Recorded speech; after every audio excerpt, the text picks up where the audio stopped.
Okay, well, I'm going to call this meeting of the Refinery Committee to order, and thank you all for being here on a Saturday.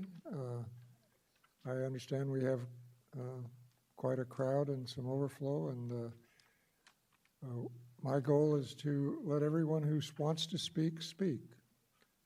We have on the agenda, we're going to have 15 minutes. We're going to have a staff presentation, which will take about 15 or 20 minutes. Each of the refineries will have 15 minutes each. The labor union as a group will have 5 minutes, and the community groups that are here represented will have 20 minutes.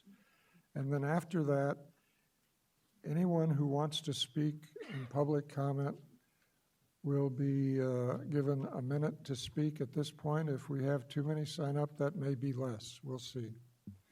So you've been told, or you will be told where to sign up. But with that, I'll turn it over. Mr. Chair? Yes.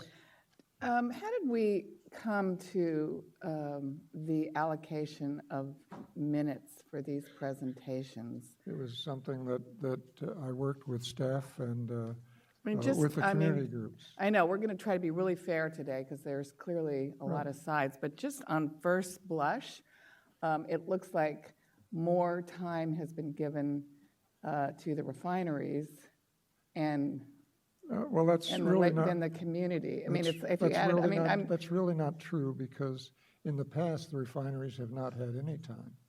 well, no, what I'm saying is today, if you figure both refineries will probably be making the same case. So that's 15, that's 30. And I'm guessing my labor friends will also be making that same case.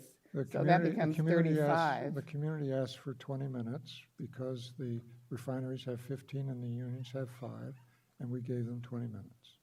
We gave them what they asked for. But both refineries together, that's 30 minutes. I understand that, but each refinery is different. Probably not, but okay. I was just thinking we're going to try to be really fair today. We are. And that doesn't seem fair on first blush. Wayne, give your introduction. Thank you, Mr. Chairman.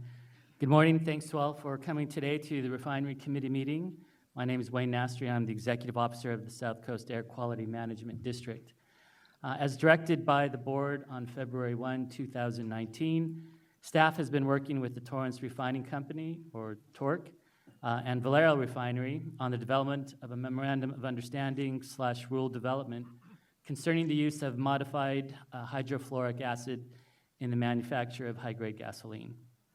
We've been working with 5 community organizations: the Torrance Refinery Action Alliance, or TRAA, Communities for a Better Environment, or CBE, the Sierra Club, Ban Toxic MHF, and the Delamo Action Committee during this process. There's some recent events at refineries underscores the importance of this issue and the possibility of consequential events. And although there has not been an off-site release of HF, several events have been near HF alkylation units, heightening the concern for the use of this chemical at refineries, particularly those in densely populated communities. And I want to share some pictures of refineries using HF alkylation units since 2015. Paul? This is an example of what happened at the ExxonMobil facility in February of 2015 when the electrostatic precipitator blew up. Next. This is what happened last year at the Husky refinery in Wisconsin. There, an explosion in the fluidized catalytic unit caused debris to puncture 50,000-gallon asphalt storage tank, igniting a fire. And the last one, this was yesterday in Philadelphia at the Philadelphia Energy Solutions facility. It's the largest refinery on the eastern seaboard, and they experienced 3 explosions impacting the HF alkylation unit. Again, there was no report of any HF in the environment when they were doing air quality testing. That concludes those pictures. And I want to say that our basic approach to an MOU/rule relies on the development of a performance standard to establish health protective thresholds that ensures that mitigation measures are in place to protect the public from a consequential release of HF. And I want to point out that staff's position is that failure to meet the performance standard results in a phase-out of MHF-HF. This critical aspect was discussed at the very first meetings after the February directive from the board, and it was an area where all parties agreed to that. So staff believes the health protective threshold is a bar that should not be moved, and as you will hear shortly, the refiners will need to add or enhance existing mitigation systems to ensure they can meet the health protective threshold. The format of the meeting today is such that Susan Nakamura, our Assistant Deputy Executive Officer for Planning, Rules Development, and Area Sources, will provide a summary of the discussions with the refinery and community organizations regarding the performance standard. And as you listen to the presentation, we're seeking guidance from the committee on 3 key issues. One is the health protective threshold. You will hear a lot about acute exposure guideline limits, otherwise known as AGLs, and you'll hear between AGL 2 and AGL 3. The second is the receptor location. Is this going to be determined to be at fence line, residential, or off-site? You will hear much on that particular aspect. And then the third aspect is mitigation. How should that mitigation be structured? And by that we mean, is it passive or active? We also seek your input on MOU and rule elements that perhaps we have not addressed, and perhaps you would like to advise us of some of those concerns that you may have. So after our staff presentation, each refinery will be allowed 15 minutes, followed by union representatives for 5 minutes, and the 4 community organizations have 20 minutes. And as Chairman McCallum has noted, the public will then have an opportunity to provide comments. So with that, I would now turn it over to Ms. Nakamura.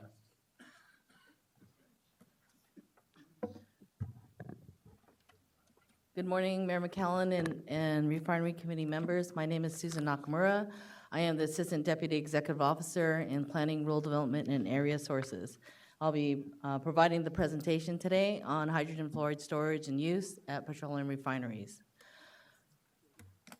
So back in 2015 with the ExxonMobil explosion and then following some flaring events in 2016 and 2017, the Refinery Committee held an investigative hearing on April 1st and April 8th of 2017.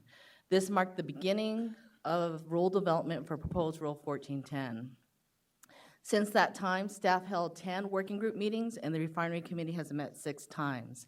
In February of this year, staff provided a detailed discussion on HF. So at that February board meeting, staff presented the unique qualities of HF, that it has a very low boiling point of 67 degrees Fahrenheit, that the dispersion qualities, if it's released, would form a ground-hugging cloud that would be at the level of the breathing level, and that the unique characteristics in regards to the health effects and the specialized and immediate treatment that would be needed for exposure to HF. Following that, the board provided direction to staff to pursue the development of a memorandum of understanding, or an MOU, and also to proceed with rule development. The board also directed staff to work with the community organizations and industry stakeholders over the next 90 days and to report back to the Refinery Committee. So the presentation today is to provide an update of where we are on our discussions with the stakeholders. So over the past 4 months, staff has met with the stakeholders, has held over 20, or about 20 meetings. We've met with both affected refineries, the Torrance Refining Company, which I'll refer to as TORC, Valero Wilmington Refinery, which I'll refer to as Valero. Those are the 2 refining refineries that use modified HF or HF in their alkylation process. We met with 5 community organizations, union representatives, and LA County Public Health. LA County Public Health also participated in the community organization meetings. So the centerpiece of a rule or MOU would be that the refineries would need to phase out MHF or HF if they could not meet a performance standard. The mitigation measures that would be required to be implemented would be those that were embodied in the demonstration for the performance standard. If we can't reach agreement, we would pivot to a rule, and the rule would include those same performance standards and the concept of a phase-out along with the mitigation measures. We also discussed another rule concept that would be based on a 4-year phase-out that would not include a performance standard, that would have interim mitigation measures that would be included. So there's 4 key elements that I want to highlight for the performance standard. The first, which is the centerpiece, is the threshold. The health protective threshold that we would set, that they would need to meet if they were allowed to use HF or MHF. The second is which mitigation measures should be allowed for the performance standard demonstration. The third is the release scenarios, looking at what locations within the alkylation unit where HF and MHF are used, and the hole size that would dictate the release. And then the fourth element is the demonstration itself, and at what point the receptor location, the off-site receptor location, that you'd have to demonstrate that particular threshold. So this just is a summary of where we are, and I'm going to dive into each of the 4 key elements in terms of the discussions that we've been having with the stakeholders. The community organizations strongly believe that there is no fail-safe measures that can be implemented. However, the Torrance Refinery Action Alliance has provided input to us in regards to the performance standards, so we have listed their comments and their opinions in regards to where we are on the different elements of the performance standard. So the threshold is the centerpiece, and the discussion has been around what's referred to as acute exposure guideline levels, or referred to as AGLEs. And the AGLEs were developed and established by EPA, and it's through a public process and following the standard operating practices from the National Academy and scientifically reviewed. All parties, both refineries, as well as the community organizations and the South Coast AQMD, believe that the AGLEs are the appropriate standards to use. It's what level within the AGLEs where the debate lies. South Coast AQMD staff believes that the AGLEs are the correct standard because they represent the standard that would be protective for all receptors, including susceptible populations, elderly, younger, people with asthma. Also, that there's 3 tiers within the AGLE standard and then 5 time frames for the AGLE standard based on the exposure duration. Staff's recommendation is that we go with what's referred to as an AGLE 2, so the second tier, where there'd be no irreversible health effects. The exposure time would be dictated by the amount of time that they're being exposed. Right now, we're looking at an AGLE standard of 10 minutes. If the exposure time is longer than 10 minutes, then we would need to go to a longer time period. So I just wanted to highlight the difference between the 3 tiers of the AGLE standard. So AGLE 2 is where South Coast AQMD staff is recommending that the threshold be set. This is where you have increasing notable discomfort. You have irreversible health effects that would cease upon the exposure of HF. The Torrance TRAA also agrees with the AGLE 2 standard. AGLE 3, below AGLE 3, you'd have the inability to escape if you're exposed to an AGLE 3 standard. Also, it can result in irreversible or long-lasting health effects. Torrance, TORC, and Valero are advocating an AGLE 3 standard. Anything above an AGLE 3 standard would be lethal. So as we look at the release scenarios, there's 2 elements that I wanted to highlight. The first is the location within the alkylation unit where HF is used or MHF is used, and then the next is the hole size. So staff looked at the volume of HF or MHF used, the concentration, and then the operating parameters, temperature and pressure, and believes that there's 5 locations within the alkylation unit that should be evaluated in the scenarios. So both refineries generally are in agreement with the release locations within the alkylation unit. So TRA has a different approach. Their approach is that you would look at the maximum amount or volume of HF and MHF that would be released over different time frames. So their approach is different in regards to the release scenarios. In regards to the hole size, staff is still looking at hole sizes, but is looking at hole sizes for the consequential release that would be between 1 and 2 inches. If you recall from the goldfish study, that release was 1.65 inches, so we're in the ballpark of that hole size. And we're looking at the piping in and out of the various different units and areas where the HF and MHF are used. Torrance and Valero are advocating a 1-inch hole size. They believe that a 1-inch hole size because larger pipes will bend before they break and will leak before they break. TRA, it's the same position, is that the maximum amount of or volume of HF would be released, so it's a different type of approach. So the next item is in regards to the mitigation measures and what mitigation measures should be allowed in the demonstration. So I want to take a step back and just talk about the performance standard, the purpose of the performance standard. The way staff has laid out the performance standard, the objective is to assess the mitigation measures to see whether or not their ability to protect the public from a consequential release of HF or MHF.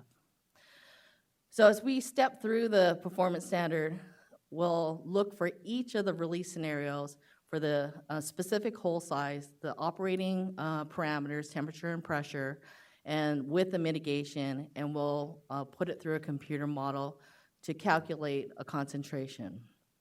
That concentration, if it's above the threshold, then the refineries need to decide if there's additional mitigation measures that they can apply. If there's additional mitigation measures that can be applied, they would rerun the computer model, and then if it's below the threshold, they would not be required to phase out HF or MHF, but they must implement those mitigation measures that were used to meet the threshold.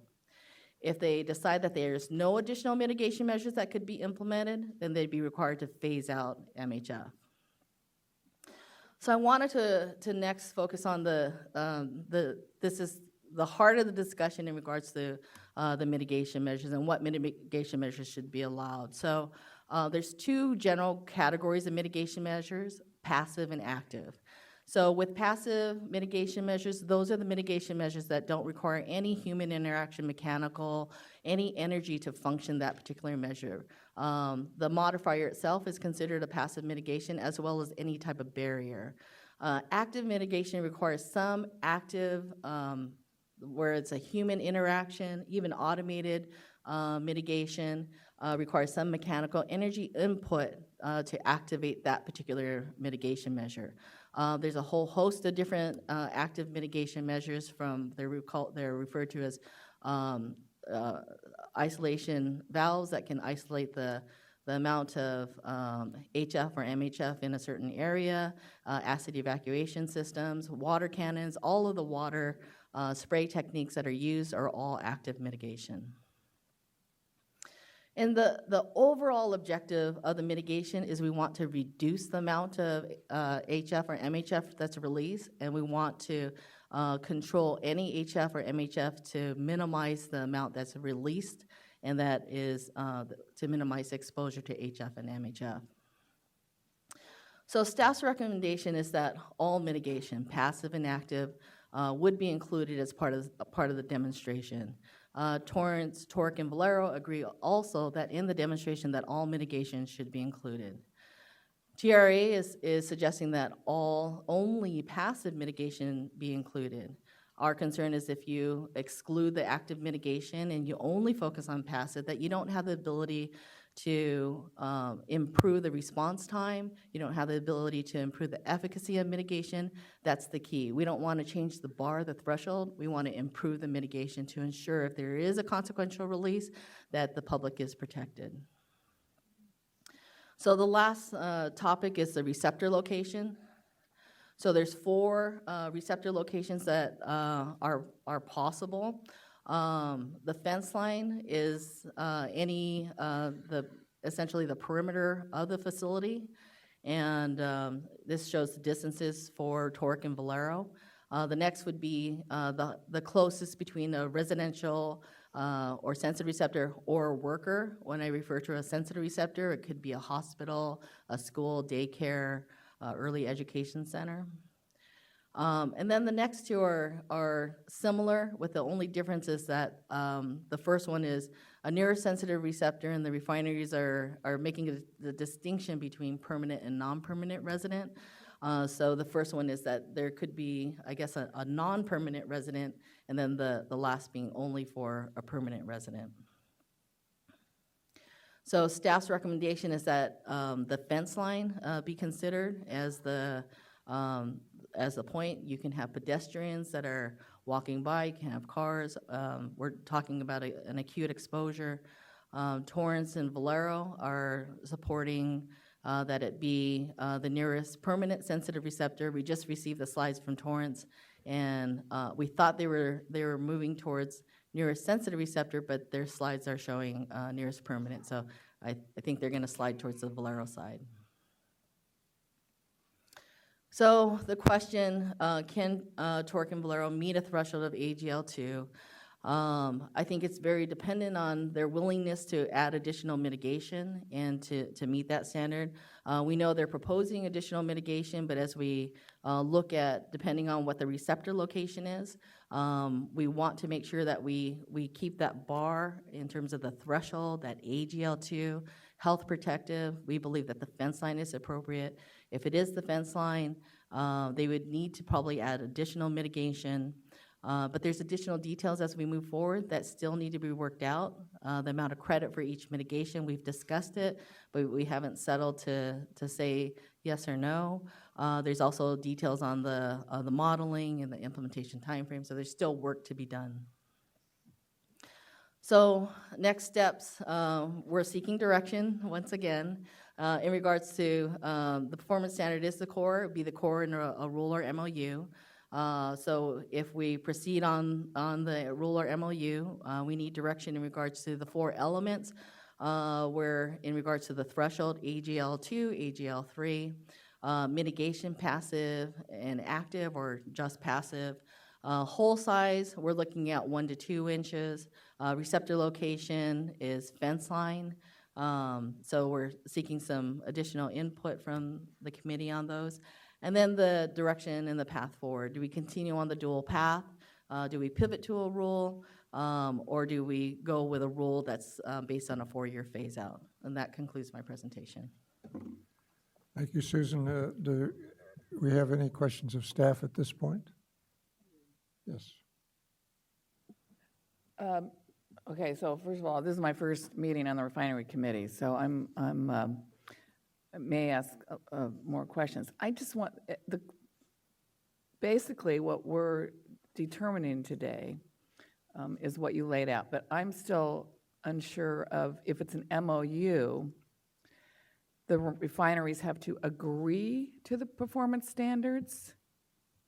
So it's not whether or not they meet the performance standards and then pivot to a rule. It's whether or not they agree to what goes into the performance standards. Is that right? That's correct. Within an MOU, both sides have to agree to that. So if they don't agree, then we pivot to the rule, or if they don't meet the performance standards, we pivot to a rule? What we understand is that if we're in agreement in terms of how we move forward and all parties are willing to move in that direction, then that would be done under an MOU framework. However, if there's disagreement, then at any time we can pivot to rulemaking efforts. And who are the parties in the agreement? Those would be the Torrance Refining Company and the South Coast AQMD and Valero Refining Company and South Coast AQMD. They would be 2 separate MOUs. Because a lot of these slides were about some of the community organizations sort of agreeing or not agreeing. Well, you know, in these discussions, there's many different perspectives. And so the community groups, we've heard a variety of their perspectives. But they're not, they would not, if they don't agree to something, that doesn't change the MOU, I guess is what I'm asking. Or would they be a part of forming the MOU? In these discussions, we're taking comments on all sides, but the Okay. actual MOU is between us, the South Coast Air Quality Management District, and the refineries. Okay, thank you. You're welcome. Anybody else? Seeing none, we'll move on to Torrance Refinery Company.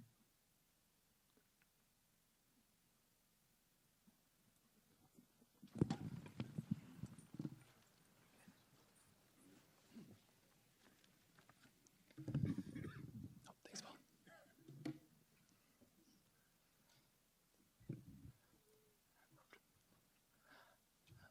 All right, we'll get the presentation pulled up here, but in the interim, I'd like to introduce myself. My name is Adam Webb. I'm a senior engineer at the Torrance Refinery. I've been involved for the last 2+ years as the Torrance Refinery representative in the Rule 1410 working group process. I've near a decade experience as a chemical engineer working in refineries, specifically around the MHF alkylation unit. So I want to go ahead and say, thank you today to the Honorable Chair and the Honorable Committee members for the opportunity to speak with you. I'm excited to present what we think is a winning solution to allow continued safe operation at Torrance Refinery while further reducing risk to our workers and the community. So I'm going to give a brief history today around the use of MHF at Torrance and HF technology in general. Touch briefly on why there is a lack of proven or reasonable alternate technologies for Torrance Refinery, and then get into some detail around our existing proven mitigation systems, the layered approach we use in risk management. Touch on the proposed enhanced mitigation systems that we think could be useful and be proven to demonstrate a performance standard, and then talk about that performance standard a little as well. So the Torrance Refinery has been a proud community member since 1929. We're celebrating our 90th anniversary this year. And we've been a dedicated public partner looking to earn the right to operate in our community. Our primary goal has been and always will be to ensure the safety of our workers and the community. And we've been working cooperatively with staff over the past 2+ years as part of the Rule 1410 process and are excited to move this towards a positive, technically justified conclusion. HF acid has been used in manufacturing since the 1700s, and today refineries represent less than 2% of the global use of HF across all industries. HF and MHF technology in the alkylation space, however, is the predominant technology used both in the United States and throughout the world.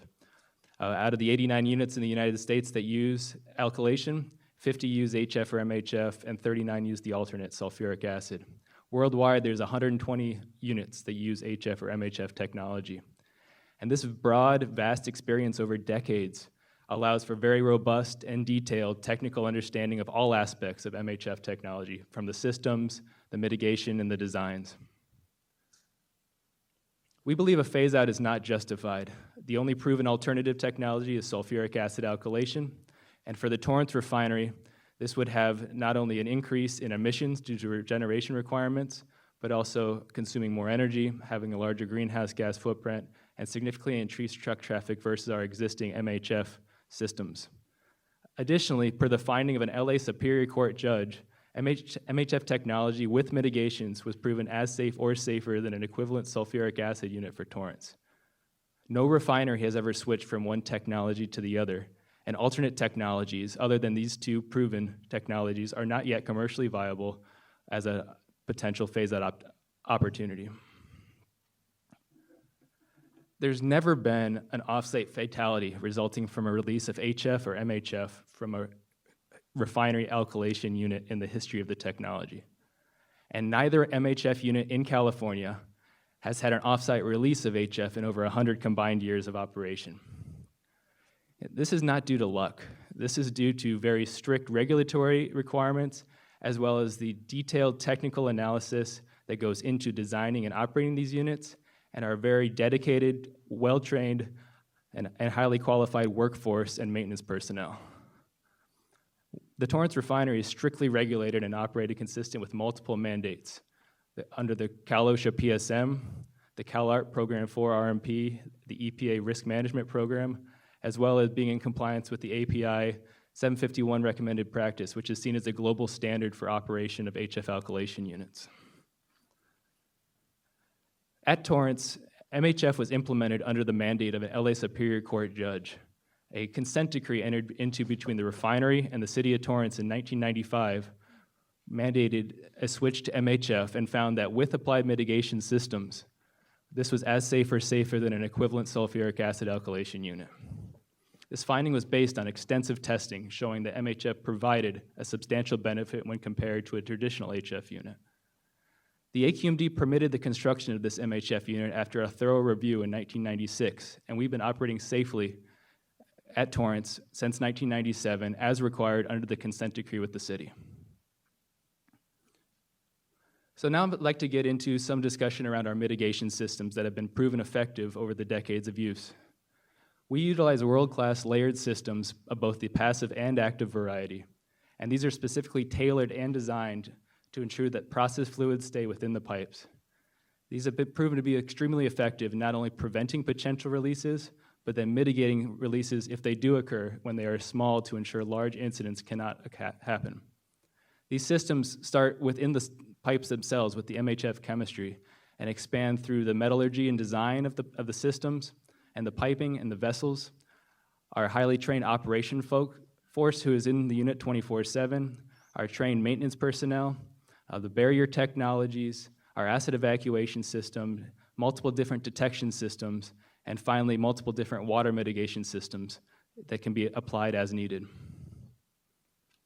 One key aspect I'd like to dive into a little more is specifically around the mechanical integrity programs we have in place. The MHF unit at Torrance, as with all refinery units, is designed to meet or exceed stringent mechanical design standards. These are governed by fundamental mechanical engineering principles that are combined with very robust inspection and mechanical integrity programs that limit the potential for a large release to occur. These follow basic protocols known as the leak before break or the bend before shear criteria, where if leaks do occur, it is due to predictable corrosion or erosion factors that can be closely monitored and mitigated before a leak has the potential to become a large event. Additionally, the bend before shear principle ensures that any potential load on a nozzle or a piping would result in a bending of a piping, not a complete rupture or a shear. Again, making a large diameter hole in a vessel or a pipe an unrealistic scenario. It's for these reasons that we believe a 1-inch release scenario for the modeling and the performance standard would be a very conservative approach in looking at potential large impact scenarios. Additionally, the CalARP seismic design requirements and the inherent tensile strength and flexibility of bolting and piping in the refinery mitigate potential earthquake risk. Torrance Refinery has survived large-scale earthquake events such as Sylmar and Northridge with no impact. And as the AQMD USGS expert stated in a previous refinery committee meeting, through best practices and good engineering, which are both under use and in use at all times at Torrance Refinery, hazards can be effectively mitigated. Despite these world-class systems we have today, we have always said that we are willing and ready to install enhanced mitigation systems as part of a cooperative process with staff at 1410. We believe that these enhanced mitigation systems will further reduce risk and further protect workers in the community. And these systems would be designed to protect large acid volumes in the unit from external impacts and automatically apply copious volumes of water on any potential release. These systems would include a steel structure over and around our acid settlers, 2 new automated water systems that would supply water in excess of a 60-to-1 or a 95+% efficiency ratio on a substantial release, as well as new detection systems that would allow rapid automation of these systems to mitigate any potential release volume. And there are no pictures that should be here. Unfortunately, I had broken out here various stages of our mitigation systems here. I'll paint you a word picture instead. We have our acid settlers are large horizontal vessels. Oh, here he is. We're good. All right. Our acid settlers, as shown here, is where a large volume of the acid is stored under normal operations. I'd like to remind everybody that these are not completely full of MHF. The MHF resides in the bottom 10 to 15% underneath those orange belly pans you see there, the half moons. The rest is hydrocarbon, liquid hydrocarbon in these vessels. So as part of our enhanced mitigation system, we are proposing additional laser systems. You can see by the purple dotted lines. We currently have a 360-degree perimeter around the unit. We're proposing adding 3 additional systems between the settlers on the south side and on the east side of the settlers that would allow very rapid, within-second response of any potential release.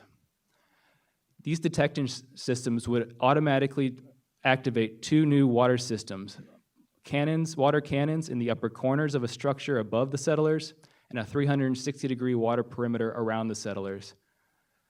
Used in conjunction with our proposed steel structure, this would create a veritable dome around this section of the unit, the settlers, and the piping, and completely mitigate any potential release that was occurring inside.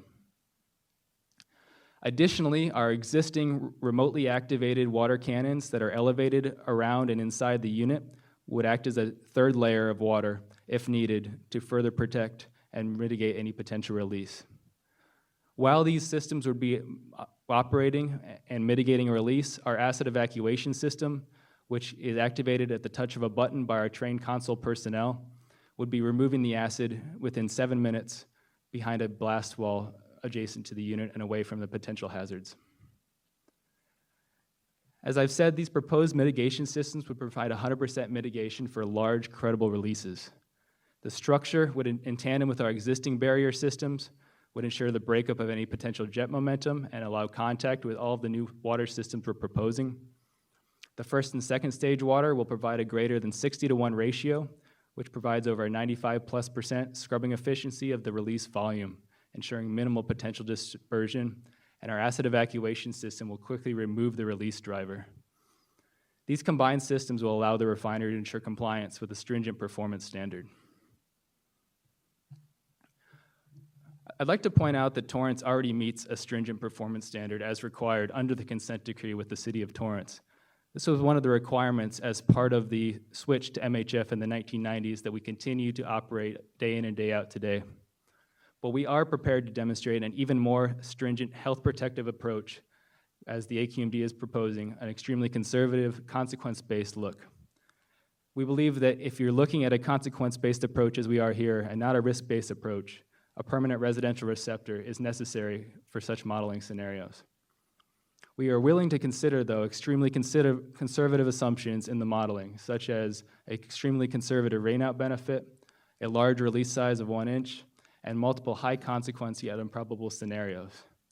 We believe that modeling to a time average 10-minute AGLE 3 standard will ensure community safety and reduce the risk well below that of dozens of everyday activities that people go through in their normal lives. In conclusion, we believe a phase-out of MHF is not scientifically or technically justified. We have proven that our existing world-class mitigation systems are effective in allowing us to safely operate in Torrance. And we have demonstrated this with over 50 years of operation with no off-site HF release. As I mentioned previously, this system and this safe operation is not based on luck, but on the detailed, technically grounded, layered systems we have in place and our highly trained operations personnel. We are ready to enter into an MOU agreement and install these additional safety systems with appropriate design criteria. And we do need closure to move forward with this implementation of our proposed systems and ensure the world-class safety enhancements on the benefit of our community and our workers. We believe that an MOU with the Air District and the Torrance Refinery presents a winning solution for everybody involved. And I would go ahead now and open it to any questions you might have. Thank you for your time. Thank you. Questions of the refinery? Yes, go ahead, Judy. Thank you for your presentation. You referenced the 1996 consent decree, and as I recall, pursuant to that consent decree, a certain dilution of MHF was required. Can you comment on that? And I understand that the dilution required resulted in inefficient operations of the alkylation unit at the refinery, and so that dilution has been reduced significantly. Could you comment on that, please? Absolutely, Mayor Mitchell. Thank you for the question. So you are correct. In the 1995 agreement with the LA Superior Court, the safety advisor that was working on the consent decree under the judge's direction approved the MHF unit at a 19% additive concentration. When they installed this in 1997, you were absolutely right. They found that there were operational inefficiencies and the unit was not able to be safely run for long periods of time at such a high additive concentration. So in order to allow continued operation, Mobil, who owned the refinery at the time, went back and worked with the LA Superior Court judge, the City of Torrance, and the safety advisor to do additional testing to prove that the additive concentration could be reduced if used in conjunction with barrier technology. So this is where the technologies that we discussed previously, the belly pans, the flange barriers, and the acid pump barriers were put into place so that the combined effect of the MHF chemistry at the lower additive concentration plus the barriers was actually more effective and more efficient than the original chemistry had been itself.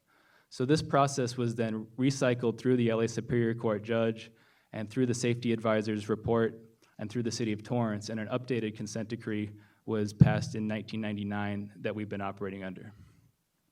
So tell me again, the original 1996 decree required how much dilution? It was a 19% additive, so about a 70% of HF was the percentage used in the overall mixture. A 7%. So HF was 70%, your additive and your other dilution factors were 30%. 19% of that was additive. So there was never 30% additive, but your additive percentage was 19%. You have other components in your MHF mixture, such as water, acid-soluble oils, and LPGs. The other question is that you claim you would have 100% mitigation, but that claim is based on an assumption that a leak would be a 1-inch hole. Is that correct? Correct. We believe that for these conservative performance standard scenarios we're talking about, you have to look at a credible yet still significant release. And so for us, based off our design standards and criteria and the history of alkylation in refineries, shows that a 1-inch release is a very conservative yet potentially still credible release scenario. And so that's why for our modeling runs and what we've been looking at as far as designing these systems, we're looking at this large 1-inch release size. So do you think that in planning mitigation that you can or you have considered all possible scenarios that might result in a release of MHF? I think we have, and I'd like to say that what has been looked at, or if you're looking at all possible scenarios, there is a process that is out there to do that. It's called a quantitative risk assessment. And there was a QRA, or QRA is the short vernacular, performed on the unit in 1994, where you look at all of the potential release scenarios from very small up to very large. And we've offered that up as a potential approach in this performance standard. However, what we've been discussing with staff over the past is not a risk-based approach like a quantitative risk assessment allows you to do, but a consequence-based approach where you're not looking at the probabilities of these risks or these leaks occurring. You're saying one of these leaks will occur, now model this leak. And so if you're taking that approach, we believe you have to take a conservative yet credible release scenario in order to design those standards to then model that potential release. And for us, because it's a consequence-based approach that we're looking at here, we believe the 1-inch is a credible yet still very conservative scenario to look at and design our systems to. So it's not a risk-based assessment, it's a consequence-based assessment. Correct. That is the approach that staff has been proposing and we've been working through with them, is looking at a consequence-based assessment. And to do that, you need to look at a conservative scenario that is still a potential credible scenario, which for us is the 1-inch. And what are you proposing with respect to any after effects of a release, because a particular antidote is needed if there is a release? And are you doing anything to make sure that our hospitals, the areas around our environment, emergency response team, Yeah, so we work are prepared? Yeah, it's a great question. We work very closely with the Torrance Fire Department and our local CUPA for all emergency response scenarios. They are hazmat trained. They do training drills with our on-site fire department to look at potential responses to these incidents. And so as part of that, we are regulated under our local CUPA and the local health departments to look at potential response scenarios for not just toxic chemicals, but other potential releases as well. And so we work closely with them to ensure that they have the information they need in order to, and the support from us in order to respond appropriately. So one thing that came out at one of our meetings was that antidote, and people have to remind me what it is. Calcium gluconate. Calcium gluconate. Yes. Is in short supply. So have you looked into that? So we have calcium gluconate that we keep on site for our emergency responders as needed. I can't speak to what the hospitals would keep at their facilities. Again, we work through our community relations group, the CARE group, and the local CUPAs as part of emergency response preparedness. But unfortunately, I'm sorry, I don't know, I cannot speak to what their typical supplies are that they would keep. Now, there are some newer alkylation technologies out there. The ionic liquid, which is being instituted at the Shell plant in Salt Lake City. Chevron, yes. And the KBR has a solid acid alkylation that they're implementing in Texas, I believe. There's a potential for so you're absolutely correct. Chevron and UOP are implementing the ionic liquid technology at the Salt Lake City facility. It's going to be about a 5,000 barrel per day unit, planning on some startup sometime in 2020. For reference, for the new committee members, that's about 1/6 the size of our alkylation unit at Torrance. And then you are absolutely correct. KBR is looking at an engineering study of potentially putting another small unit, about 4,000 barrel per day, at the Wynnewood, Oklahoma facility. That's Oklahoma, okay. So the solid acid alkylation technology has been running intermittently in China for the past 2 years, I believe. Apparently they are having issues with the regeneration of the catalyst. The solid catalyst is difficult to regenerate, it gums up. But the study they're looking at as part of a collaboration with CVR Energy, who owns the Wynnewood site, currently is just an engineering study. They haven't moved anything further past that initial exploratory phase. And then my next question is, has PBF considered those new alkylation technologies, and are you reviewing them? What is your position with respect to those? No, it's a great question, thank you. And we absolutely are. These technologies, as with all technologies in the refineries, not just alkylation, we want to keep on the cutting edge of knowing what is being demonstrated, what is being researched, so that if a better technology for anything comes around, we can make the economic and technical decision whether or not to switch to that. So for these two particular technologies, based on the information that's been provided to the working group over the past 2 years and our own discussions with the companies, we don't believe that they are commercially viable as of this time. UOP, who's actually licensing the ionic liquid technology with Chevron, wrote a letter to the Air District as part of the 1410 process saying you would need at least 5 to 6 years after the refinery in Salt Lake City started up before you even had the potential to say that it had been proven out on a commercially viable basis. So I think we want to continue monitoring these technologies. There's actually a process under the Cal OSHA process safety management regulations that requires every 5 years for all refinery technologies to do what's called a HCA, a hierarchical control analysis, to look at potentially new technologies that might be inherently safer. And so under that regulation, we will be required to, every 5 years, review the technologies that are present and look at potentially inherently safer technologies to see if they have proven themselves as being a potential commercially viable alternative. And do you know when the Shell ionic liquid alkylation unit will be up and running? So from what we've heard, publicly available information, they're saying a 2020 startup for that 5,000 barrel per day unit.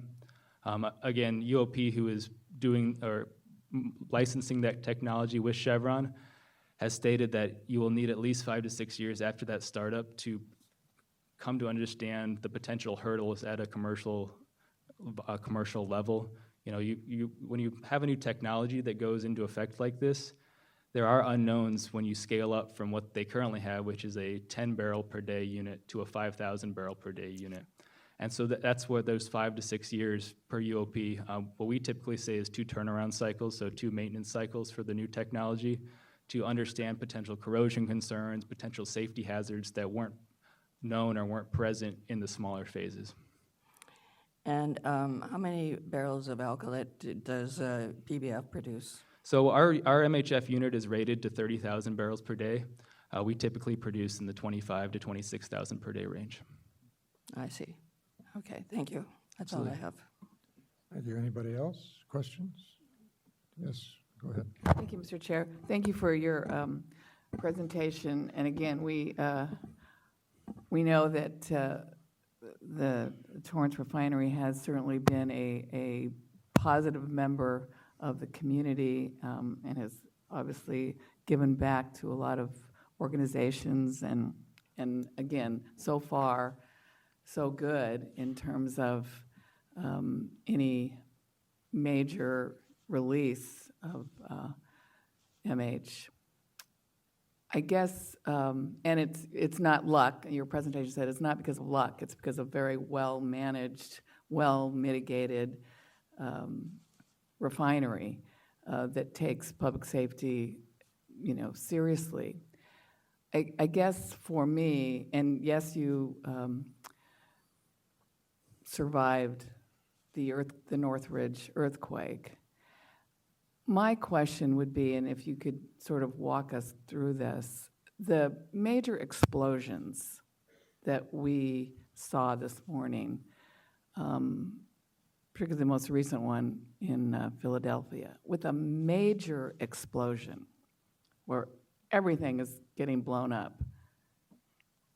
What is the current mitigation that would somehow protect workers and the community from a major release?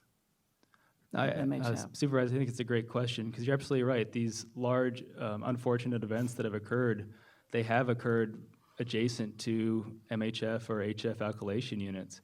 And I think the important thing to point out here is in all of these scenarios, the ExxonMobil 2015, Husky 2018, and PES 2019, there was not a release of HF or MHF because the safety systems in those units, specifically around the MHF and HF technologies, functioned as designed.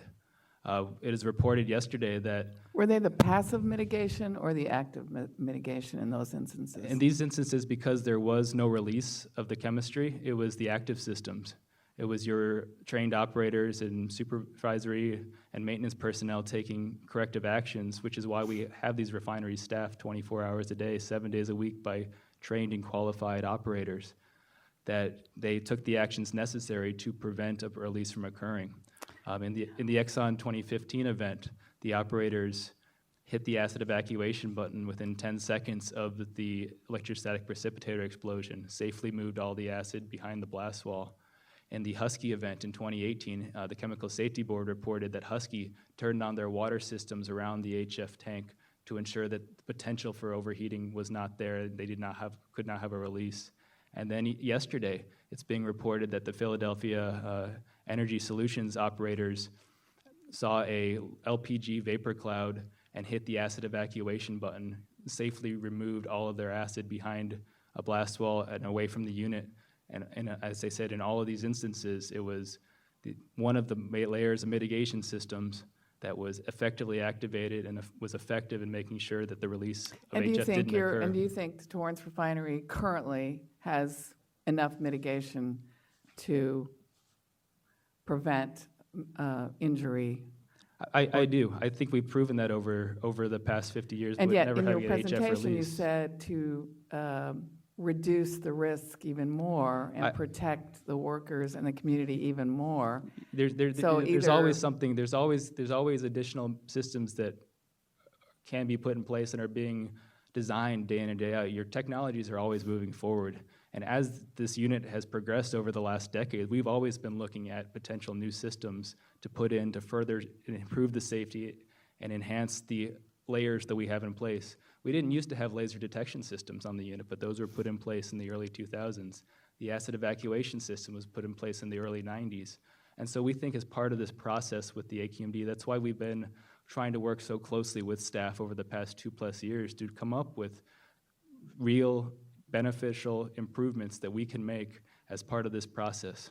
And do you think there is safer technology, but it's just not commercially viable now? I think it's a tough question to say that a technology will prove itself out at a later date. Unfortunately, the other alternate technologies that are out there right now have not proven themselves commercially viable, and they haven't been looked at on a holistic approach to say that they're inherently safer as a whole than the existing technologies, MHF or sulfuric acid alkylation. And so is your main objection to an outright ban and a phase out, the expense of retrofitting, or that you really believe that there is not a safer technology. No, I believe for the Torrance Refinery unit, it's been shown that there is not a commercially viable, safer technology out there right now. When you're looking at the holistic approach that we take with our MHFs and safety systems, that's what the safety advisor and the LA Superior Court judge found in the 90s, was that for the Torrance Refinery, MHF was as safer than sulfuric acid. For the new technologies, they have not been commercially proven, and as I mentioned to Mayor Mitchell, it's something that we will continue to monitor, that will continue to be brought up every 5 years as part of the PSM, but as of this time, we don't know if they will ever be commercially proven, and phasing out to an unknown technology like that doesn't seem to be a good strategy.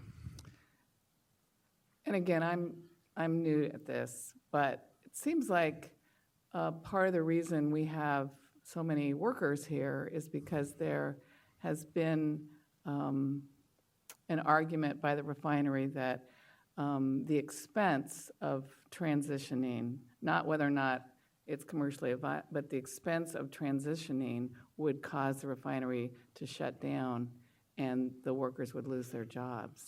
I would never deign to speak for the workers here. You know, we want to continue working through this approach with the Air District to come to a resolution. You haven't communicated that?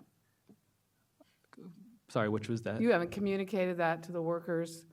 That we want to continue working No, that safely you and would have putting in to shut additional down systems? because of the expense of phase out or a ban? No, we want to continue working with the AQMD staff to look at potential enhancement standards that would allow us to reach a performance standard that would protect the workers and the community. Okay, thank you. Anybody else? Thank you very much. Thank you. Next, we have Valero, Wilmington.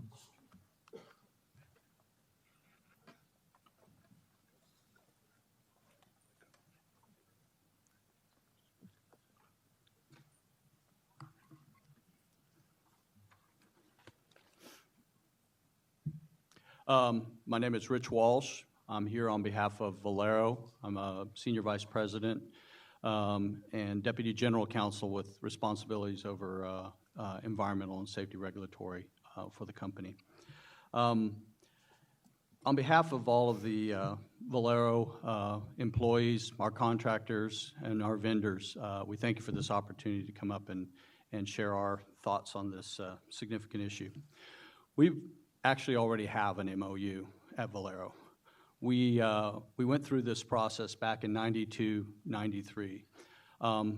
Actually, back in that day, we went through the same scientific studies, the same reports, the same mitigation analysis, the same CEQA reviews, the same evaluation and comparison to modified HF versus sulfuric.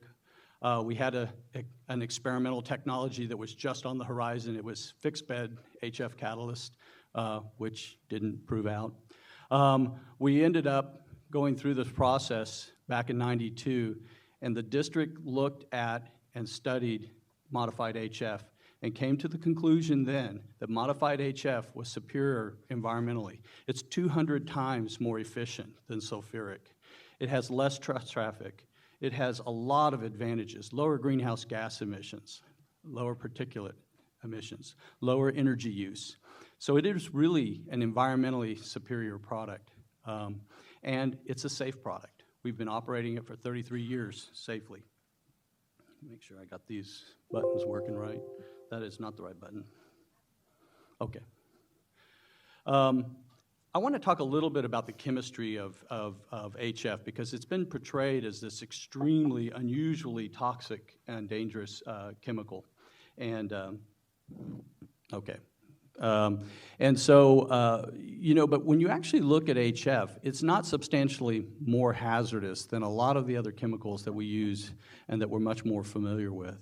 And in fact, HF's chemistry actually gives it some advantages. It's much less volatile than chlorine or ammonia. It's got a lower boiling point. It actually disassociates at higher temperatures, so it becomes buoyant and dissipates, unlike some of the other gases that we're concerned about. And most importantly, it's infinitely soluble in water. It is one of the few chemicals that you can actually actively control with water. Next slide. The toxicity has been portrayed like almost like a Bhopal type scenario. But if you look at the acute toxicity of HF, it's not anywhere near the league of those chemicals. They are thousands of times more toxic than the chemical we're talking about here. HF is less toxic than sulfuric acid. It's less than benzene, it's less than chlorine, it's less than ozone. So it really has been kind of characterized a lot stronger than it actually is. Now, it's a hazardous material, and we take it very serious. We take our mitigations and our responsibilities to contain it absolutely serious. But I do want to put it in perspective for the committee members, especially the new committee members, because it's been portrayed as something exceptional and different than everything else, but it is not. Next slide. Valero has water curtains that surround and shroud our refinery. These water curtains are specifically designed to have the optimal absorption capacity. They use the same studies and the same experts that the district relied on when they brought it in. Next slide. We have 5 separate layers of water curtains at 3 different heights, all designed to intercept. Next slide. These water curtains can target water directly to the release areas at a 60-to-1 ratio, which is the Hock test curve's determination for 90 to 95% reduction. And I would point out that in those Hock studies, the actual field notes indicate that there's a better performance in practice than in laboratory. So we feel very confident that these systems are designed specifically to contain and neutralize and control the HF. Next slide. We have multiple remotely controlled water cannons that are specifically engineered to be able to put out the kind of mitigation clouds that are necessary to be able to neutralize. Those also designed around a 95% efficiency. Next slide. We have ground level deluge systems that are saturating the pump and low level equipment where the most likely and realistic release scenario would occur. Those also provide saturation of the low levels where the HF would drop down from any other release, allowing you to rain it out. Next slide. Valero already has a whole litany of mitigation systems that we've installed. Some back when we originally had the improvements for the revap process, but a lot added along the way, just like what Torrance mentioned. We're continually looking for opportunities to improve. We have comprehensive mechanical integrity program. We use acid indicating paint, which is actually one of the most effective ways to identify a leak before it's a problem. We have high definition surveillance cameras and control room monitors, point source sensors. We have 33 sensors in our unit looking for HF. We have emergency remote isolation valves that strategically isolate each piece of equipment so that there's no big open release of HF. We have emergency pump shutdowns that are remotely operable so we can immediately shut off all flow through the unit. We have uninterruptible backup power supply and backup emergency generators, so we will not lose power in this scenario. We have settler inventory management baffles, so our storage settler has baffles that compartmentalize inside, so even if you have a puncture or a hole in one part of it, only that section can release. We have multiple water curtains that I've already showed you, the water cannons and the deluge systems. We have a tandem seal and sealless pumps to make sure that there's no releases out there. We have a rapid acid transfer system so we can empty the refinery's contents into a safe drum within a matter of moments. We have remote isolation truck offloading inside a water curtain. And so within a matter of seconds, we can shut off a release from a truck. We also have acid cooling shrouds and barriers. These are the coverings that go over all the acid settlers that prevent the HF from atomizing and forming a cloud. You know, the interesting thing about the goldfish study is that the atomization happens only when there's nothing to hit it or stop it or shock it. As soon as you shock it, it has a low boiling point. It wants to drop out and drop into a liquid. That's why it rains out. And it's extremely effective with water. Next slide. As part of this process, we're willing to add an addendum to our MOU to add on some further technologies that we think will help improve. We are already in the process of working towards open path HF detection systems. We're looking at new point source sensors that the district staff has indicated would be helpful. We've added new higher resolution cameras so you can better see it. HF is visible, so you can see it and move away from it. We are looking at installing flange guards on all the HF service flanges. We're looking at automation to our water systems so that as soon as the monitors detect it, the water systems kick on. So there's no human error or delay associated with that. We've got the installation of additional barriers and momentum breakers and shrouds that all facilitate raining out the HF down to the deluge systems that can control it. An installation of an engineered debris grid that would protect the refinery's units from flying material. Next slide. We've also been in agreement with the staff on trying to work a performance standard. And in the last few months, we've had a lot of success, I think, with the staff, and I think we've reached some meaningful progress. In our view, the release scenarios have sort of been agreed. We picked the four highest potential consequence release scenarios out there. They're improbable. They won't happen, but we took the worst ones and we modeled them. We've got an EPA FAS system. I should mention that the staff just asked us to look also at truck loading facilities, and so we're looking at that one too. So my slides say 4, I think theirs said 5, but we'll look at that and see if we can work that with them. On modeling, we've picked a public model that's well proven. It's used by EPA, all of the federal agencies and the state agencies. It's used by the South Coast. It's transparent. The community can look at it and see that the model is good. And it's proven and calibrated to HF, so it has an HF module. We've got 3D model if we need it. We've agreed to use a third-party modeler that's got expertise. In our case, it's ABS. We've agreed to credit on the mitigations. I think us and the district are in agreement that both passive and active need to be included. On our water mitigation performance, we're using the Hawk study curves to show the ratios of HF for our design systems, and we'll use where the systems fall on those curves. And our response times for automation and manual systems, we've been very realistic, and we've discussed those with the staff, and I think we're in agreement there. On modifier, we've pointed out that if you use additive with momentum breakers, which is the case for us, that you get very high success in rainout. And in that process, we've agreed on that. Duration, quantities, all of that's been agreed. Next slide. What we haven't agreed on is the hole size, the receptor and the performance target. You've already been told that. I think we're all in agreement on what we don't agree on. So then the next slide. On hole size, if you look at the industry data, we just don't have spontaneous 1-inch holes, particularly in high integrity inspected facilities like what we have here. What we have is 1/8, 1/8, 1/4, but we've agreed to go ahead and do 1-inch hole size for consequences purposes. Next slide. On receptors, the AEGLs, they're used for disaster planning, and they're community-based. They have sensitive individuals considered in them, the elderly, the sick, the infirmed. They're not set for industry or fence line purposes. The EPA definition for them is the permanently occupied dwelling. We think that's the appropriate standard. We think we're already being abundantly conservative. Next slide. We think the threshold should be 3. It's 170 parts per million. You can go on an average of 170 parts per million to up to 10 minutes before you have any potential for life-threatening harm. So that's the bottom end of the standard. It's not that. And it is also a duration and dose standard. You can't take away the duration and just leave the dose. Next slide.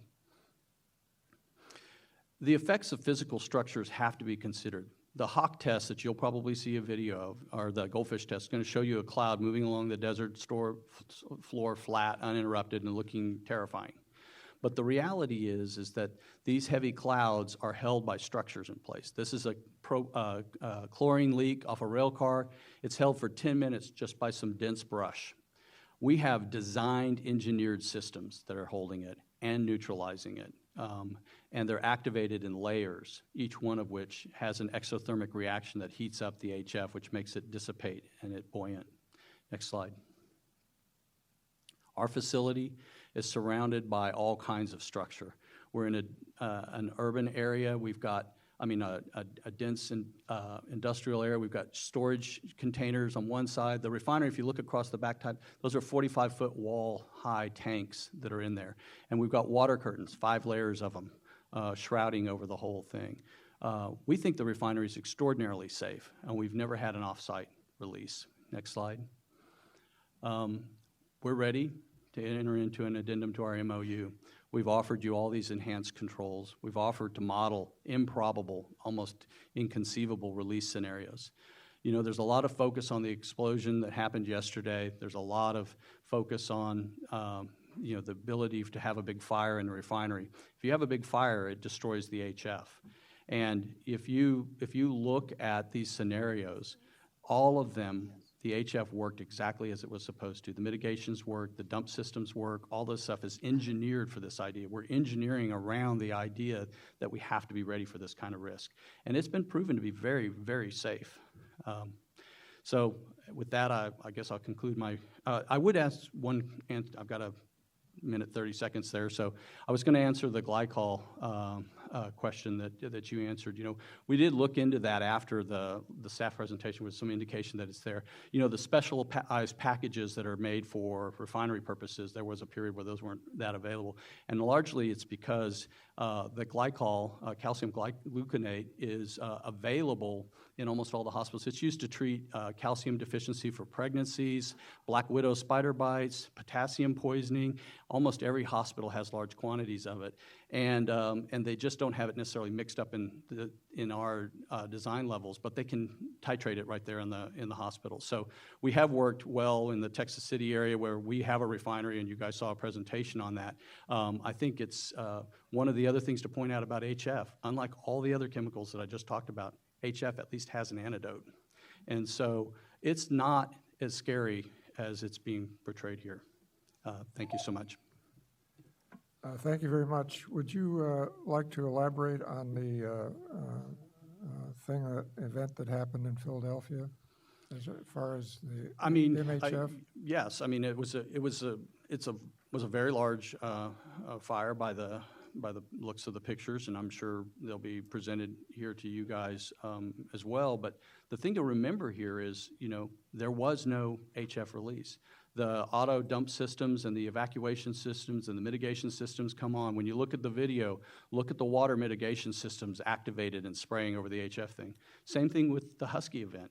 If you look at it, the robustness around these water mitigation systems, they have a collateral benefit that they're incredible firefighting prevention systems as well. So HF is a process that is surrounded by other processes that have hydrocarbon in them, and it has hydrocarbon in itself.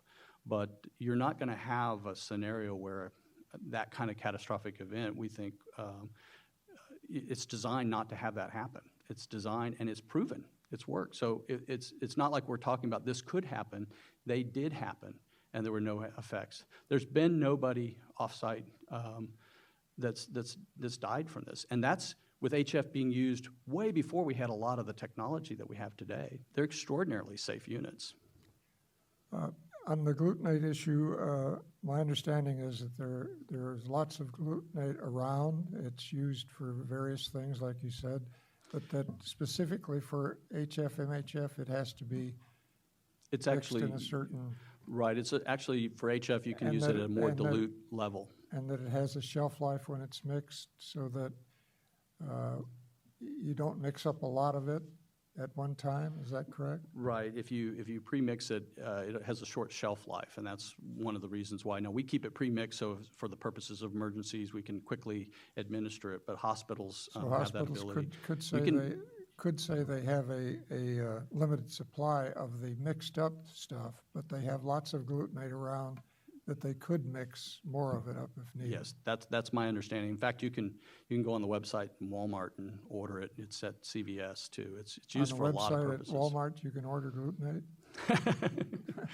Yeah. Well, I just wanted to point out that my understanding it's also available in certs when you take the certs meds. Yeah, it's used for a lot of different things. It's a calcium supplement too for pregnancy and things like that. You have someone who's suffering from severe calcium. Used to be the treatment for rickets, but we don't have that a lot anymore. So it's readily used for a lot of different purposes. And so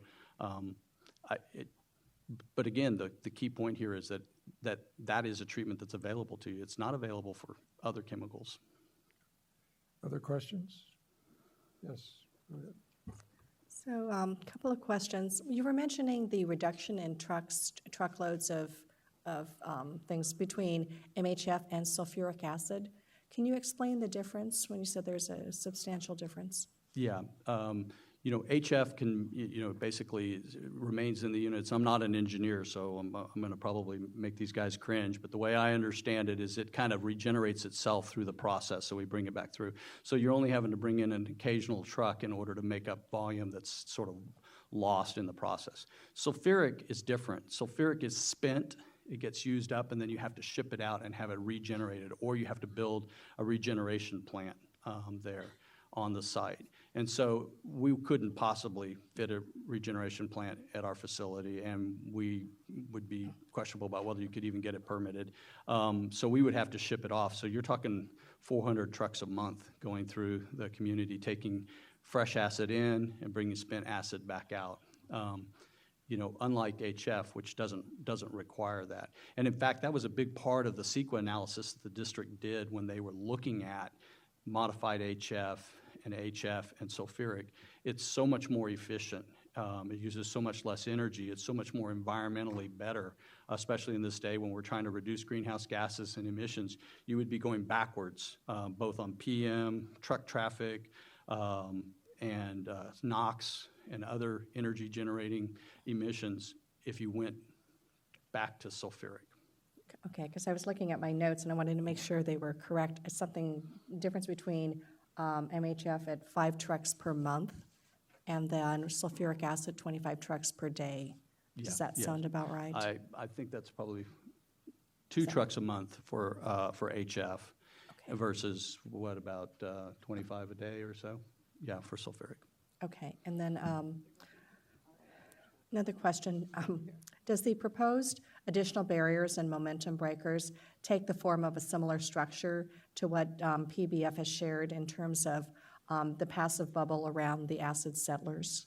Can you elaborate on that? Yeah, both refineries are different. They have different strategies but the effect is essentially the same. Our shrouds or barriers are tighter fit around the pipe to avoid, the possibilities that for creating confined space, but they still have the same effect as the HF were to develop a hole. It would hit the shroud, and the shroud would cause it to rain out, drop down.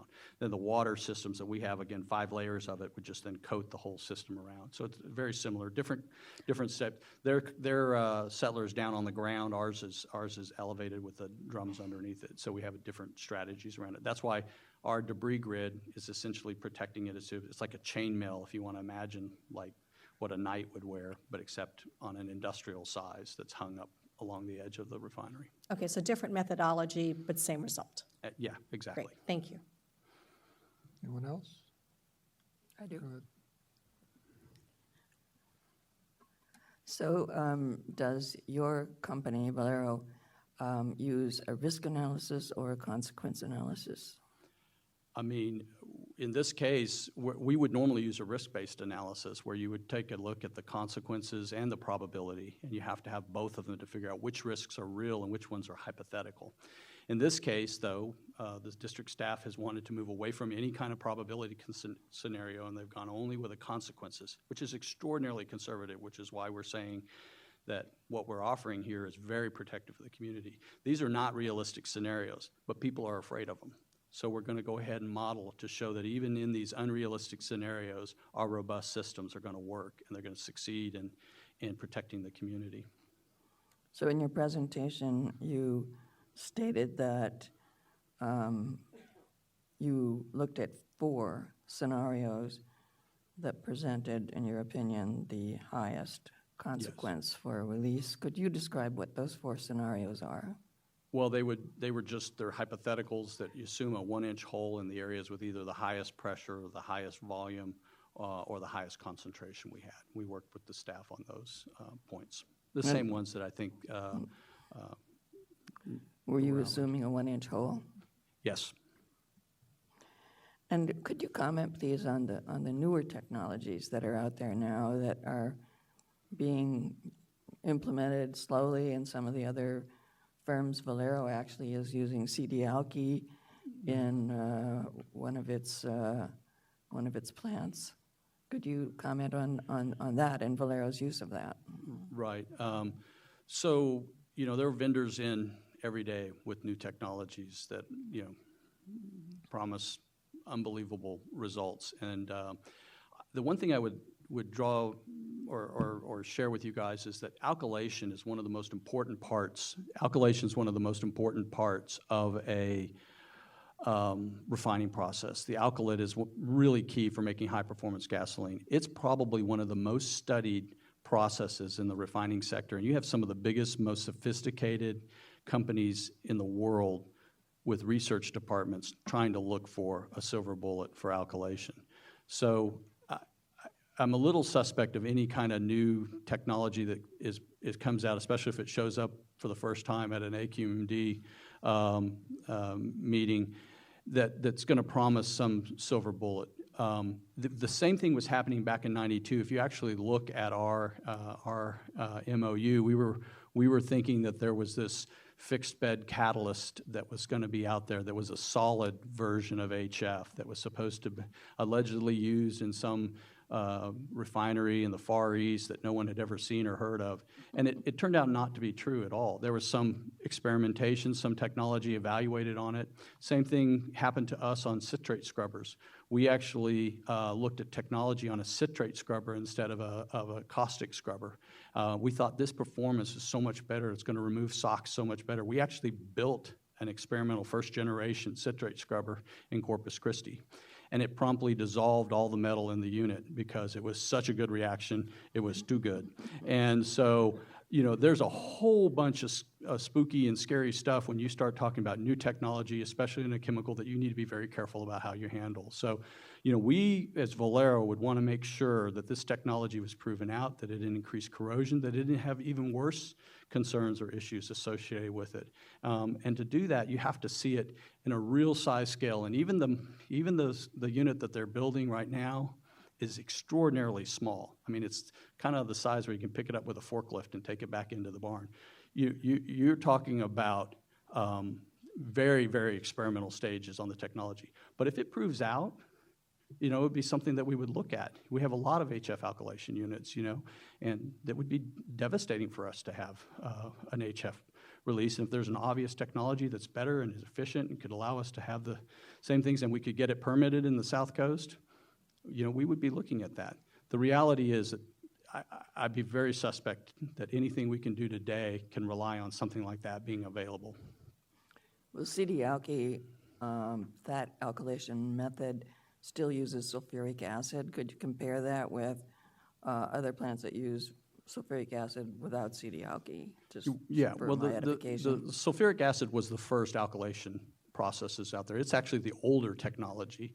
It's the less efficient. It has a lot of consequences and drawbacks that we've kind of already discussed there. And then we have, HF alkylation, both, and we boot both of them. We can operate both of them safely, and we're very proud of the safety record we have with them. And are you familiar with the plant that Shell's doing, the ionic liquid alkylation method? Yes, that's the one I thought we were talking about.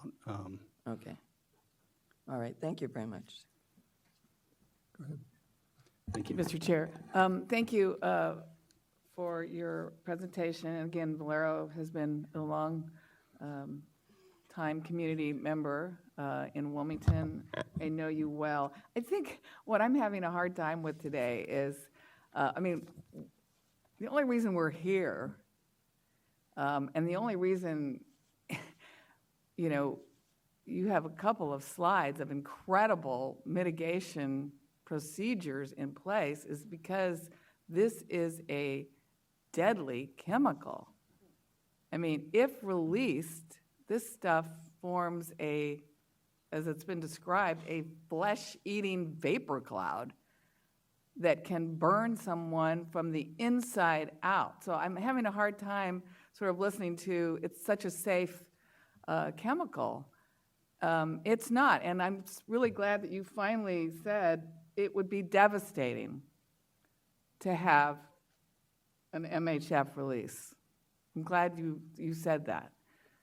Because to hear both refineries talk about this, it is safe, it is fine, there's no scenario possible that would, create a major disaster. So, I mean, that's why we're here.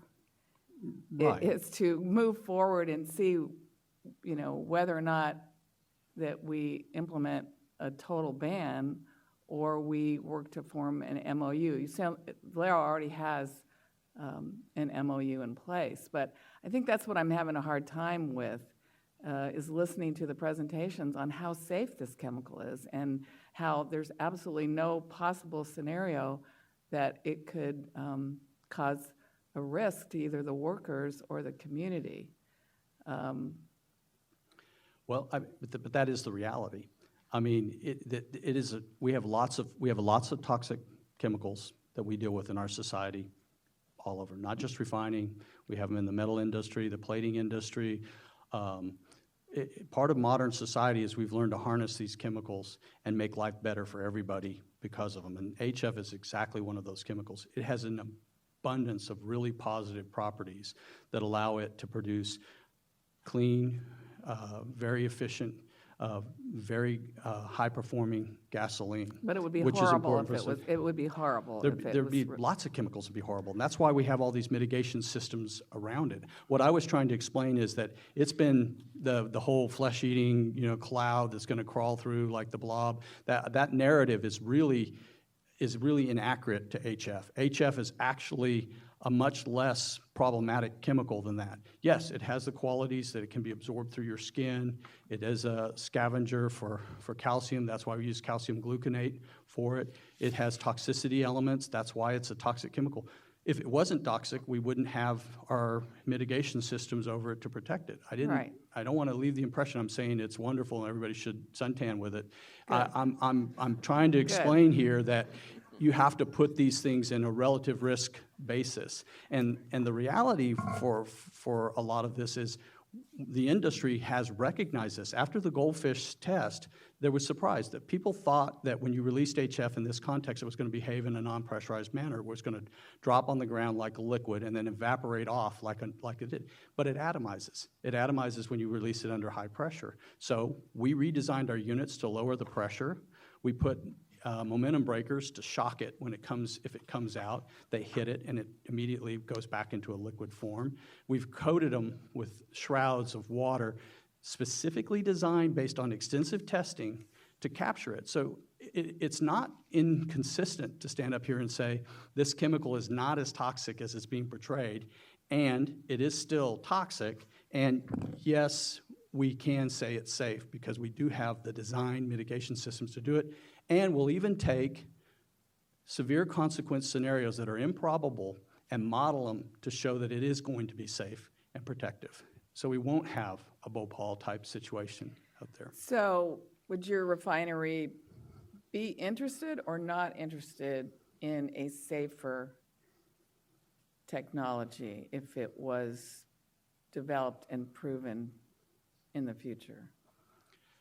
Yeah, I mean, I think we look at all opportunity to be safer in operating. I mean, if you look at the evolution of our industry, our safety rates are actually lower than law firms. I guess what I'm saying is you think there's no scenario that's possible where this could get released. Why would you be interested in a safer technology?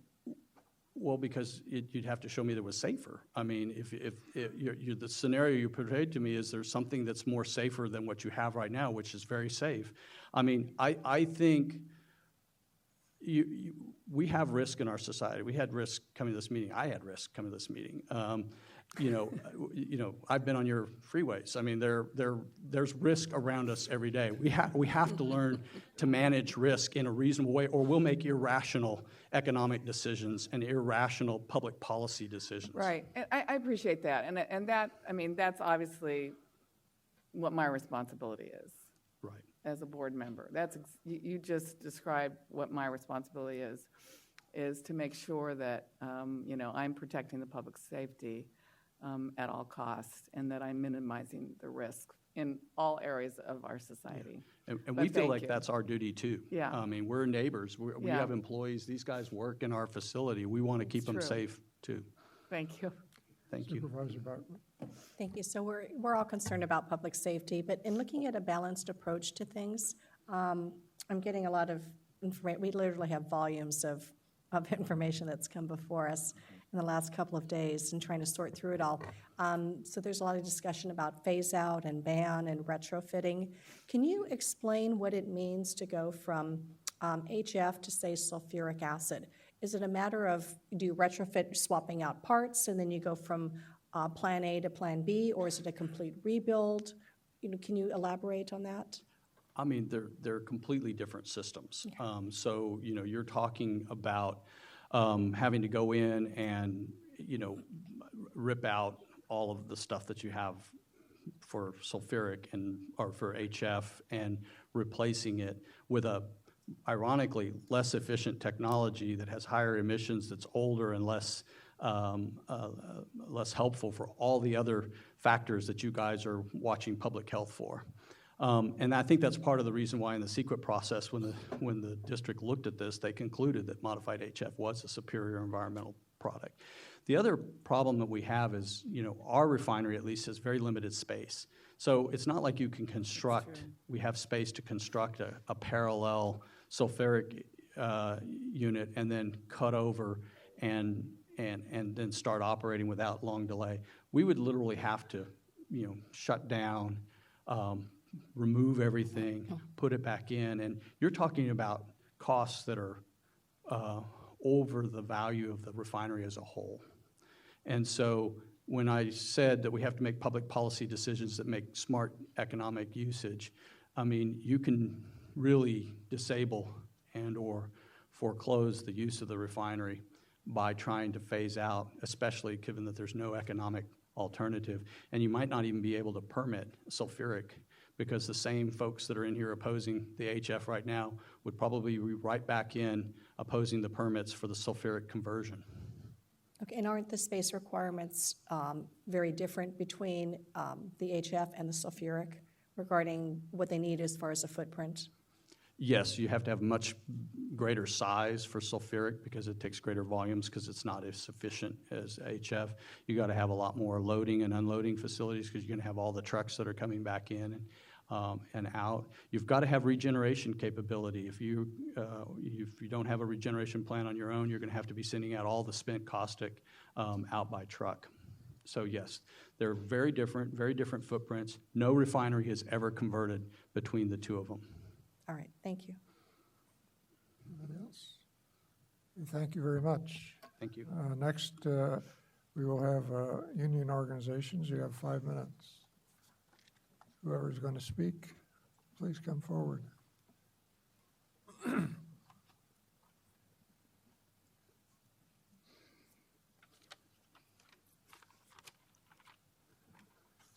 Good morning. I'm Ron Miller, Executive Secretary of the LA Orange County Building and Construction Trades Council. I'm here on behalf of over 100,000 highly skilled and trained men and women of the building trades that live in Orange County and LA, many thousands that live around these refineries, many thousands that work in and out of the refineries every day. In fact, we could probably need a room 10 times this size if it wasn't a Saturday, because they're there working today. As you've heard, it's a factory. They work 24 hours a day there.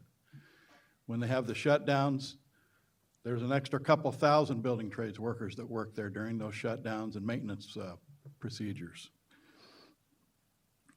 We're here today to support an MOU and no ban or no phase out for the MHF. As you've heard today, and I'm not going to go into the science because the building trades doesn't have a science advisory board. We may after we get done with this, because we've learned a lot. And I'm not going to go into the science, but they've operated there very safely for over 50 years with no off-site release.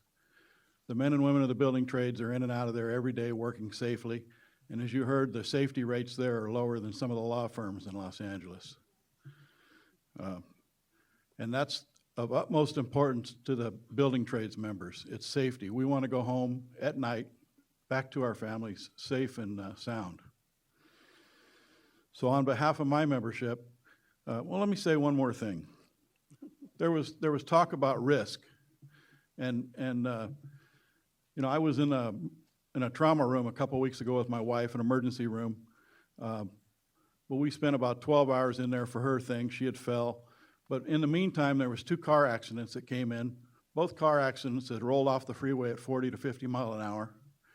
And they brought them into the bed next to her.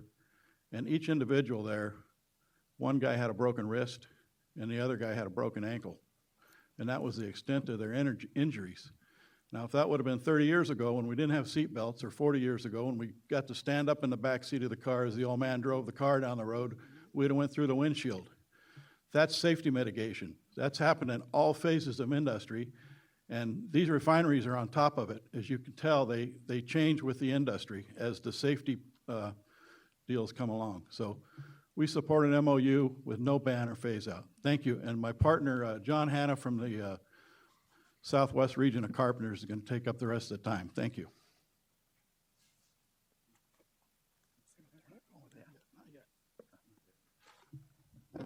Thank you, Ron. Mr. Chair, fellow board members, John Hanna, the Southwest Regional Council of Carpenters, 25,000 of us in Southern California, 700 who live in either Torrance or Wilmington. And I'd like the carpenters, and actually for Ron Miller, all the building trades representatives, can you stand up? Carpinteros and other building tradesmen. Thank you. These men and women, and Supervisor Hahn asked why, whether we were told, you can sit down now if you want, whether we were told that these would be closed. That's not why we're here. We weren't told that, but we understand economics. We fight for our private sector employers, and we fight for the safety of our employees. We're glad you're looking into this because we want a safe workplace too. But you have to understand, refineries, all of them, not just with this alkalization process, but all of them are inherently risky. And that's why California has special laws that require skilled and trained workforces in these refineries. And we operate under a culture of safety that maybe they don't in some of these other states.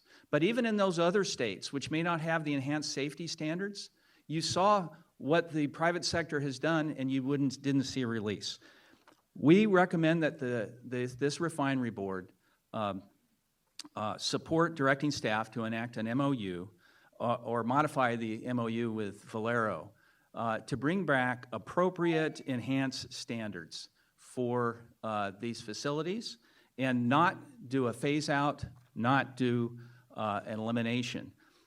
Really at the end of the day, our carpenters are here and our building trades representatives are here because we believe that the private sector, working under general standards, are most adept at providing these safety standards that are required for this community. Safety record is clear, and we think there's no justification for a phase-out. Thank you for your testimony. Any questions? Go ahead. Thank you. Hi, John. Hi, Supervisor. And it's great to see all the workers. And as you all know, I'm, except for this issue, I have been such a great friend of working men and women in LA County and do everything I can to protect jobs. So, John and Ron, are you saying that currently there's no need for further safety measures? No, we believe. Place, or do you think? I'll let Ron speak for himself. Do you think it can be safer? And technology always changes, and in 20 years you might have a process that's economically viable, that wouldn't require a shutdown, and do what there are some people who want to do here, which is they just want to shut down the refineries, regardless. And this is an opportunity, an argument for them to do it. And I think the gentleman from Valero had it right, that the people, or many of them, who are here or who have been here today urging a phase out will be here if there was a conversion to sulfuric acid. But we always do But if think, there was a safer technology in the future that was economically viable, the working men and women would support that, as long as sure, we weren't- we're always looking for, and I think the industry's looking for, and we are too, something safer. the most safe thing Yeah. that's possible. But if the requirement is something that the cost is greater than the value of the facility over a period of time, and particularly given California's, what should I say, attitude about refineries and the constant efforts for some to oppose anything with regard to the energy industry. I don't see that as coming, but that's why I said, Supervisor, I'm glad you're looking into this, the refinery committee. I think it's important that public policy officials look to ensure that the private sector is doing what they say they do. And you have to look at experience and what's happened. And I think that's why, and we do too. We fight on the inside. But we have to look at other factors, and Supervisor Bartlett brought up one of them with regard to the increased truck travel with use of sulfuric acid and the risk inherent in that kind of travel. So it's a great point, Supervisor. And I think the industries probably would look forward to it too. I know for us, we're always fighting for safety. But we feel like with these two partners, we're not fighting them. You're as safe for as safety. you're as safe as you can be. At the present time, yes. Okay, you don't have to answer, Ron. I'm sure you agree with everything he just said. Go ahead, Ron.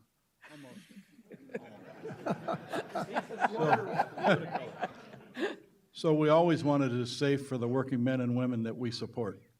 That's the bottom line. Right. You know, and I'd also, just let you know, we work across all industries. The end of this month, we're breaking ground on a new battery storage facility in your area. But there's also issues with that. They can't get the lithium.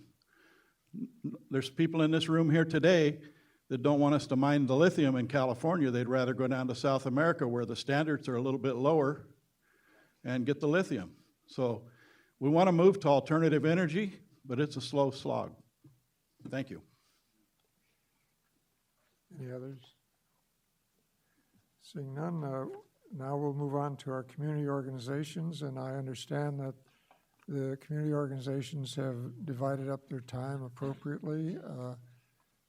So we'll just, you have 20 minutes, and however you choose to use that is up to you.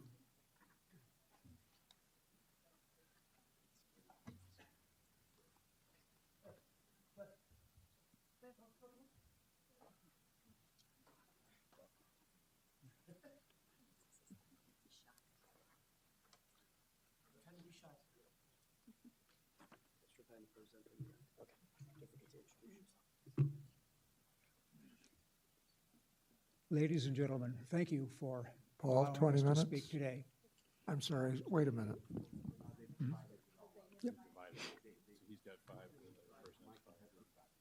Paul, are you the divider there? And you know what the times are? Okay, thank you. Reset the clock, thank you. Go ahead. Hello, my name is Cliff Heiss. I'm a longtime Torrance resident, and I'm speaking on behalf of the Torrance Refinery Action Alliance. We're here because two refineries in the South Bay use massive quantities of one of the world's most dangerous industrial chemicals, hydrogen fluoride, an additive touted by refineries for decades as the community's primary safeguard has been unmasked as completely ineffective. As Congressmember Ted Lieu has stated, the community has been hoodwinked. Elimination of hydrogen fluoride is the only measure that will ensure community safety. The AQMD has adopted a performance standard approach. If the refineries fail to demonstrate that they can protect the public from a major release, then hydrogen fluoride must be phased out. A performance standard must be designed to protect the community, not tailored to what the refiners are able to meet with enhanced mitigation. We respectfully implore the Refinery Committee to give direction to staff to create a performance standard to protect the community. Astoundingly, the refineries advocate allowing irreversible or other serious, long-lasting adverse health effects in their proposed threshold to protect the community. This is unconscionable and should shock everyone.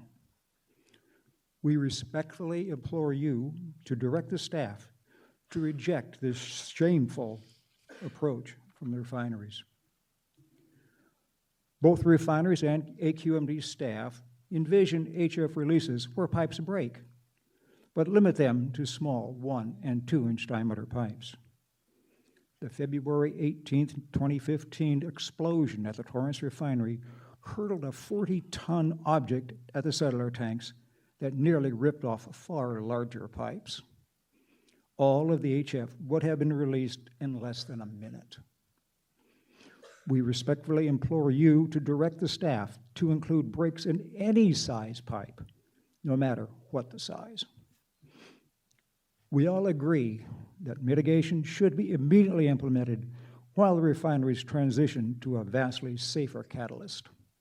However, for the ultimate test to determine whether HF can remain indefinitely, it's crucial to allow the refineries only passive mitigation in their attempt to show a safe threshold can be met in the face of a major HF release.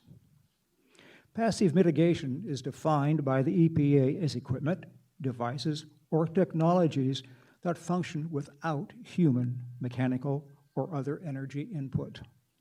Measures such as water curtains or rapid evacuation systems would not be considered passive mitigation. There are compelling reasons that the EPA risk management plan allows only passive mitigation in determining the worst-case releases of toxic chemicals. Calamitous events that can cause major toxic chemical releases, large earthquakes, accidental or deliberate explosions, or fire will also likely incapacitate active mitigation systems. Active mitigation is prone to intentional acts of disengagement as part of an on-site attack or an off-site-based cyber attack. We respectfully implore you to give the strongest possible direction to staff to allow only passive mitigation in determining if HF can stay. Common sense tells us that active mitigation systems cannot be counted on to protect the community. Thank you. And now, with 5 minutes that Sierra Club has generously ceded to TRAA, we'd like to show you the latest TRAA series of public service announcements. I think you'll find them easy to watch and very informative.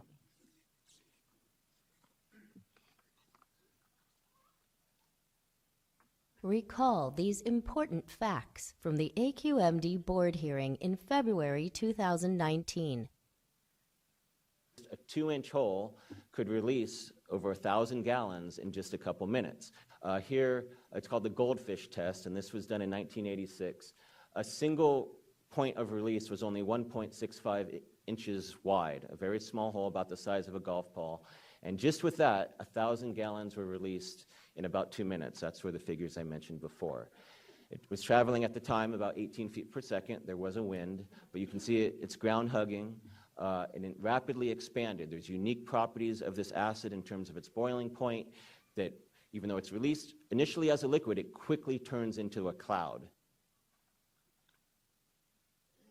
This is actually a picture of the refinery after that explosion in 2015, and natural disasters, can't be predicted, but could cause some issues that might lead to a release, as well as intentional acts have been discussed as well. If it's a natural disaster, there's already a great tax on the emergency response teams dealing with, say, an earthquake. The hospital rooms are full. Even with the best of intentions, mitigation systems do fail. During the HF release at the Marathon Refinery in Texas, falling equipment broke off 2 pipes on the HF tank, while also damaging the emergency water spray system. During the 2009 Citgo Refinery release of 42,000 pounds of HF, the water suppression system ran out of water, fighting both the fire and acid.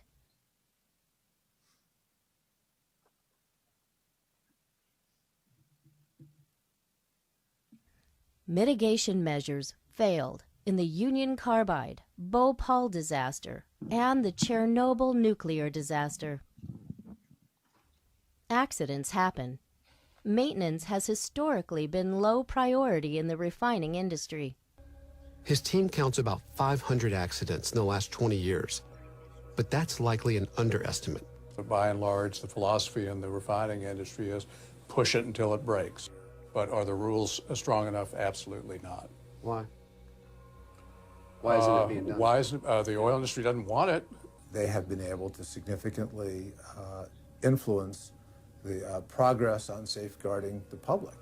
Consider these health and safety hazards during a hydrofluoric acid release. It is uniquely hazardous to health. It is not just an acid that burns, but it does, once it gets on your skin, it does penetrate into your body and actually attacks your bone structure. There's just some pictures here. It does require immediate treatment, and it does require specialized treatment. My name is Dorothy Moore, and I'm a physician with 10 years of ER experience. And I urge you to keep in mind the University of Texas Emergency Preparedness presentation that was held in September. Remember, they practice for the worst reasonable scenario. He mentioned 500 patients would overwhelm his hospital, and there's a limitation on the number of burn and ICU beds, not to mention the national shortage of calcium gluconate. Locally, there's only enough for 40 patients, they calculated at that time. Even if you survive, there's permanent scarring. I told you about the difficulty determining actual exposure versus asthmatic or the worried well with such insidious initial symptoms of cough and sore throat. When time is of the essence for treatment, this is a triage nightmare. According to the Los Angeles County Health Department, field tests and experience from other major chemical incidents suggest that evacuation zones in response to an MHF release could extend up to 10 miles from the refinery. This equates to potentially millions of people at risk. My name is Katie Butler. I'm representing the Los Angeles County Department of Public Health. I'm a board-certified toxicologist with over 10 years of experience in health risk assessment and risk management. We support the fundamental principles of the proposed approach that enhanced mitigation and phase-out of modified hydrofluoric acid is called for. We encourage the district to take a path forward that requires modified hydrofluoric acid to be phased out as soon as possible. In 1991, the AQMD said itself in Rule 1410, while engineering measures can be undertaken to reduce the probability of an accidental release, they cannot eliminate the possibility of a major accident. Elimination is the only 100% fail-safe measure to protect the community.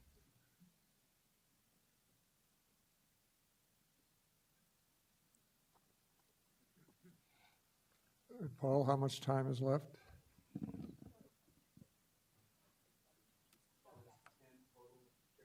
Okay, thank you.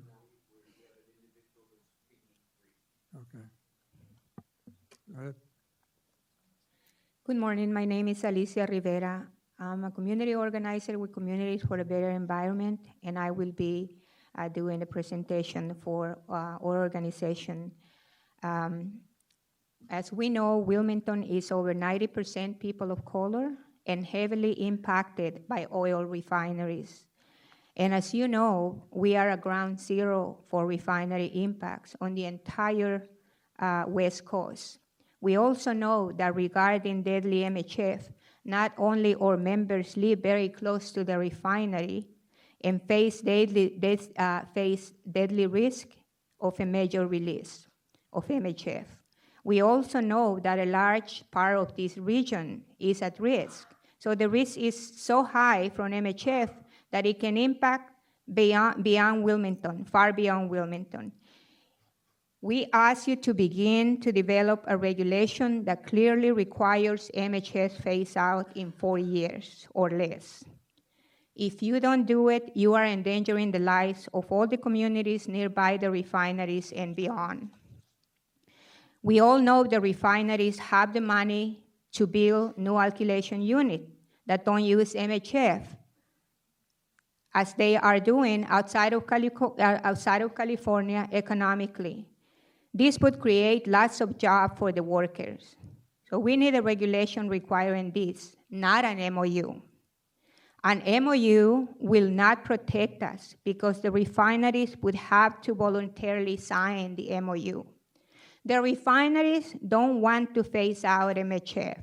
So how could an MOU lead to phase out if they have to voluntarily agree to sign it? It is misleading that we are even talking about an MOU again after 3 years of failed MOUs. We also do not want a performance standard in either an MOU or a regulation. I will call your attention to a document that you have in front of you. It's a one-pager with a set of recommendations. It's a document that has the logos from all the community organizations that have signed onto these recommendations. CBE, NRDC, Environmental Defense Fund, Ban Toxic MHF, Center for Biological Diversity, Communities for a Safe Environment, and Air Justice. Altogether, what our coalition is asking for is a reasonable option, even if you send some bad options forward to the full board. Don't foreclose the option that the full board can evaluate. Foremost, thank you.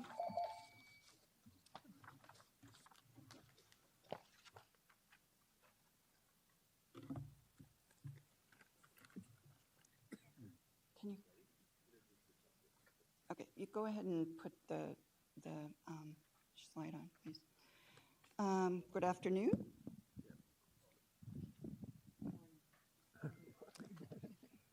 Good afternoon. It's almost afternoon. My name is Sally Hayati. I have a PhD in engineering. I'm a Torrance resident. I agree, I want to say, with Supervisor Hahn that the time allocation is unfair. We did ask for more time than 20 minutes. Please ask questions. Also, here is our community answers to Mr. Nastri's request for feedback. No mitigation-based performance standard is acceptable. No level of HF exposure is acceptable for any receptor, also known as a human being, anywhere, including in the alky unit itself. The Union, next chart, please. Sir, the Union Carbide plant in Bhopal was designed to be fail-safe, with 5 layers of advanced protection systems. All failed during a chemical release in '84. 30,000 died, 500,000 permanently injured. Law firms do not do that, okay? Next slide. In '89, Torrance sued Mobil because an HF release could cause a disaster of Bhopal proportions, with hundreds of thousands killed and double that seriously injured. AQMD agreed with that. This is what HF alkylation can do. Safety claims for modified HF, next slide, please, saved HF from that ban. But official EPA reports still show, these are the official reports from the refineries, that in a settler tank release, residents exposed to the HF plume within 3 to 4 miles could be killed or permanently injured, and that's 50,000 people in that plume zone. One 2017 EPA report found, however, that these official hazard zones are significantly understated. EPA recommended that HF distances be used instead. Next slide. These are the HF hazard zones. This is the actual MHF hazard for the same release. 300,000 residents within the plume area for 16 to 17 miles could die or suffer injuries. As AQMD consultant John Cornwell explained, MHF is 99% HF. MHF is HF. Quest did the MHF testing and modeling for mobile in the 90s, and Quest says 100% of released MHF remains airborne, not 10% as they claim. Dr. Ron Koopman, AQMD consultant and director of HF Industries tests, say, there's no reason to believe the information I see is correct. Yet today, TORC bragged about MHF safety. False safety claims stop next. False safety claims stopped the HF ban. As a result, 50,000 residents up to the beach could have died in that explosion. That was dumb luck, not skill, that we didn't die. Last year, next chart, Wisconsin HF refinery evacuated for 70 square miles, just this size, despite the existence of mitigation systems. We can't evacuate here. In Korea, people were evacuated for 3 months to clean up the deposited HF. Imagine doing that here. Next slide. Why are we enduring this risk? Basically, it is so that 2 refiners can avoid the cost of switching to a safe alternative like the one used by 8 other California refineries. AQMD's latest proposal to keep MHF and rely on mitigation measures is retrograde. MHF was developed because we know mitigation systems fail, but then MHF failed. It's time to eliminate HF alkylation, not retreat to the 1980s. Is public safety no longer as important? In 1991, you saw AQMD agreed mitigation systems cannot be relied on. AQMD staff gave you the same advice in 2017. Next slide. Thousands of pounds of airborne HF can escape in the first minutes despite working mitigation systems, which can fail completely, raging fires and explosions. The serious near miss yesterday. Despite laws, worker pride, and good management, these things happen. No mitigation system can deal with it. Next slide. Yet AQMD is now suggesting that multiple layers of redundant systems could solve all these problems, guarantee mitigation performance in perpetuity. But safety experts say that that's just wrong. Next slide. First, controlled field tests and software models can't accurately predict fielded system performance. And this will be a paper study that they do. As Dr. Koopman said, it's easy to represent probability of failure and performance as symbols in an equation. But it's almost impossible, he says, to predict their true magnitude in practice, which is massively multivariate. At the most fundamental level, AQMD's approach just won't work. As MIT has reported, redundancy and the use of protection systems are among the least effective approaches to designing for safety. It's not effective. The most effective approaches involve eliminating hazards, substituting non-hazardous materials for hazardous ones. MIT's advice is ban MHF. AQMD's suggestion that our children could reasonably be subjected to 95 parts per million HF for less than 10 minutes or 10 minutes is appalling. Healthy adults can die in less than 30 minutes at that level. And no, 10 minutes, 9 minutes, 5 is not reasonable either. Oddly, for us, there's no acceptable HF concentration for our children to be subject to. Take a lesson from Chernobyl, so similar to the MHF issue. Every lie incurs a debt to the truth. Sooner or later, that debt has to be paid. The bill for the MHF cover-up could be very high. Don't go back to solutions that we know are no solution at all, but wishful thinking. The economic impact of planned replacement will be modest. We can do this. That's it. Please ask questions. You still Do you have have any 20 questions? seconds. You still have 23 seconds. I'm sorry? You still have okay. 23 All right. seconds. Oh, thank you. Okay, so I just want to mention The sulfuric acid and alternatives, they're perfectly acceptable alternatives. Advanced sulfuric acid was chosen by Valero just recently in another state.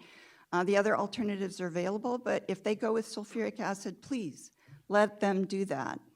8 other California refineries use it.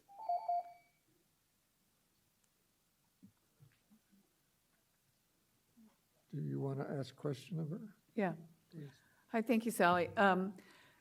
Could you elaborate more, because I know you've done a lot of research on the safer alternatives, and maybe speak to the also the concern of if we transition to sulfuric acid, that the trucking would be a problem, the emissions would be a problem, and that the communities might be right back here protesting that alternative as well. So first I want to say Excuse that... me, could I interrupt?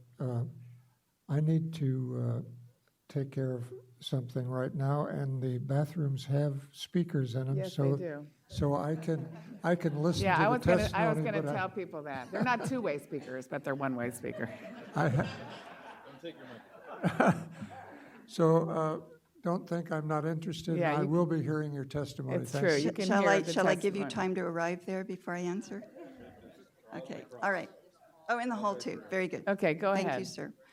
Okay, so regarding the trucks, Yeah. I think the fact that our community is willing to consider conversion to sulfuric acid is testimony to our knowledge that refineries cannot be 100% benign.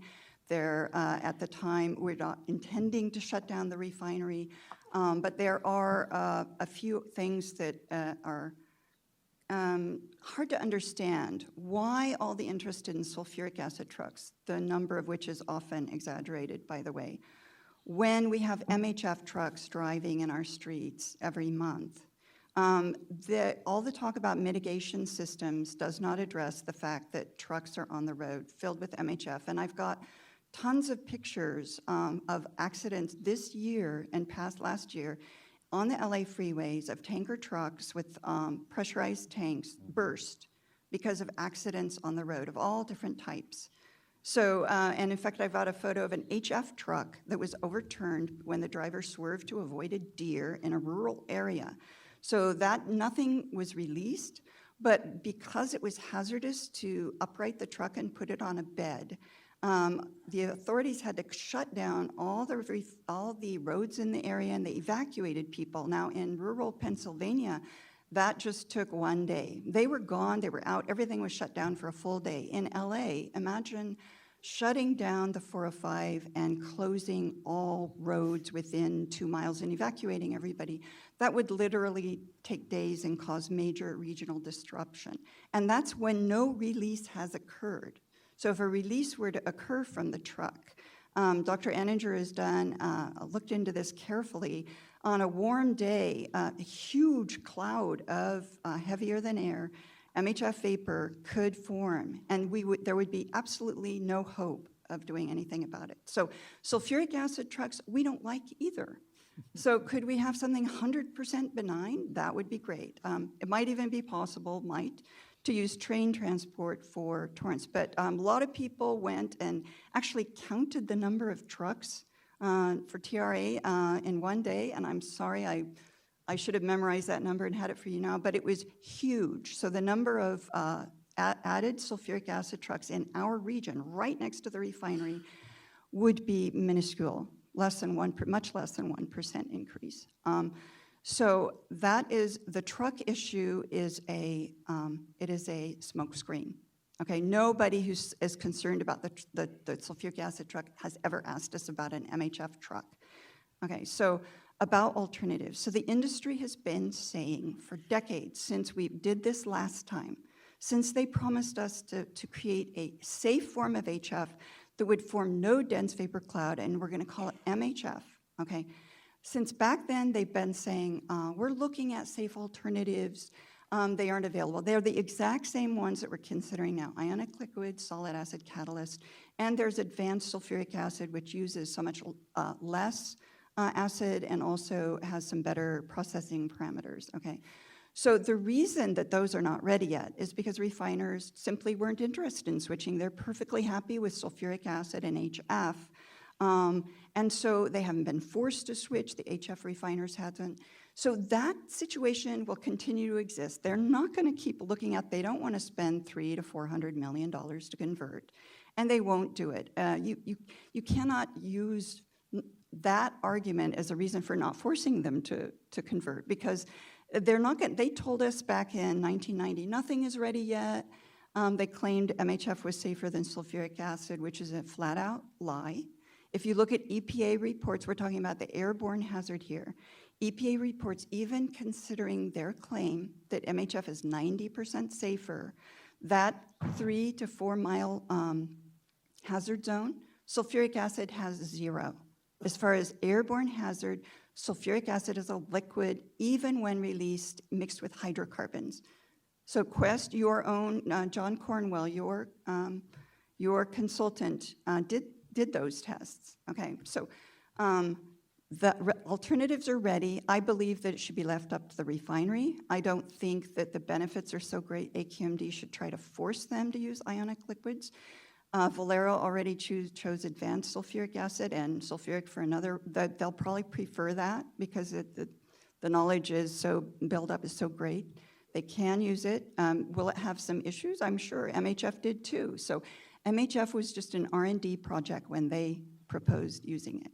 When the unit first started up in 1997, it failed.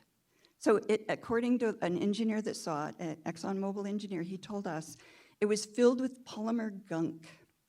It got into a runaway condition because the additive interfered with the HF's ability to do the alkylation.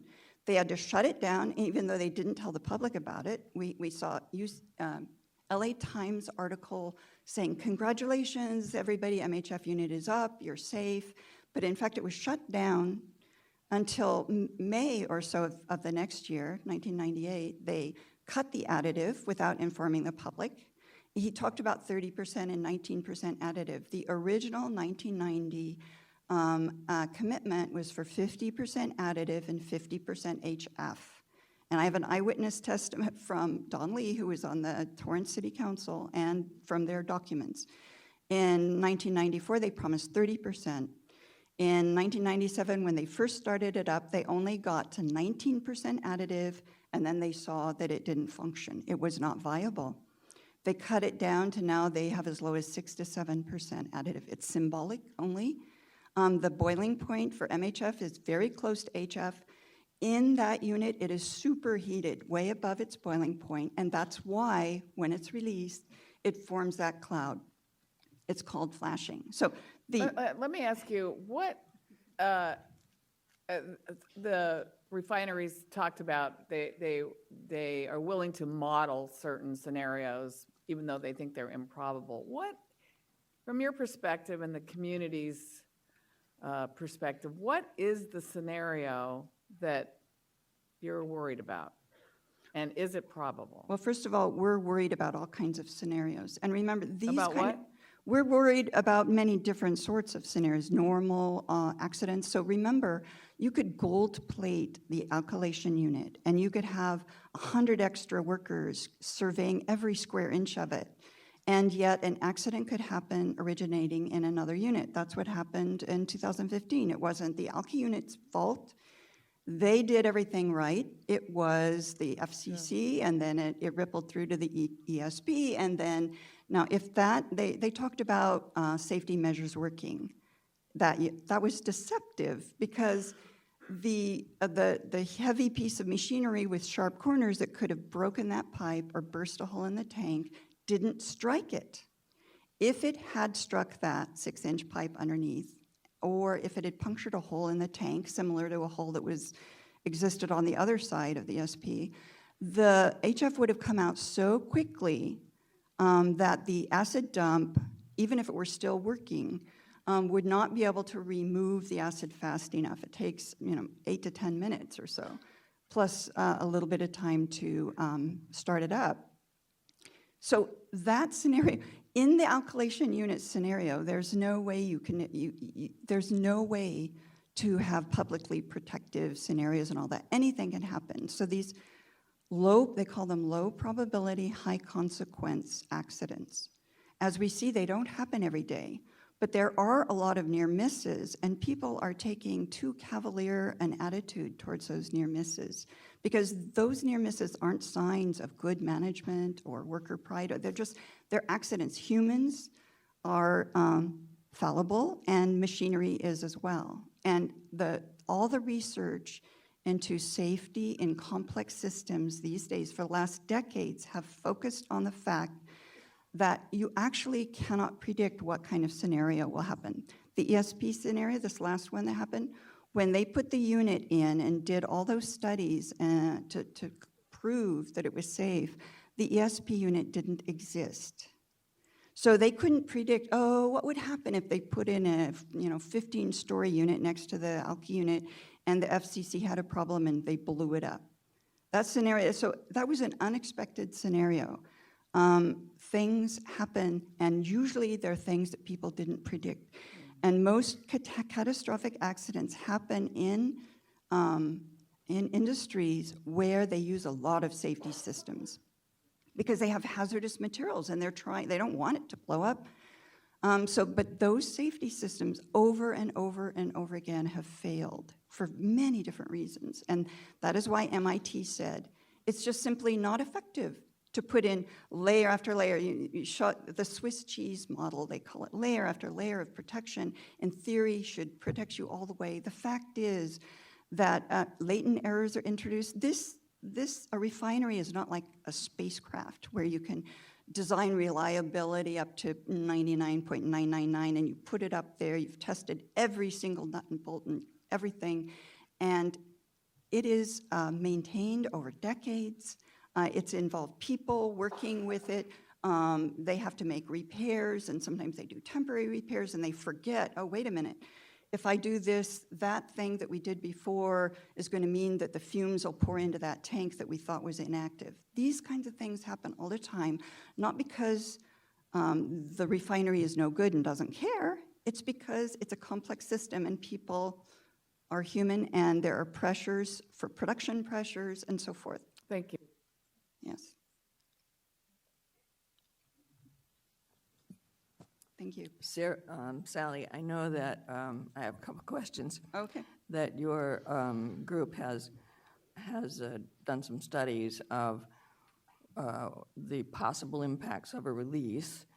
I want to question first, when there is a release, they talk about the temperature at which this chemical vaporizes, but they also talk about the distinction between an aerosol and a vapor. Could you kind of describe that for us in terms of how that would affect a release? Well, it's sort of like a distinction without a difference. So MHF does form an aerosol upon release. They like to deny that, and they call it a dense vapor cloud instead.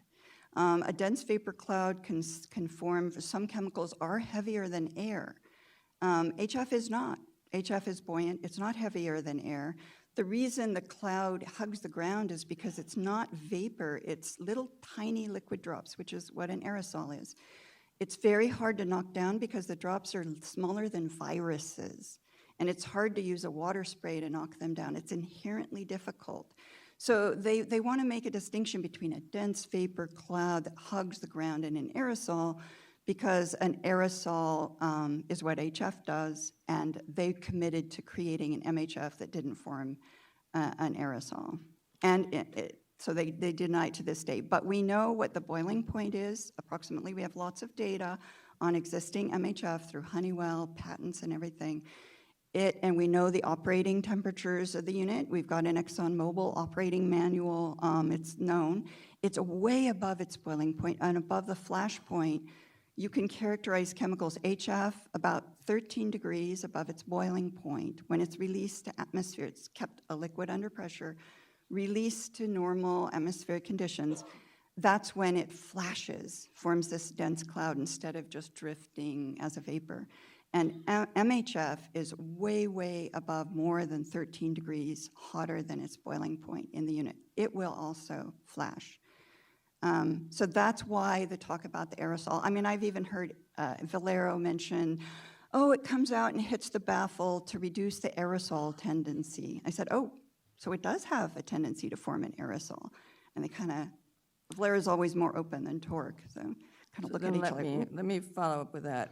Yeah.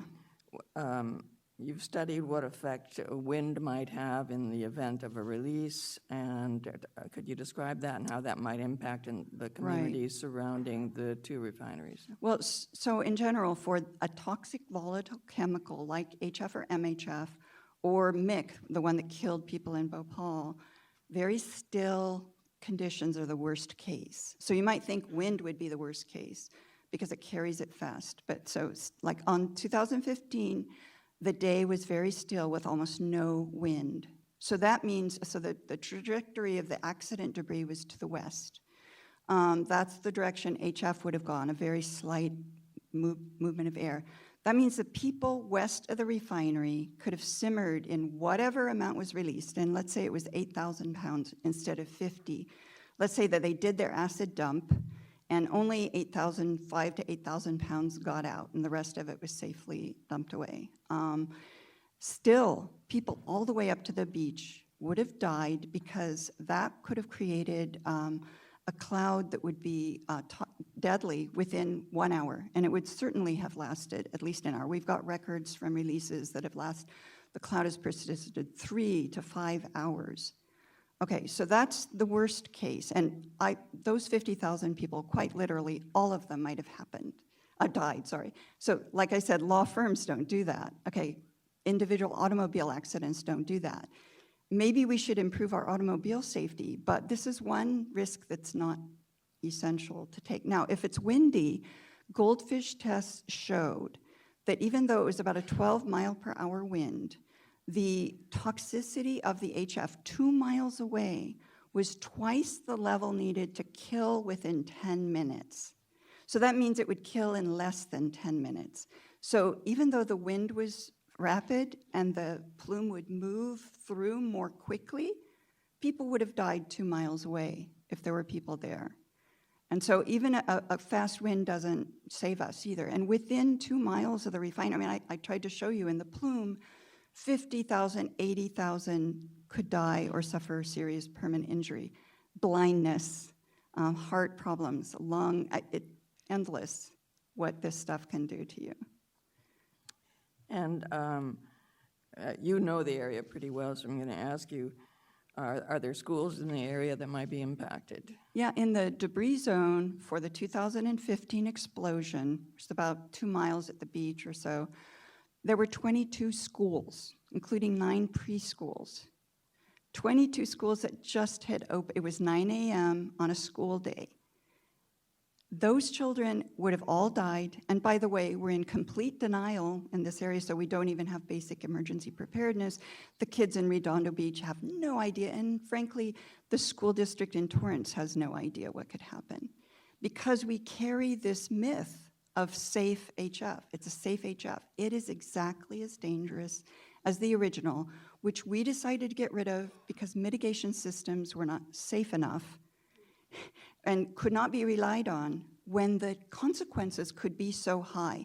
Do I think inevitably this accident will happen? No, how can I know that? I don't but I know that it's almost happened 3 times. I know of 3 very bad accidents that could have been catastrophic. The Philly one, these things are just dumb luck. You can't use them as examples of how well everything is managed. And when things go that very, very wrong, there are limits to what we can do. And Husky Energy, TORC mentioned that, or the other guy, that Husky had activated its water mitigation systems and were good citizens. Well, guess what? They evacuated 70 square miles anyway because the experts knew that the water systems would be useless if the fire really approached close enough. The tank would heat up, the tank could burst. It's not easy to evacuate 70 square miles, even in rural Wisconsin. They did it because they knew the danger was real. And they didn't even want to do it because no authority wants to alert their residents to the fact there's a danger. They did it because they sincerely, truly believe, the firefighters, even the refinery workers said, this is deadly despite the mitigation systems. And by the way, it was already evacuated into a tank. With respect to the area and the schools, would it be safe for those people to shelter in place in the event of a release? It would not. So there are careful studies done. So shelter in place was an industry response to Bhopal. Okay, so industry knew a lot of people were very concerned after Bhopal, especially in Chemical Valley in Virginia. And so they started a movement to talk about, well, you have something you can shelter in place. And, but they did careful studies at that time, and we've got them. They've got curves of how quickly an aerosol or small vapor can get into the home, even if it's sealed properly. So that's why they say you have to get out of the shelter as soon as possible, because the vapor, and especially aerosol, and in fact, the reports I saw specifically said aerosol was not included. Why? Because aerosol is more dangerous. So they were talking about vapor. Aerosol is even worse. But as you would be sheltering, and you would, even if you sealed your windows and everything, my daughter just built a house, and you can see places everywhere where it comes in. So the HF would steadily increase. If they said very clearly, never advise sheltering in place for more than an hour. Well, if that day, 2015, even if everyone was 100% prepared instead of 0% prepared, and they all had their shelter-in-place room, after an hour, the HF concentration in those homes and schools would have been high enough to kill. That's the horrible fact about shelter-in-place. And I calculated the cost of weatherproof, like reducing the air filtration rate, to really emergency prepare to try to maximize the benefit of shelter-in-place, which is limited, would cost billions, far more than the cost of replacing MHF. We will never be prepared because it costs too much. Great, thank you. Thank you very much, Sally. Thank you.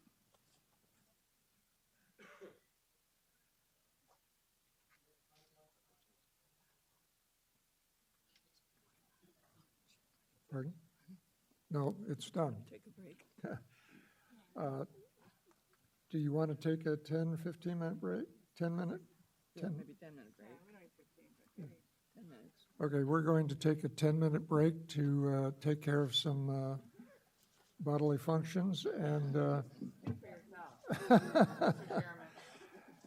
so don't run off. We'll start public comment as soon as we get back here in 10 minutes.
In 1 minute? Yes.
swing by the green one.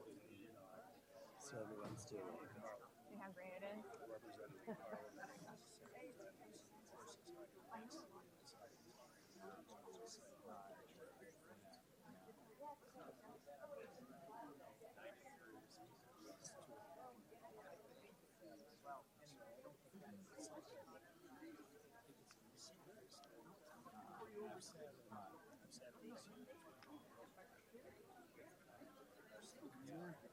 How you doing? Everything going good? I think so. We got 92 speakers here. 93. Oh, 93. Well, the 93, we have one for the other comments. That's going to be Harvey Ever. So he's not going to speak on, he's not supposed to speak on anything that he spoke about, so I'm sure he'll do this. But he's the Other public comments? that's Okay. allowed. So he's actually doing one in here and one.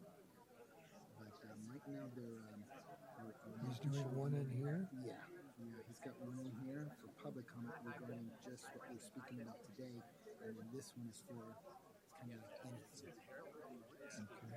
So right now, we're getting the group, we're actually kind of getting the grouping right now, so basically we'll start out with Katie Butler, so you can call off the first two names, and then once they go, are we giving them a minute? Is that how we're going? Okay.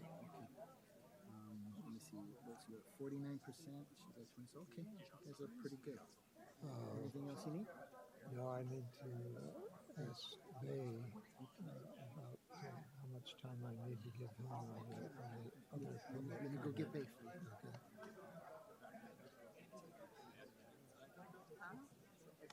Sound good, right?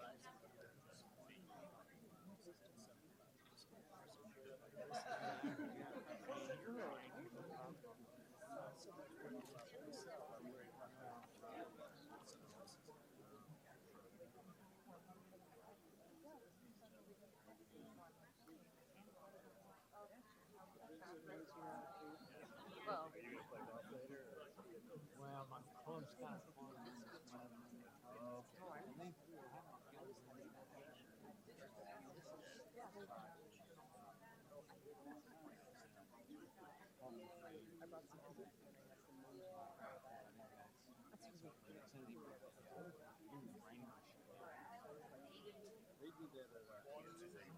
Oh, I definitely don't need water. Because then I'll have to get rid of This is water. not going to end it too. Then I'll have to go. I'm not on telephone. I was very pleased with it when they said 90. I see How about that? What'd you do? More than that. So it's like, I don't know how cool is that thing started. I saw a few of the you guys said, oh, well, time for me to go home. So I think that they're maybe thinning of the herd. As usual. As usual. Yeah. Right?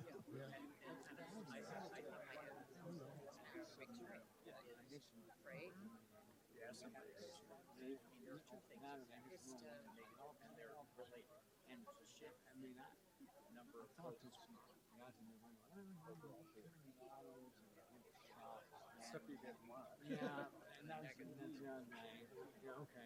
You really mean that? Well, probably not. Pretty close to that. And I want to get away. Can I refund it? No, all of them. I think all of them are get credit. Every year we have, I don't know if it's a member, and I asked them about the past, and I'll talk to some of us.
Risk management technology.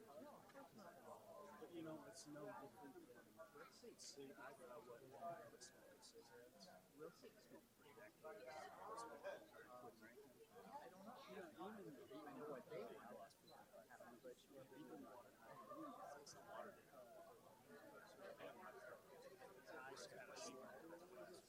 see kind of got back on track.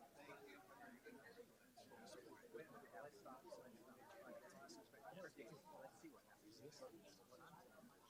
Especially when you lose it. I'm not going to. Best thing is to get rid of this. Yeah, it's. I don't ever call this board.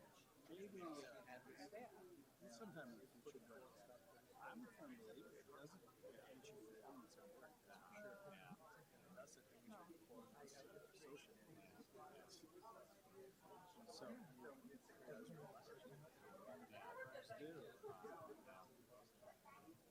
I actually took a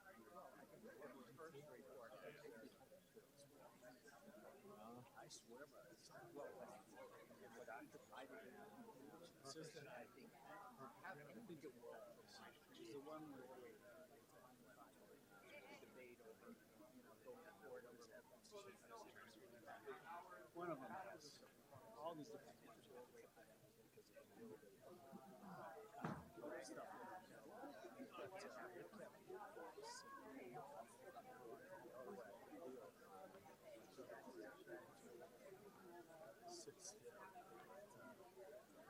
I was afraid to take it.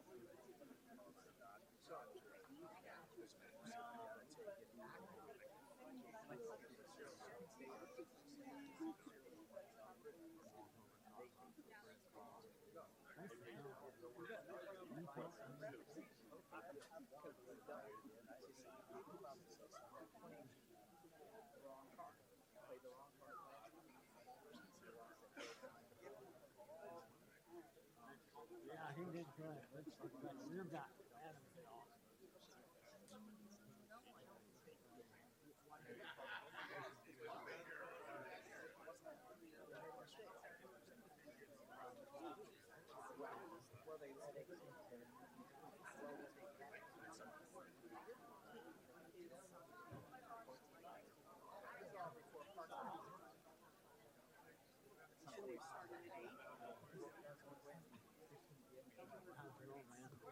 You lose your wife already? How's it going? Hey, how are you? Good seeing you. Yeah, thanks for coming. I think Steve Lee's here. I think he's just in the overflow room. He didn't get to bring his. You're probably writing equations up on the board or something. Most like likely. that. Yeah, some chemical equation. Doing the full explanation of the process. Dissociation, like, that's a bond, right? Yeah, I think his daughter's here, so he'll train her and all this stuff. I was kidding about it. I think the boss, Mark or something, was out here. Yeah, Mark Rosark was here last week, so. Saying I changed something around. Sometimes it's a good thing, though. Yeah, it's a good thing. Dives into the details.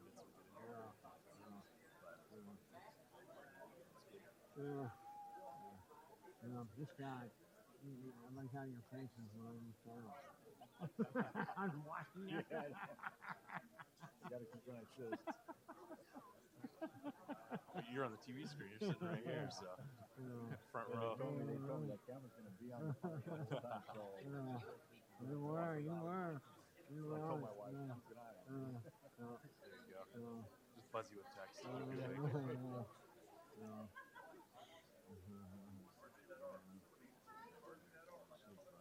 What was that? Yeah. They're keeping it moving. The time's going. Yeah, it'll hold me some minute. You gotta hold it. And then they skin, and they'll take the leaf and then they'll get some nice powder and have a leaf. So you got, I said 4. I said 5. I think it's a good.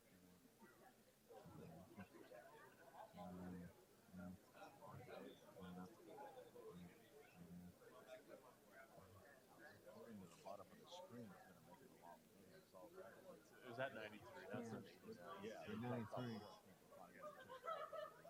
De meer vrienden en zo met de meer vrienden als aan Arizona back. Not quite. They keep doing wrong because what they do, they call them up. Yeah. So they come up and stop and understand like you're gonna get it over right away.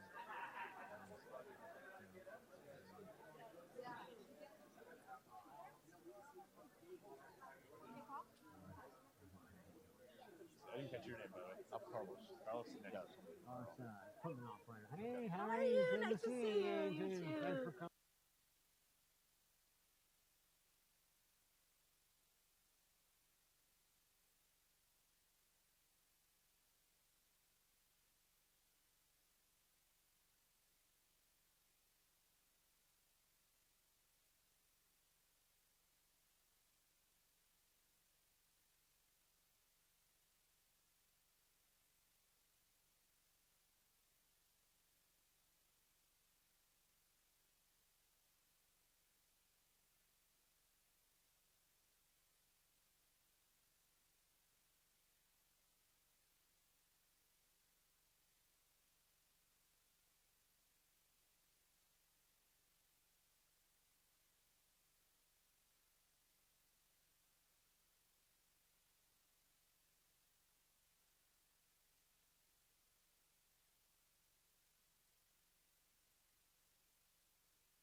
Well, this is not on the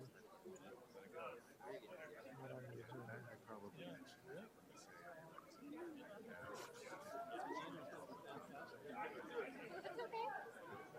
Paul?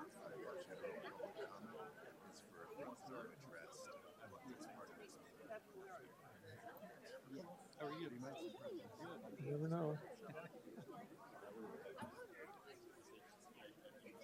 Could I have everyone take your seat, please? We're going to get started with public comment.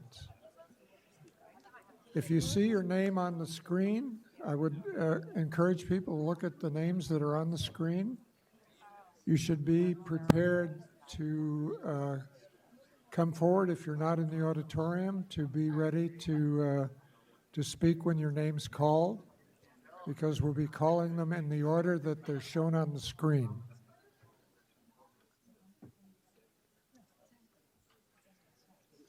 Everyone will have 1 minute to speak in comments on the agenda, and in regular public comment at the end, also 1 minute. So for things that are not on this agenda. So first off, we have, could we have Katie Butler at the first microphone, and then Min Liu over at the other microphone? Hi, yes, I'm Katie Butler. I'm a board-certified toxicologist with the Department of Public Health. Thank you for this opportunity to provide comment. Our department has been participating over the last 5 months in meetings with AQMD staff and others to closely examine this important issue. The Department of Public Health maintains its view that eliminating the hazard of modified hydrofluoric acid would be the most health protective mitigation. Now, if the performance standard approach is pursued, I think we all recognize that it's reliant on the ability to establish health protective standards and then have confidence that they can be met. And it's not by any means an easy task to do this, to determine what the health standards should be. But I do know one thing: they should be science-based. So one of the 3 questions posed this morning: what should the health protective threshold be? I submitted a review of the available scientific literature. Thank you for your comments. And all of you should have received it. Thank you for your comments. Okay. Min Liu? Great, thank you. Min Liu? I would like to say that it supports a threshold of 1 to 3 parts per million, which is much lower Thank you for your than the comments. Please sit AEGL. down. Thank you. Go Good ahead. afternoon. And would Carlos Barajas, the other microphone, go ahead. Good afternoon, distinguished committee members and attendees. My name is Min Liu, and I'm here representing the Boys and Girls Clubs of Long Beach as Director of Organizational Development and Club Alum. Our organization is proud to provide the best quality and most affordable after-school care and summer programs here in Long Beach. One of the oldest, most successful youth organizations in the area, and have most served over 300,000 youth in our 80 years of service. Our mission is to enable and empower all youth to reach their full potential. We were able to do this thanks to our generous volunteers and charitable donors. Both Valero Refinery in Wilmington and PBF Refinery in Torrance are huge partners of these activities. They always go the extra mile in volunteering in our programs and fundraisers. We are stronger because of these refineries. Thank you for your comments. For the reasons Thank we you. respectfully Thank you ask for your that comments. South Coast Thank you for your respect and comments. preserve Thank you. the MOUs Mr. moving forward. Carlos Thank you. Barajas, and if Amelia Sanchez would come to the other microphone. Go ahead. Good afternoon. My name is Carlos Barajas. I am an employee at Valero, lifetime residence in Wilmington, born and raised. I've been there over 60 years. And prior to being employed at Valero, I was a truck driver, a vacuum truck driver. I am now a truck driver, crane operator, heavy equipment operator.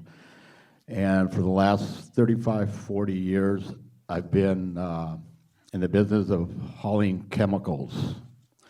I hauled all these chemicals that have been mentioned. I've hauled caustics, bent caustics, sulfuric acid, hydrofluoric acid, chlorine, ammonias. And when I hear that we need to phase out hydrofluoric acid, I just get to wondering why sulfuric acid is supposed to be safer.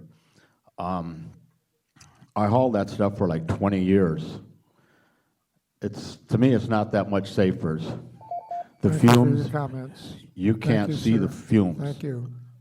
Would Bridget McCain come to the microphone? Amelia Sanchez is with the translator? Yes, she is. Okay. Mi nombre es Amalia Sánchez, vengo de la ciudad de Wilmington. My name is Amalia Sanchez. I come from the city of Wilmington. Y lo único que yo vengo a pedir que la seguridad no nada más de los ciudadanos, de los trabajadores de Wilmington también. I'm just here to say, and I come from Wilmington, and I'm just here to say that the safety is not only just for the workers, but also for the community. Y lo único seguro es quitar el MHF, es lo único seguro de unos terroristas. The only safe thing to do is get rid of MHF. It's the only safe thing against terrorists O de un terremoto. or against an earthquake. ¿Y cuánto? 8 años serían muchos del peligro que cada día estamos como una bomba de tiempo. This is a time bomb. This is a daily danger. 8 years is too long. Vivo pegado a las refinerías. I live right next to the refineries. Para mí es mucho tiempo el que me dieron. Gracias. For me, that's too much time. Thank you. Thank you for your comments. Next is Amelia Sanchez, Bridget McCain, and would Jose Gonzalez come to the other microphone? Go ahead. Sure. My name is Bridget McCann. I'm Manager of Technical and Regulatory Affairs for the Western States Petroleum Association. I'm a member of the formal 1410 working group, and I participated in all 10 working group meetings, which began back in April of 2017. I've also provided comments at previous refinery committee meetings. WISPA supports a recommendation to a path to an MOU based on scientifically sound, technically based performance standard without a phase-out that includes both passive and active mitigation. An MOU is tailored for the specific environmental, safety, and technology requirements of each facility and makes accommodations for each refinery's unique design in ways that a rule cannot. With an MOU approach, mitigation concepts can be engineered to each refinery's unique design. I appreciate the consideration of my comments, and I hope that the committee will consider an expedited MOU approach for proposed Rule 1410 moving forward, as it's the best approach to quickly implement safety technology enhancements. Thank you. Thank you for your testimony, Jose Gonzalez. And next, Monique Barajas at the other microphone. Go ahead. Hi, my name is Jose Gonzalez. I'm a resident of Wilmington, and I totally oppose the MOU. Be proactive, prevent a disaster, please. Okay, I'm sure. That's it. Thank you. Thank you very much for your testimony and keeping it short. Next, would Jim Enninger come to the other microphone? Go ahead, please. Hello, my name is Monique Barajas, and I'm with the United Wilmington Youth Foundation and also a resident of Wilmington. I urge the AQMD to pursue MOU agreements with the refineries. This issue has been dragged on by people that are not from our neighborhood and don't realize how much these refineries contribute to our community, whether it's through volunteerism, jobs that we all want and need, and investments in our organizations and community. As a board member of United Wilmington Youth, the refineries have been a tremendous support for our youth, which has enabled them to participate in many community events, programs, and workshops to promote higher education and unity in our community. As a wife of a Valero employee, I certainly would not want my husband going to work every day where we feel it is unsafe. I have lived in Wilmington for over 20 years and have total confidence in Valero's safety program, which is enforced on a daily basis. MOUs is the best solution because it lets us implement additional safety measures. If we want the best and fastest solution for our community, MOU agreements are the answer now. Thank you. Thank you for your testimony. George Kivett, come to the microphone. Go ahead, please. I'm Jim Enninger. I have a PhD in engineering. I'm a member of the TRAA Science Advisory Panel. If AQMD goes ahead with a performance standard approach, I can't overstate the importance of having realistic release scenarios, not limiting them to small pipes. Marathon release of HF was from a 4-inch diameter pipe. And also, it's very important to limit it only to passive mitigation, not active mitigation. Could you imagine the explosion we saw yesterday, not knocking out active mitigation and being limited to only small pipes? Thank you very much. Thank you for your testimony. Fernando Altamirano, come to the microphone. Go ahead, please. Hello, my name is George Kivett. I'm here today on behalf of the South Bay Association of Chambers of Commerce. We support refinery MOU agreements and stand in strong opposition to Rule 1410. Today, I ask you to look around the room and the many men and women who are in well-paying jobs, community groups who thrive from the partnerships, and businesses who exist in the South Bay, all because of the refineries. We all support increased safety measures to ensure that our California refineries continue to operate under the nation's most stringent standards for industrial safety and response. That is why I urge the members of this committee to support MOU agreements. MOUs allow for a site-specific approach to safety by allowing each refinery to tailor their necessary measures to their individual needs, all while preserving jobs. I urge you to consider jobs and working families, and respectfully ask you to vote no on a ban. MOU agreements are a better solution. Thank you. Next, William Knopf, would you come to the microphone and go ahead, please. Go ahead. Hi, my name is Fernando. I live in Wilmington, and I am really against MHF, and I really want to direct an MHF phase-out regulation now. We have seen all the things that it could damage. They said that obviously, like supposedly that it doesn't do any, like they could prevent it and they could stop it. But as we've seen from all these videos, it can't be stopped, obviously, and not to mention the lives that would lose because of the HMF. I think it's not worth it, to be honest. Not only the fact that it could go all over SoCal and also Torrance, basically it's too dangerous. The risk is not worth it.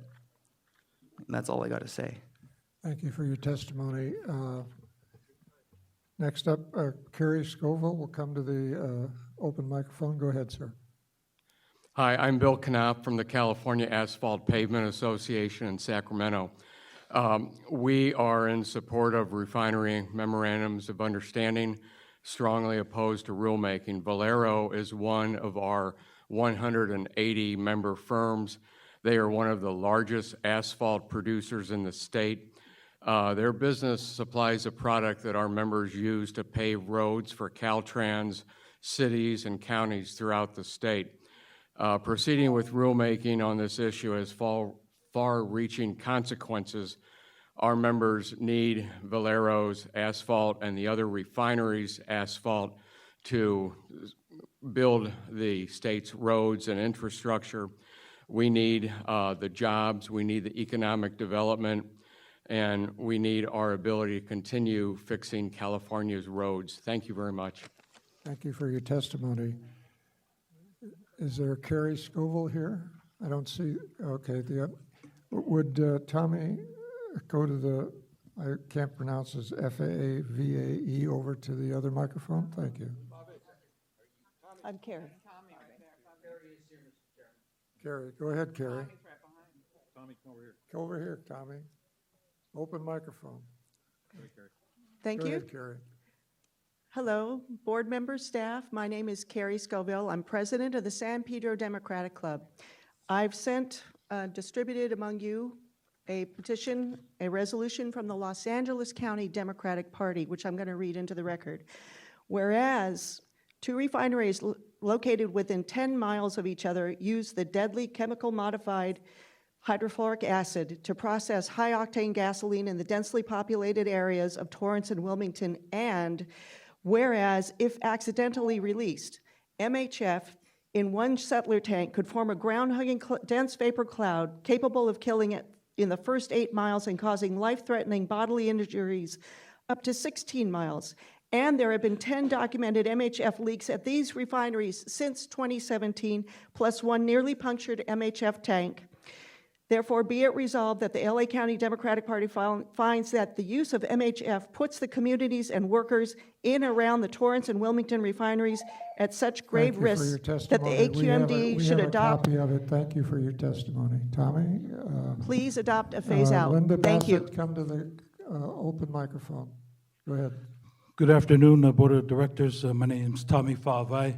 I represent IBEW, Electrical Workers, Local Union 11, and we wholeheartedly support a MOU to negotiate with South Coast AQMD between the two refineries, Valero and Torrance PBF. And we also, we don't support a no phase out, and we also do not support a no ban. And we want to make sure that we don't ban our jobs when it comes to this. Thank you. Thank you for your testimony. Is there Linda Bassett? Melissa Fimbers? You are? Linda's not here? Melissa, go ahead. Hello, my name is Melissa Fimbres, and I'm not being paid to be here. And I've worked at the Valero Wilmington Refinery for 16 years. I'm currently the process safety manager. But first of all, I'm the mom of two beautiful girls that I adore with all my life. And I wouldn't be working at this or any refinery if I felt unsafe and thought I would never be able to see them again. I urge the AQMD to pursue MOU agreements with the refineries. This is the best solution because it lets us implement additional safety measures tailored to each refinery needs in the fastest way possible. This issue has already been drawn out for over 2 years. If we want the best and fastest solution for our community, MOU agreements is the answer. Thank you. Thank you for your testimony. Joseph Goodblatt, and then Jesse Marquise at the open microphone. Go ahead, sir. Good morning. My name is Joseph Goldblatt. I'm a safety manager for brand scaffolding services at the Valero Wilmington Refinery. I'm also with the Southwest Carpenters. Can I have my Southwest Carpenters brothers stand up, please? Thank you.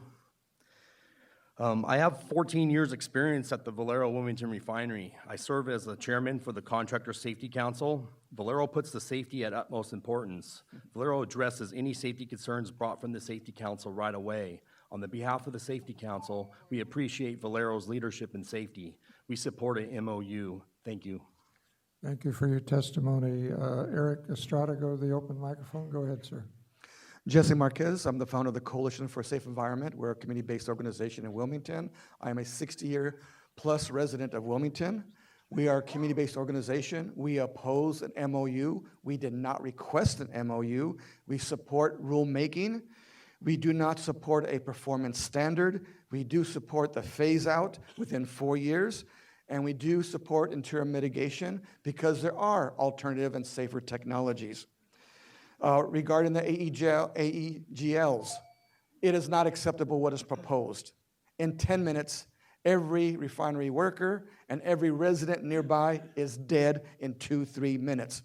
Why have a standard that serves no purpose? They talked about the safety of a half-inch, 1-inch pipe. We're concerned about major explosions, 40,000 pieces of metal hitting a tank, rupturing it. They talked about the Whittier earthquake, Northridge, while they forgot the big one here in Long Beach. They forget the earthquake fault lines near us. Thank you for your testimony. Is this Linda? Hi, yes, I'm Linda. Okay, Sorry, I was in the overflow. Would Eric Estrada go to the open microphone? Go ahead. Hi, my name is Linda Bassett, and I'm a 20-year teacher in the Wilmington area. I'm also a UTLA rep and a Human Rights Committee member.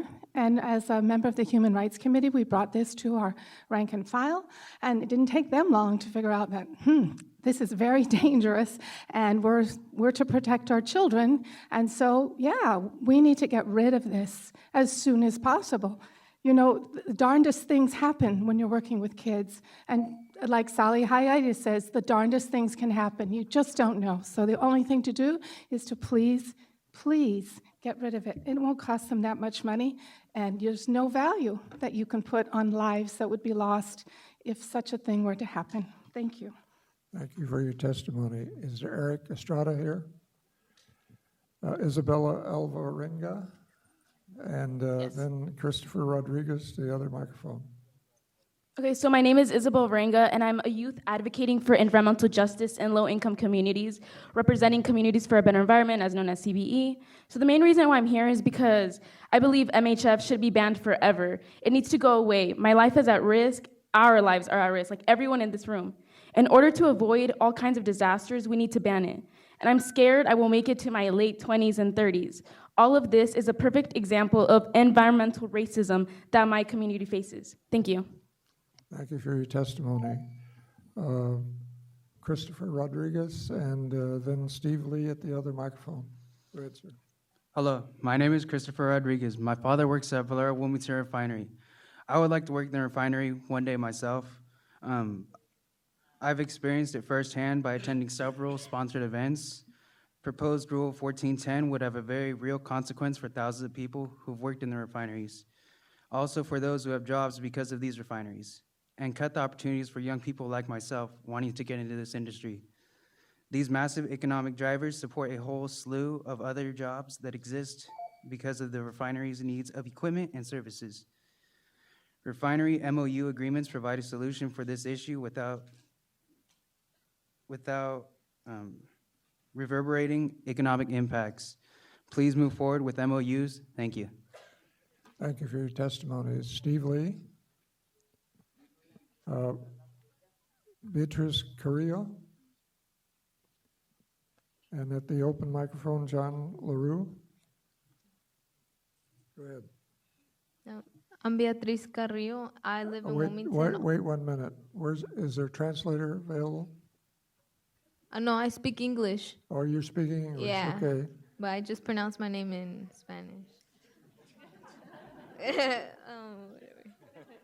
Because it says Espanol on here, that's the reason I thought you needed a translator. Oh, no. I'm sorry, go ahead. I lived in Wilmington all my life, living in a community with so much pollution. I am most likely to have multiple health issues in the future. Health issues such as cancer, asthma, headaches, bronchitis, the list goes on. For many years in Wilmington has been known for the most toxic city. This is not new news. It hasn't changed for years. I'm here because my sister goes to school near the Valero Refinery.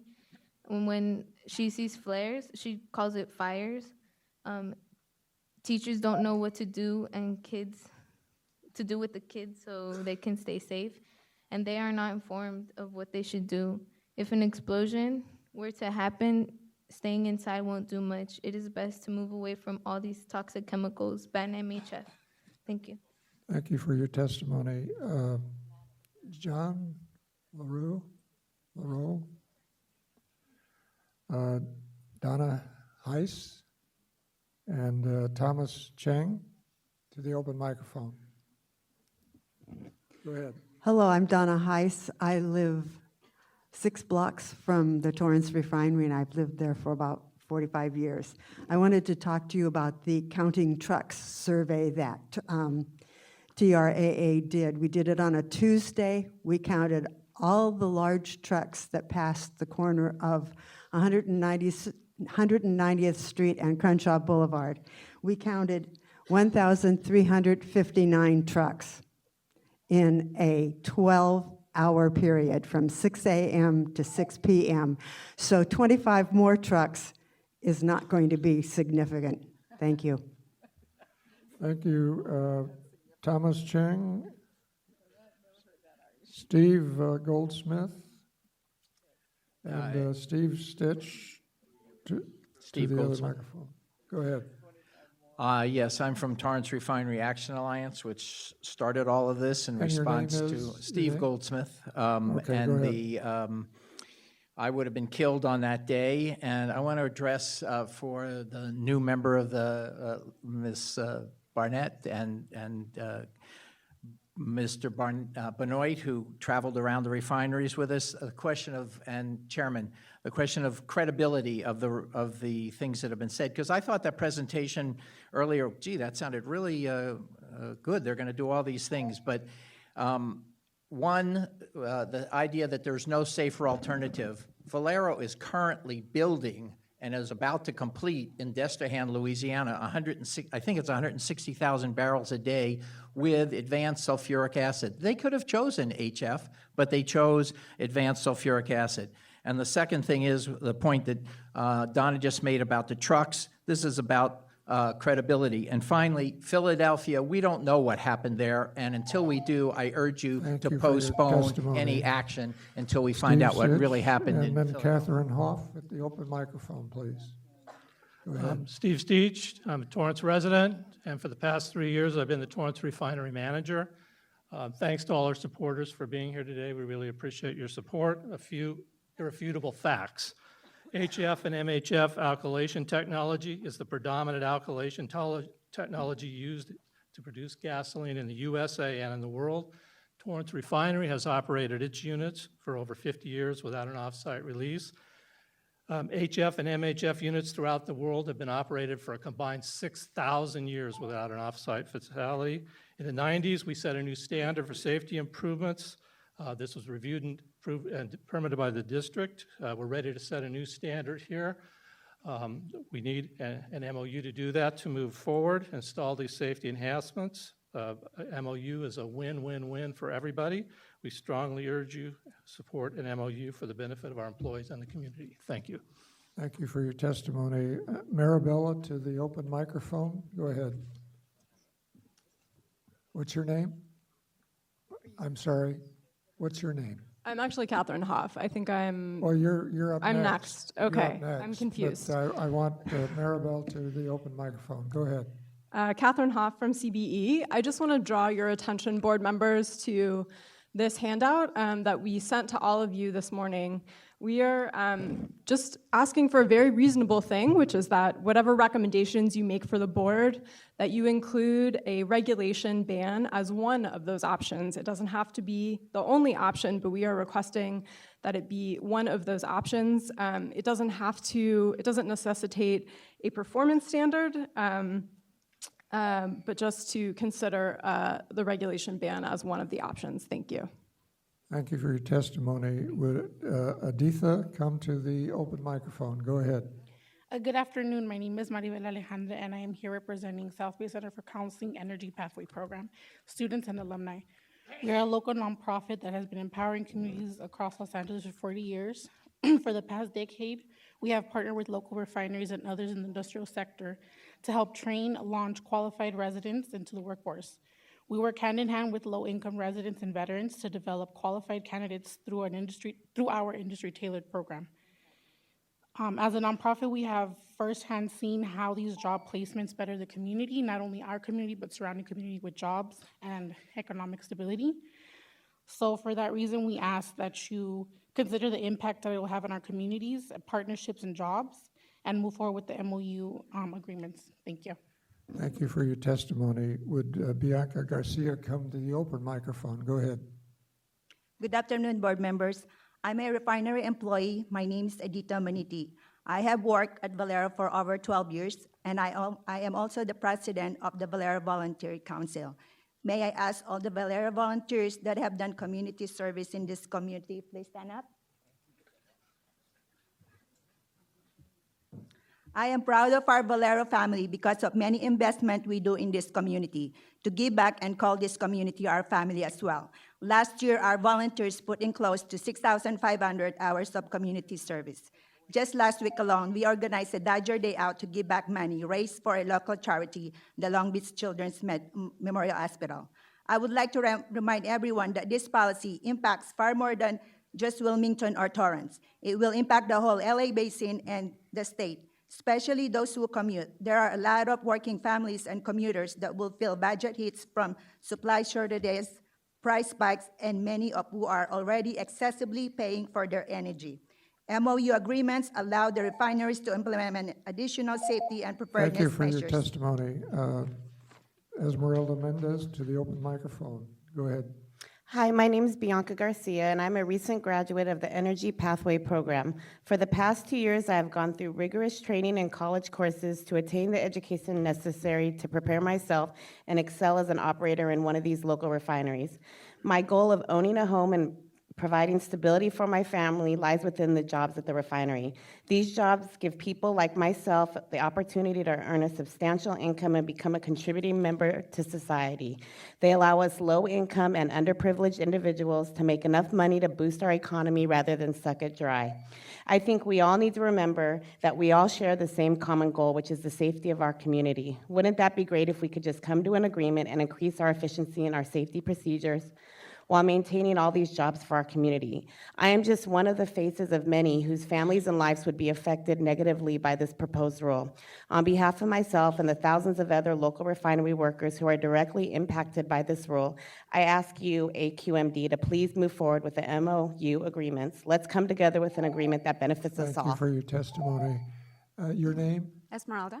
You're Esmeralda. Okay, would Uan come to the open microphone? Go ahead, please. Go ahead. Esmeralda, go ahead. Hola, mi nombre es Esmeralda. Yo trabajo en la refinería Valero de Wilmington. También soy residente de la misma comunidad. I'm sorry. You have a translator?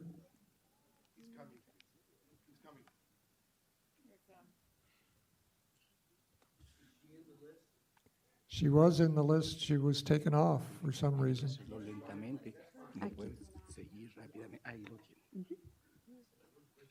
Okay, go ahead, please. Hello, my name is Esmeralda. Yo trabajo en la refinería Valero de Wilmington I work at the Valero Refinery in Wilmington. y también soy residente de la misma comunidad. I'm also a resident of that community. Yo nací y crecí en Wilmington I was born and I was raised in Wilmington. y ahora mi esposo y yo estamos criando orgullosamente a nuestros 2 hijos en And esta now, ciudad. my husband and I are proudly raising our 2 sons in Wilmington. Hasta hace muy poco estuve trabajando en la tienda departamental de Kohl's como cajera. Until recently, I was working at Kohl's as a customer service associate. Les cuento esto porque hace unos días yo trabajaba y recibía pago mínimo.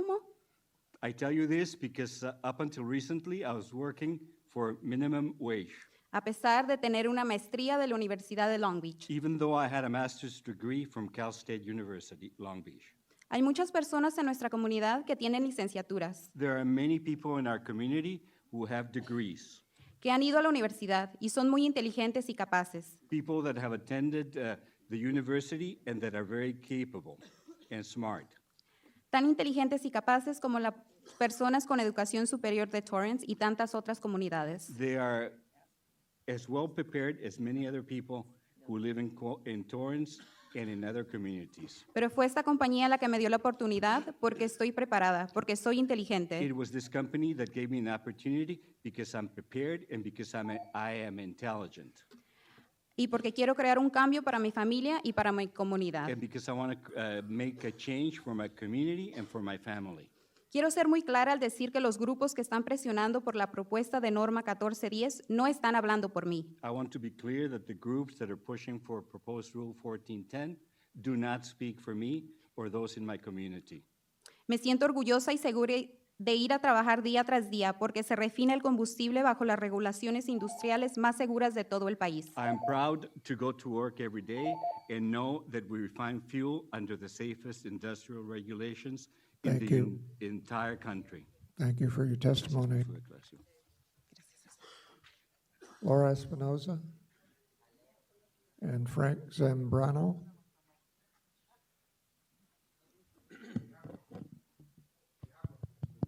Sí, español, por favor.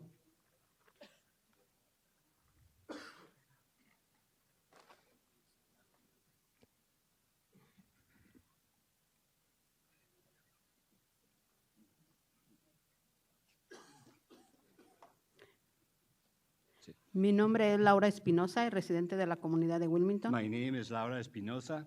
I'm a resident of Wilmington. Soy de un grupo que se llama Madres de Wilmington I belong to a group called Mothers of Wilmington. y veo las diferencias de la economía de nuestra comunidad. I see the difference in our community, the economic difference. Nos preocupamos por la salud, We worry about health, pero una de las preocupaciones de la salud es quedarse sin trabajo. but one of the worries about health is not having work. tener un nivel económico para mantener una familia, And we're also concerned about having an economic level where we can support a family. si queremos mejorar esto, vean nomás en nuestra comunidad, no queremos más homeless, If we want to improve this, look at our community. We don't want any more homeless people. caminen por la lomita en la ciudad de Harbor City, por las avenidas de Wilmington, Walk along the avenues in Wilmington, around Lomitas. Walk around there. quiero que inviertan en la educación, I want you to invest in education. tenemos hijos inteligentes para que sean ingenieros, We have intelligent youth who can be engineers químicos y puedan ayudar a mejorar toda esta contaminación. and chemists who can help eliminate all this contamination. Felicidades a todos los que invierten en nuestra comunidad, programas educativos, becas y recursos para los voluntarios. Gracias. I congratulate everyone that invests in our communities, in scholarships, and in our community in general. Thank you. Yo sé que van a hacer lo mejor para todos, todos juntos. Gracias. I know that you will do the best for everyone, all of us together. Thank you. Thank you for your testimony. Julie Bofinger to the open microphone. Go ahead, sir. Yeah, my name is Frank Zambrano, and I represent the Southwest Regional Council of Carpenters. 30,000 just right here in Southern California, and 4,000 in the South Bay area, and many of them that work in the refineries. I myself have both worked in both Valero and also the Torrance Refinery, and I know safety is the #1 concern. I know there's nobody that would go into any one of those facilities knowing that it was dangerous for themselves, let alone for their families. So when we talk about ban, when we talk about reducing, hey, we're talking about banning our work. We're talking about banning our way of life. The Southwest Regional Council does not support that. We support an MOU, and I hope that you are considering that. Thank you. Thank you for your testimony. Amy Gret to the open microphone. Go ahead, ma'am. Good afternoon. I'm Julie Bofinger. I'm a 27-year South Bay resident and a 27-year Torrance Refinery employee. I'm here today for a common goal. I want our families and our friends to be safe. While studying chemical engineering in college, I was considering where I would work. There was one thing I knew for sure. I was never going to work in a refinery. Then I got an internship at Torrance. The rest is history. I've had several positions at the refinery, several engineering positions in the alkylation unit, including the implementation and startup of the MHF technology. Why did I change my mind? Why do I work at Torrance? Why do I live within a couple of miles of the refinery? Why did I choose to work in the alky? Because I've seen firsthand. I've participated firsthand in the rigor, the science, the hard work that goes into what we do. Every day I go to work, I know what we do and how we do it. Every day I go home, Thank you for your I feel testimony. safe. Thank you. Appreciate it. Carolyn Brady to the open microphone. Go ahead, Amy. Good morning. My name is Amy Gratt, and I'm here today on behalf of the Wilmington Chamber of Commerce. We strongly support creating and amending MOU agreements with the two refineries. The Wilmington Chamber is a committed leader and a voice for our city in the South Bay area. We work to support a business-friendly environment in our community. Our industrial businesses in Wilmington are a huge portion of our city's revenue. They are also a large source of economic activity in the area. This proposed rule could mean devastating consequences for our regional economy. It raises costs for our community and jeopardizes jobs for thousands of workers. MOU agreements are a better path forward. They protect jobs and economy while putting enhanced safety mitigations in place. California's refineries already operate under the most stringent industrial safety standards in the world. MOU agreements take this up a notch by providing tailored measures for each site. Thank you for your testimony. Would Elise Swanson come to the open microphone? Go ahead, Carolyn. Hi, I'm Caroline Brady. I'm the Executive Director of the Friends of Cabrillo Marine Aquarium. Both Valero and PBF Torrance Refinery contribute many dollars that help us train young scientists, conservationists, and environmentalists. I'm not going to lie. I hope someday these kids grow up and invent new technologies and innovations that help us avoid gasoline altogether. I'd like to see a world where it doesn't exist. But the truth is, all of us drove here today, right? So I would like to support the refineries. I trust that they are doing the right thing and that they are using the right science and have a commitment to safety. Thank you. Thank you for your testimony. Steve Dillo to the open microphone. Go ahead, ma'am. Good afternoon. My name is Elise Swanson. I'm president and CEO of the San Pedro Chamber of Commerce. I'm also a Torrance resident, and I live within 3 miles of the Torrance refinery. I am here today in opposition to rulemaking and support of an MOU process which can hold the refineries accountable for public safety. The San Pedro Chamber is a local voice for businesses throughout the area, both large and small. We believe that the proposed rulemaking change would be highly disruptive to California, and an MOU should be the path forward to protect jobs, the economy, and safety. Thank you. Thank you for your testimony. Al Sattler to the open microphone. Go ahead, sir. Good afternoon. My name is Steve Dillo. I'm a longtime Torrance resident, and thank you for the opportunity to speak. In April 1991, the AQMD board adopted Rule 1410, which required a phase out of HF and interim mitigation measures. Unfortunately, this was invalidated due to technicality, which the refineries didn't mention until the limit date had passed. And we almost paid a very dear price for that. I lived downwind on that April 15th, or on the 2015 date, and my house and car, everything was covered with ashes, a very thick layer. So I was in the kill zone. So we have an opportunity now to make up for that mistake and get rid of this stuff once and for all. There's too many things can go wrong. Thank you very much. Thank you for your testimony. Connie Sullivan to the open microphone. Go ahead, sir. Al Sattler. I'm chair of the Palos Verdes South Bay group of the Sierra Club. First, I wanted to say the Sierra Club does not support use of AGLs. The EPA acute in exposure guideline level standards, that's acute, are supposed to protect people from suffering irreversible health effects. In theory, if a person is exposed to HF for only 10 minutes, they supposedly could breathe up to 95 ppm HF without irreversible health effects. But there is no way to know how long people would be exposed to an HF cloud in the event of a catastrophe. In a major catastrophe such as an earthquake, health care probably would not be available, so so-called reversible health effects could become permanent. The only morally supportable option is to eliminate HF from our community. One other little detail is that claim of no off-site release of HF is really no detected off-site. Thank you for your testimony. Bill Reynolds to the open microphone. Go ahead, ma'am. Hi, I'm Connie Sullivan, and I'm for a rule that leads to a phase-out of the modified hydrofluoric acid. And let's be clear here, the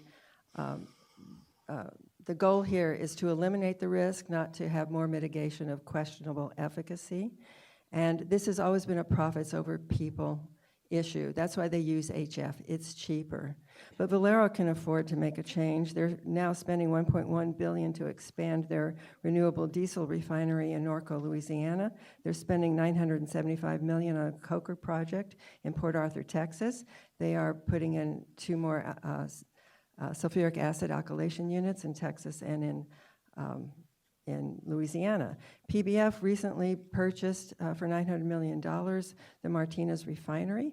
PBF's latest annual report shows that in 2019, their first quarter net income of $241 million versus last year's first quarter $41 million. They are Thank you for your improving. testimony. Would Charlie or Flor Berrigan, I'm sorry, Flor Berrigan, come to the open microphone. Go ahead, sir. All those in favor of a ban on MHF, please rise. My name is Bill Reynolds. I'm a resident of Torrance. The more you move away from a ban on MHF towards mere mitigation, the clearer it becomes that you are products of a system that does not give a damn about the residents of Torrance. It becomes clear that it's all about the Benjamins. It costs too many Benjamins to eliminate the risk of mass extinction. It becomes clear that it's all about the Benjamins from industry and labor for election campaigns, it becomes clearer that the real issue here is lack of public financing of election campaigns.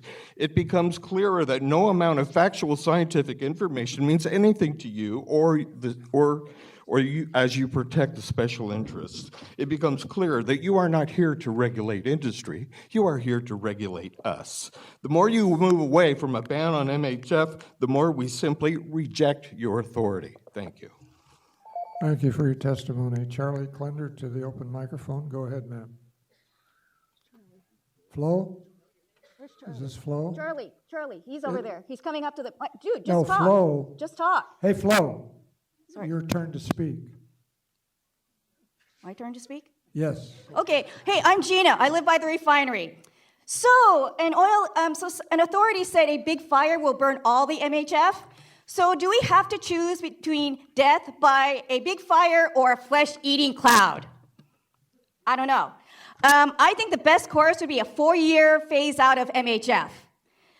TRAA, CBE, PANA, cheer, because we support jobs, we protect our community, we protect workers, and we do charity work. Hello? Yeah! Hey. Okay, hey, hold up.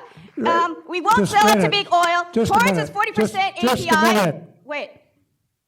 I won't stand for any more outbursts like that. If we have to clear the audience, we will. Please. Okay, well, anyways, sorry about that. But anyways, Torrance is 40% Asian Pacific Islander.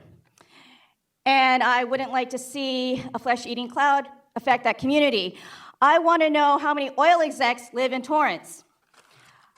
I was reading an article this morning, and apparently MHF leaks did hurt workers in Philadelphia. Thank you for your testimony. Charlie Klender, and then Dorothy Moore at the open microphone. Go ahead, sir. Okay. Good afternoon. I'm Charlie Clendenning, and Clendenning, it's a typographical error. Okay. I'm a long-term Torrance resident, member of the TRA Science Advisory Panel, have extensive experience in areas of toxic chemicals due to my work on chemical lasers in the defense industry. My personal experience and knowledge of others' efforts leads me to believe that no matter how diligent you are, it is still possible to make errors and overlook some significant factors. I'm sure the refineries and their employees make diligent efforts to reduce risk. However, as illustrated by recent reports, accidents do happen. Therefore, I think the safest approach is not to rely upon mitigation, but rather to transition to safer alternative alkylation catalyst chemicals, for example, sulfuric acid, which has many of the attributes that were advertised for MHF in terms of having an extremely low vapor pressure, consequently not forming fogs and also not evaporating very rapidly. Thank you for your testimony. Kathy Clay to the open microphone. Go ahead, Dorothy. Yeah, hi, I'm Dorothy Moore from the video, and I would ask you to consult the medical HFS expert from Texas who stated in September that calcium gluconate is on the national shortage list, and I doubt it's changed much. He prepares for a much smaller population. Please keep in your minds that large projectile that was flying in the air from the Philadelphia explosion. 2, the cyber attack on the Saudi Arabia refinery. And 3, the possibility of a sinkhole that has occurred in Torrance resulting in a broken pipe. You can't predict every accident. That's why they're accidents. I know there are worse chemicals, but why have any risk when there are safer alternatives to this particular one? Please phase out the MHF. Thank you. Thank you for your testimony. Jane Afonso to the open microphone. Go ahead. Hi, my name is Kathy Clay, and I want to express my understanding of the workers' concerns about losing their jobs. But it concerns me that the way that the refinery is presenting their case seems to claim that they're not making threats against their workers to lose their jobs. But all of the testimony we've heard this afternoon by workers, by the local charities that the refineries support, suggest that the contrary is the case. The refineries unless they do shut down and disappear, will continue to supply these good jobs, will continue to contribute to our community, I assume. And I think the fact that they are threatening their workers essentially indirectly is a concern and leads to lack of credibility, in my view, of the other claims they're making, including things like the relative danger of HF, MHF, and sulfuric acid. Thank you. Thank you for your testimony. Joyce Carroll to the open microphone. Are you Jane? I am. Go ahead. Yes, Jane Afonso from Redondo Beach. And I'm going to be reading some excerpts from a letter that you should have received this week from Reverend Dr. William Hurst from First Lutheran Church and School in Torrance. It's 2 miles from the refinery, and I'm so proud that he stepped up to protect the community. So we represent over 2,500 people here in the South Bay community, including 900 members of the congregation and 600 students from schools and daycare from ages infancy through 8th grade. Elimination of HF is the only 100% fail-safe measure for community safety. Catastrophic release scenarios, by definition, include earthquakes and accidents and terrorism. Even the best intentions mitigation systems do fail, and failure to act on your part, you will owe to this community, will be a failure remembered for a long time to come. Thank you for your testimony. Amelia Gonzalez to the open microphone. Go ahead, Joyce. Hello, my name is Joyce Carroll. I am a member of TRAA and therefore support their stance on ban of MHF. I also, however, have been a teacher supervisor and supervisor of student teachers in all of these local school districts. I myself live in Redondo Beach, and I strongly know that schools, neither teachers nor students, have any chance at all in any of our schools to escape the possible release of this. We're not trained, we don't understand the problem, and there is no way, again, we can keep our students safe by sheltering in place. So I really urge you, please, to ban FH. Thank you. Thank you for your testimony. Would R.G. Wong come to the open microphone? Go ahead, ma'am. Oh, I'm sorry, I'm Amelia Gonzalez. I'm sorry? I'm Amelia Gonzalez. Yes, I know. Okay. Please go ahead. Oh, good afternoon. My name is Amelia Gonzalez. I'm a resident of Wilmington for 25 years. I only ask to remove this toxic chemical from the Torrance and Wilmington Refinery. We have a lot of problems, and we have a lot of toxic chemicals, and we don't need more. Our lives and safety is more important than refinery profits. Thank you for your time. Thank you for your testimony. R.G. Wong? Not here. Sarah Wiltfong to the open microphone, followed by Tim Brewer.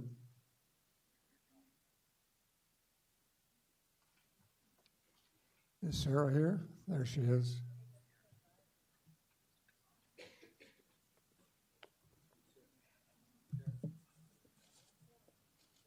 Yes, Go ahead. right here. I want to ask all those who oppose the ban of MHF in the room to please stand. My name is Sarah Wiltfong, and I'm here on behalf of BizFed. We are an alliance of over 180 business organizations who represent over 400,000 employers with 3.5 million employees in Los Angeles County. As you are aware, we strongly oppose the phase-out of modified hydrofluoric acid. Banning MHF will lead to the loss of these refineries, and as a result, the many community benefits it brings. As a result, we support the board moving forward with an MOU. At this time, I would like to submit to the committee over 3,900 letters from local residents, businesses, and union workers who also oppose a ban on MHF.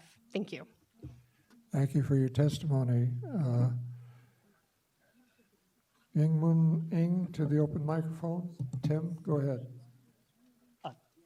Tim? No, me. Tim? Yeah.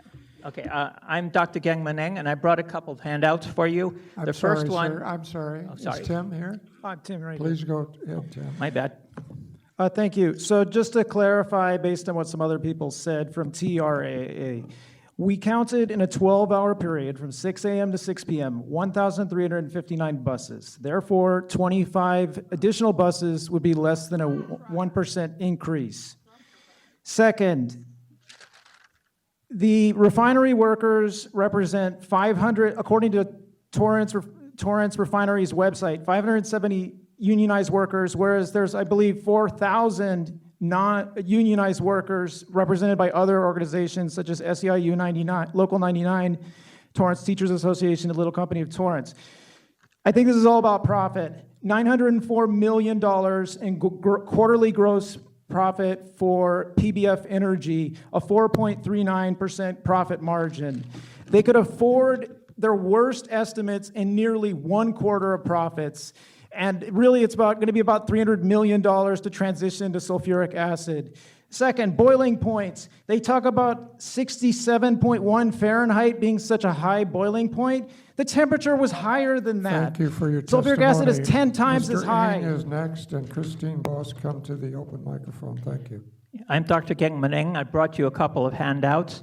Hopefully you have them. The first one from the LA Department of Public Health, which I thought the new refinery committee members should see. The second one has a scale model of the TORC settler tank with 1-inch to 12-inch diameter pipes also shown. The community finds it unbelievable that a 1-inch diameter pipe is being considered as a worst-case settler tank breach. In the recent working group number 10, the AQMD staff proposed a water curtain design for the 1-inch diameter case. I showed it had deficiencies, the other presentation. I designed a water curtain which may have a prayer of being adequate for the 1-inch diameter case. My last page, taken from today's AQMD briefing, unfortunately shows a 16-inch diameter pipe underneath the settler tank. That's 250 times the area of a 1-inch diameter pipe. Do you see why the community is worried and scared? Please put an HF-MH ban in whatever else you do. Thank you. Thank you for your testimony.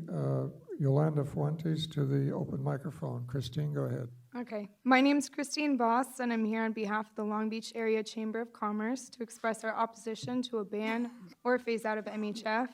Refinery MOU agreements are a better path forward. After 2+ years, we urge the committee to create and update MOU agreements and to make refineries safer and faster while preserving jobs in our community. Thank you. Thank you for your testimony. Jan Gardner to the open microphone. Go ahead, please. Good afternoon, community members. Thank you for spending your Saturday afternoon here with us in the community. My name is Yolanda Fuentes. I am a resident of the Northeast San Fernando Valley. And I came here today in opposition of this ban because what it means to me as a consumer, an issue that we haven't discussed right now, on what it's going to cost for us as consumers with the gas prices. I am a single mother of 2 and primary caretaker of my 2 elderly parents. And what this will cost for us in gas, as it is already affecting us in the communities already, it will be high gas prices. And I'm here in support of the MOU so we can move forward, but most importantly, that we can make sure that we have sustainable communities throughout California. Thank you. Thank you for your testimony. My name is David Jan. Moncawa to the open microphone. Go ahead, ma'am. My name is Jan Gardner. I'm a retired physician, and I live in Palos Verdes. My concern is that this possible event is very similar to Chernobyl. It's not going to just kill people. It's going to kill plants. It's going to contaminate the earth and buildings. The whole area will need to be decontaminated. No one has addressed this, but it's not a simple one-time illness.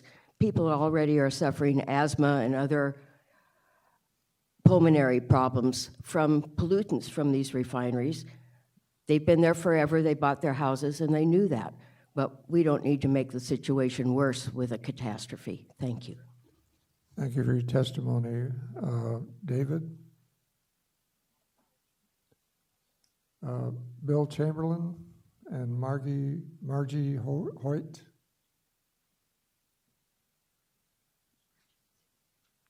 None of those in the chamber? Jasmine Mina? Jasmine, and then Florence Garabian. Margie Hoyt. What's her name? My name is Margie Hoyt. Okay, Margie, go ahead. Okay. I have a master's degree in urban planning, which means I understand the role government has and its regulatory agencies have in protecting the health, safety, and well-being of all the people under its jurisdiction, not just the businesses that operate in a community. It's all of the people that are there. One of the problems that we're facing today is we're having to make very hard decisions and very stiff choices about what our future is going to hold.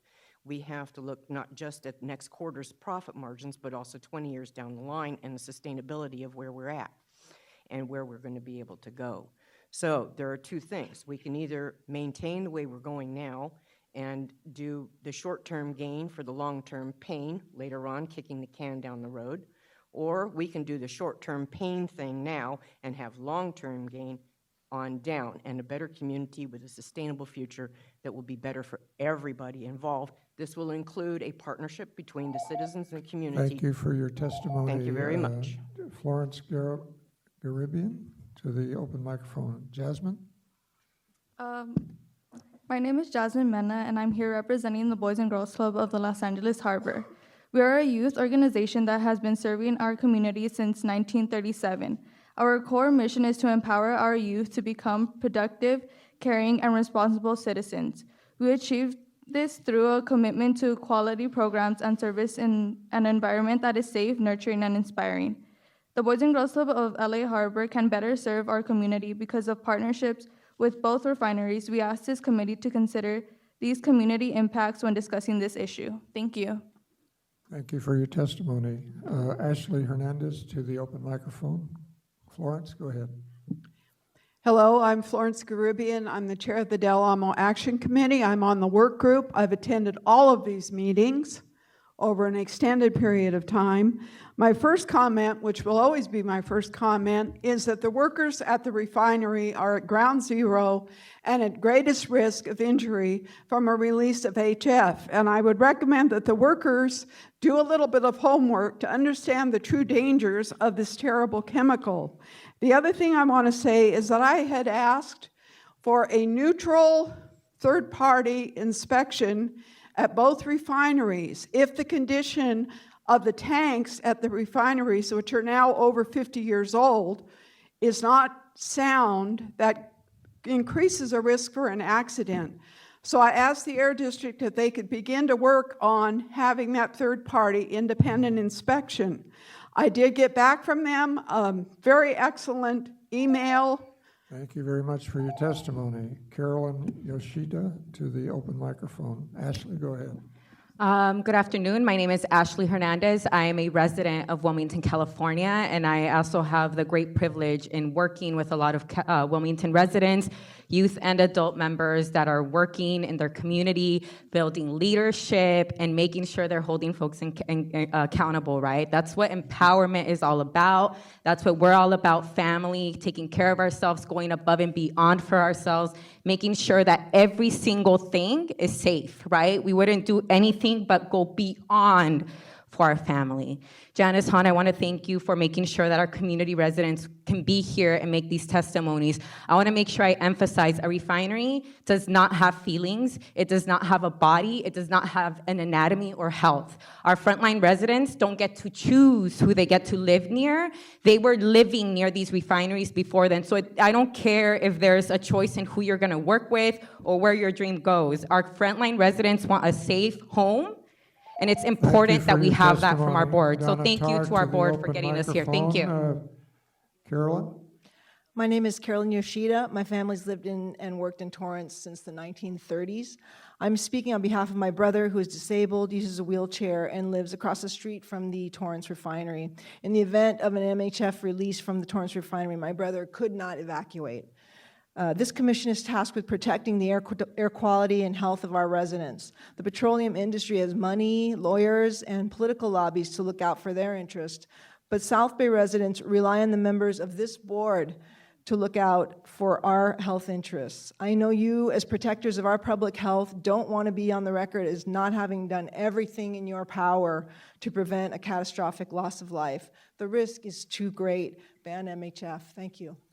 Thank you for your testimony. Amanda Flores to the open microphone. Donna? Hi, I'm Donna Tarr. During the course of this morning's meeting, my imagination went wild, and I thought, boy, it reminded me of 9/11, and I thought it would be much easier for those people not to have to learn to fly a jet plane and just go to Torrance Airport and dive down into the refinery. We're at 911 waiting to happen, and much more people and much easier to do than what they did in New York. Thank you. Thank you for your testimony. Harvey Eder to the open microphone. Go ahead, Armando. Good afternoon. My name is Armando Flores, here on behalf of the Valley Industry and Commerce Association, VICA, and the Los Angeles Area Chamber of Commerce. Thank you for the opportunity to speak again on this important issue. As we've commented before, a ban on MHF would suffocate our economy and create a burden on those families that depend on the jobs that these refineries have generated, both directly and indirectly. Proposed Rule 1410 should focus on enhancing and implementing safety measures through an MOU, which would allow mitigation concepts to be designed for each refinery impacted by this proposed rule. Banning MHF is unnecessary and the wrong approach to improving refinery safety. The presentation by staff today demonstrated that safety and mitigation measures through a MOU are possible without imposing a ban and would, in fact, help keep workers and the community safe. We urge you to oppose any ban or phase out on MHF, and we encourage you to move forward with a MOU to accommodate the unique footprint of these refineries. Thank you. Thank you for your testimony. David Campbell to the open microphone. Go ahead, Harvey. Good afternoon. My name is Harvey Eder. I'm speaking for myself and for the Public Solar Power Coalition. Under protest, we should get full 3 minutes. It's outrageous to come all this way and just get to one. Time. It's a lot of people that have expertise, and we should have questions. All right. I'm incorporating into the record this thumb drive got through information requests. It's the 16-17 record on the plan and the Solar New Deal. The overview is that we're in the sixth great extinction in the history of the planet in those 450 years. It's carbon and methane. It's us, okay? By 45, it's state law to have 100% solar renewables electric. If our transportation goes that way, then we've got to phase out all of these refineries, okay? We can have, and we're implementing now, Class 8 solar electric trucks, been negotiating several years with manufacturers and trying to do that justly and equitably. If you want to go for the sulfur, you got more trucks. We got solar trucks that can do that until we phase out the entire refinery system. Harvey. ASAP. Timothy Byer to the open microphone. Go ahead, David. Good afternoon. David Campbell, United Steelworkers. We represent the proprietary employees at Torrance Refinery. We support the Memorandum of Understanding, and we agree with the companies that inherently safer technology is not yet commercially proven and available. It may be by 2030. I was also a member of the Governor's Task Force on Refinery Safety, which adopted PSM regulations in 2018, where it is now required that companies adopt inherently safer chemicals wherever they're feasible. And finally, companies are now required to have employee input into process safety management, which is what ExxonMobil ignored, and that's why our union helped drive them out of town. Thank you. David Poster to the open microphone. Timothy, go ahead. Timothy? No, Timothy. Catherine Luciano, the open microphone.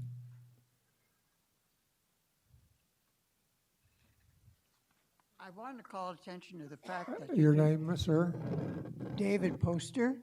Okay, just a moment. Is there Timothy Byer? No, go ahead. I Mr. want to Poster, call go ahead. attention to the evidently someone can have an important position and feel that he can give us a barefaced lie about a near major accident being testimony to the safety of the process because it missed being a major accident. Also, the same irony that they're building another refinery without that process. Thank you for your testimony. Doug Bender to the open microphone. Catherine? Hi, I'm Catherine Luciano, a 44-year clinical laboratory scientist and Torrance resident. I've worked with concentrated sulfuric acid for 40 years. It's not as dangerous as HF. It does not continue to absorb through the skin and bind with calcium like HF. It washes off with water. You can buy calcium gluconate, but it needs to be given IV for HF exposure. DuPont report, I've emailed it to the staff several times. They have two methods for conversion to sulfuric acid, one where the refineries can use some of their existing equipment. The planned conversion would not elevate gas prices if it was a planned conversion and not done willy-nilly. Husky refinery incident, they still evacuated, even though they had mitigation in place. Fire department waited to go in, they were too afraid. By taking this the side of the refineries for mitigation, only you can. Thank you for your testimony. Alex Constant to the open microphone. Doug, go ahead.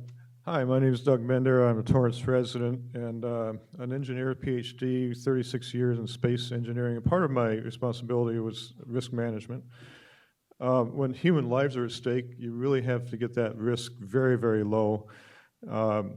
And I see some bad assumptions in what I saw this morning in the MOU.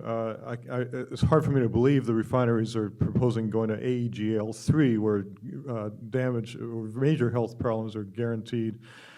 1-inch hole seems like a bad assumption. If you had a major explosion, large particles, large items flying through the air, it's not going to be a 1-inch hole. Active safety, otherwise known as human-in-the-loop safety, sounds like a problem to me. Talk of having calcium glycinate in the hospitals when millions of people are going to be breathing this stuff that causes damage over not just minutes but days. I once had holes burn my pants. It took days for the acid to have its effect. Thank you for your testimony. Bad assumptions. Thank you.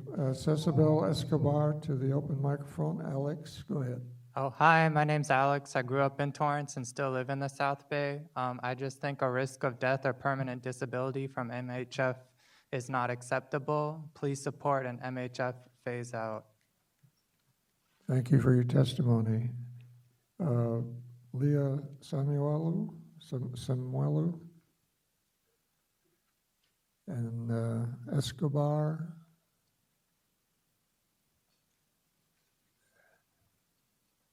Nobody. Art Maris and Danny Perez. Alicia Barrow and Scott Easley. Alicia? Yes, that's Go me. ahead. Good afternoon, Mr. Chair and members of the Refinery Committee. My name is Alicia Burhow, and I'm the Senior Vice President of Government Affairs for the Orange County Business Council. OCBC is requesting in regards to proposed Rule 1410 to recommend that South Coast Air Quality Management District move forward with the MOU with the refineries impacted by the rule.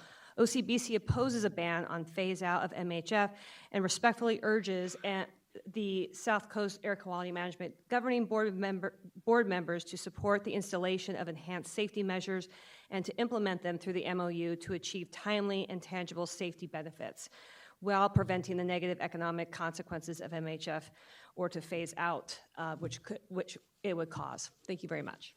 Thank you for your testimony. Anna Christensen to the open microphone. Scott? I am Scott Easley with International Brotherhood of Electrical Workers, Los Angeles. I've worked in the refineries. I've worked on the alky unit. In fact, 2006, the revamp of the alky unit at Valero. I felt very safe. I was taught what to do in the case of emergency. I've heard people coming here with ghost stories and fantasies about what goes on in there and the dangers. Yes, it's dangerous. We do know that, but everything is in place to protect us. I and we support the MOU safety enhancements, and we do not support any phase out or any ban. We already are under attack in California financially, and to take that out would devastate lots of industries, including, like one of the speakers talked about, the asphalt industry. We need this production in order to sustain what California has already taken away from us through a bunch of poor policies. So let's do the right thing. You guys are tasked with it. Stick to the Thank you for MOU. your testimony. Aurora Lopez, the open microphone. Anna? Sorry. Anna Christensen, Conservation Chair of the Long Beach Area Group of the Angeles Chapter of the Sierra Club, representing especially those living within the kill zone of this chemical. No tienes babies? Don't you have kids? The South Coast Air Quality Management is not responsible for the economic viability of Valero and Torrance refineries. Not your job. The 5 of you must protect millions of us, and our viability, our very lives are in your hands. The Sierra Club supports the ban. 0 use of MHF and HF. Su tienes gente. You have people, millions of people. Our lives are in your hands. So, por favor, first of all, get a translator. There's Spanish-speaking people in your area. They deserve to hear all this testimony in Spanish. That's just an important point. It's available in Spanish. We have translators here. Oh, I didn't know. All right, well, thank you for that, then. Laura Garcia, open microphone. Matt? Yes. Go ahead. Thank you. My name is Matt Anderson. I also go by Mateo. I live locally in San Pedro with my wife and my 2-year-old daughter. I also work at the Valero Wilmington Refinery. I'm a chemical engineer, and I've worked there for 2 years. I take my job very seriously. I take a lot of pride in my job. I love my job. I enjoy working at the refinery. And I wouldn't be here telling you this if I didn't believe that every day I'd be able to go home safely to my wife and daughter. At the refinery, we receive extensive training so that we're able to comply with California's stringent standards. They are the best in the nation, the process safety standards. I'm grateful for them, and I'm grateful that at Valero, we give all the resources necessary to meet those standards. I'm thankful for being able to continue to work at the refinery, and today I'd like to urge AQMD to move forward with MOU agreements that prioritize safety of the refinery workers, including myself, as well as the citizens' community members. Thank you. Thank you for your testimony. Sandra Vieira to the open microphone. Laura? Hi, everyone. My name is Laura Gracia Santiago. I'm with Communities for a Better Environment. I urge the board to reject an MOU and move forward with a direct phase-out with a direct MHF phase-out within 4 years without a performance standard. This is the only solution to ensure the safety of workers and community. This solution does not require the refineries to shut down. And if workers believe that the refinery has to shut down, it's a scare tactic that's spread by the refineries. The MHF phase-out will actually create new jobs by requiring building the new Alki unit. And lastly, it's been alluded that when this phase-out occurs, that we'll be back to protest some more, and we probably will. That's what social justice requires. People didn't stop protesting when the farm workers were being under attack. They're not going to stop protesting right now that migrant rights are under attack. We will be back to make sure that the safety of our communities are being guaranteed, and we're moving forward. Thank you. Mark Kronheim to the open microphone. Sandra Vieira? Mark? Eric Estrada?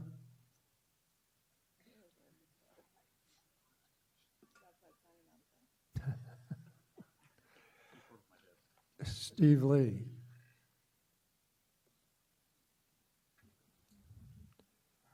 Well, that completes our public testimony. I want to thank everyone for your... I'm not on the list, but can I... You're not on the list? No. Why aren't you on the list? I forgot to put my name down, I'm sorry. Pardon? I didn't put my name down, I'm sorry. Just would take less than a minute. Okay, you can speak. Okay, thank you. Thank you very much. I'm Mike Wolf. I'm Senior Vice President of Asia and Energy Services. We're the parent company of Brinderson, Schultz, Allsafe Services, and P2S ServTech. We work at every single refinery in California. We employ about 1,000 workers, peaks up to about 2,000 workers during turnarounds. We employ all of the building trades personnel in this building today, 24 different building trades locals. I'm an engineer. I've worked more than 45 years in the oil refining industry. I've worked in 20 countries, done contracts in 20 countries. I just want to say that I support and very impressed with Adam West's comments and Rich Walt's comments of Valero. And thank you very much for the minute. Thank you for your testimony. That completes our public testimony on the items that are item that's on the agenda. I want to thank everyone for coming out and for being civil and presenting us with all of your views. With that, I'll bring it back to our committee here for discussion and action. Go ahead. Whoever wants to go first. Well, I mean, I'll start just with my comments. First of all, thank you to everyone who came here today on the Saturday. Thanks to the staff who's, for the last several months, has actually been out there meeting with the stakeholders.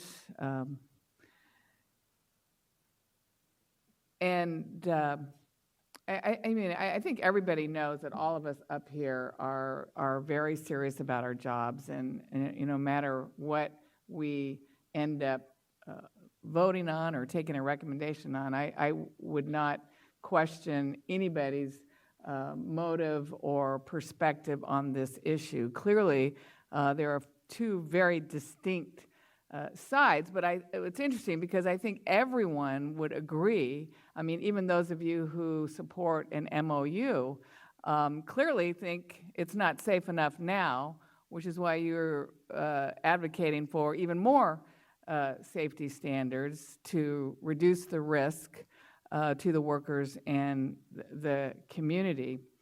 And I support my workers. I love my steel workers, my electrical workers, my laborers, all my building trades, my carpenters. You know that I have fought my entire career for good jobs. I'm fighting automation at the Port of Los Angeles right now because I think it threatens good paying jobs in the future.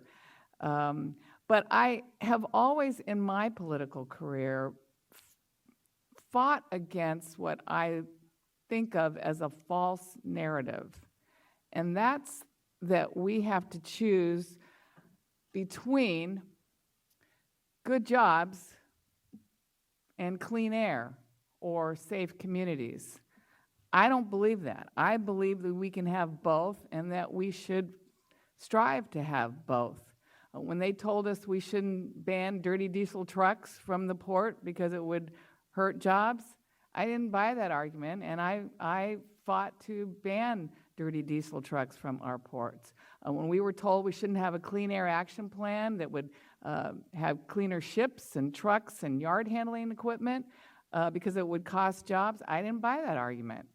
And I, unfortunately, am having a hard time buying the argument today that, in fact, if we move toward a safer alternative to HF, that somehow we're going to lose jobs and we're going to lose the impact that the refineries have in our communities for charities and the Chamber and the Boys and Girls Club and volunteerism. I just am having a hard time buying that. And I'm sorry that the refineries are threatening their employees by saying that if we move to a safer alternative, they're going to have to shut down and you're going to lose your jobs. I just am having a hard time buying that. I think there is plenty of money to go around with our refineries to move toward a safer alternative that would indeed protect our workers. And I am proud of the workers. And I'm proud of you that, again, you don't believe that you're going to work in an environment that won't be safe and that you won't go home at the end of the day to your families. I know that. But the fact of the matter is your jobs are dangerous, just like the jobs at the ports are dangerous. You are working in a dangerous environment. And we appreciate that, that you're willing to go to work every day. But for me, I just feel like looking at the worst case scenario, that I just don't believe that an MOU or a performance standard or safety training is adequately going to mitigate a catastrophic event. And I feel like it's safe until it's not safe. So to me, the only way that we can completely mitigate the risk for the workers and the communities is to ban this chemical. And there's only 2 refineries in the state of California that still use this. So I just believe that there is safer alternatives. And the question will be for me, and that's where I'm willing to be educated, is whether or not we wait until there is a proven technology that's safe and commercially viable before we agree to a phase out, or do we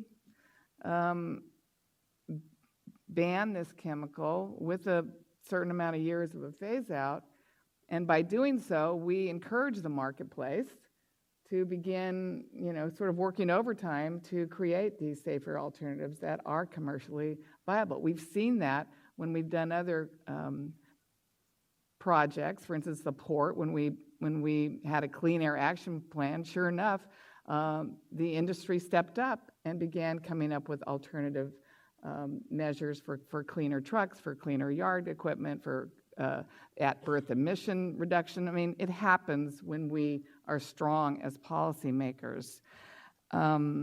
So that's kind of where I'm at today.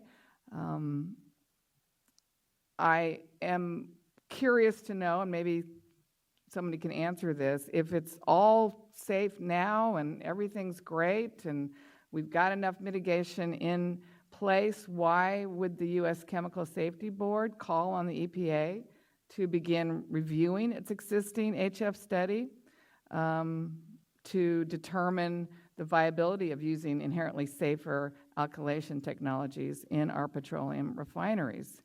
I'm wondering, as a result of these recent accidents, if that's something everyone's going to look at. I guess my question would be, all things being equal, why wouldn't we want to ban this very deadly chemical and move towards a safer alternative if we can obviously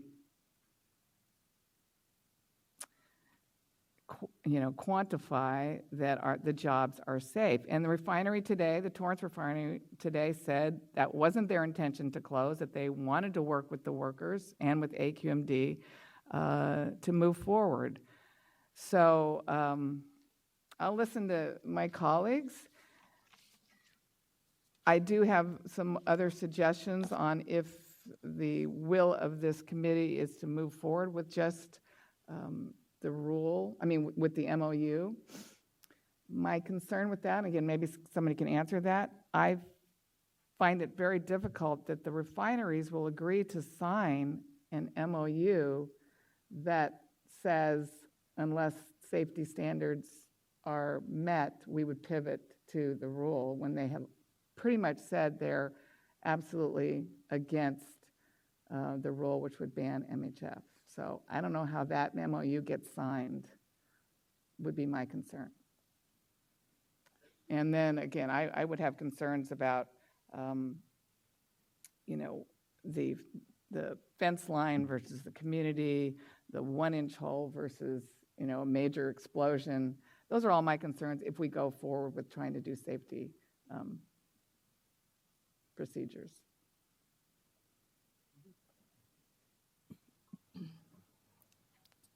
And I will reiterate a bit to thank our staff for their work on this, and thank all of the people that came here today to testify. We know you took some time out from a day you might have spent with your families or watching baseball, and so we appreciate that you've come today. I've said all along that I don't really think phasing out the chemical should result in a loss of jobs. I think most of us sitting, all of us sitting up here value the jobs. I mean, the economy is really that side of the balance sheet that we really look at closely and weigh very heavily. And so I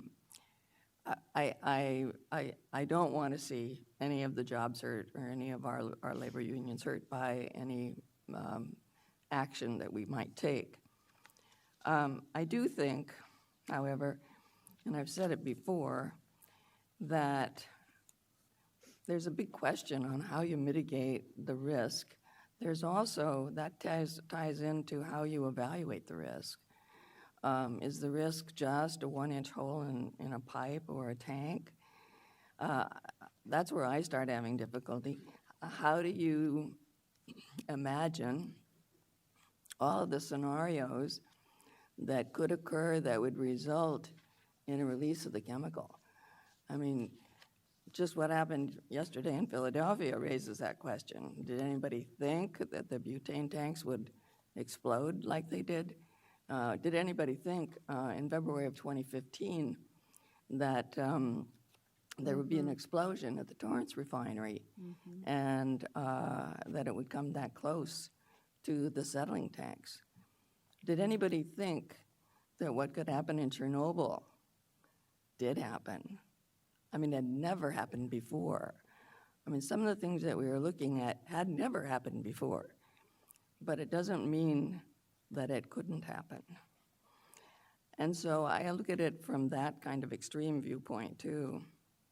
But I've also thought this is a risk. That's an incredible risk that we take if there is a release, and this chemical is spreading out along the ground, close to the ground, spreads, say, to LAX, to our schools, to our communities that are within, say, 10 miles, and people die. People would die. We know that's going to happen if there is such a release. So it's a risk that I think is too great for me to hold on my shoulders. But the other side of that is that it's a risk that's avoidable. This is a risk that's avoidable. And think about that. This is a risk on the one end that can cause the deaths or injury to thousands of people, but on the other hand, it is avoidable. We can avoid this risk. Yes, it will be a little bit painful. It requires some courage and requires some sacrifice. But the other thing that I think here is that we can look at this whole process sort of as a near-term sort of approach and then a longer-term approach.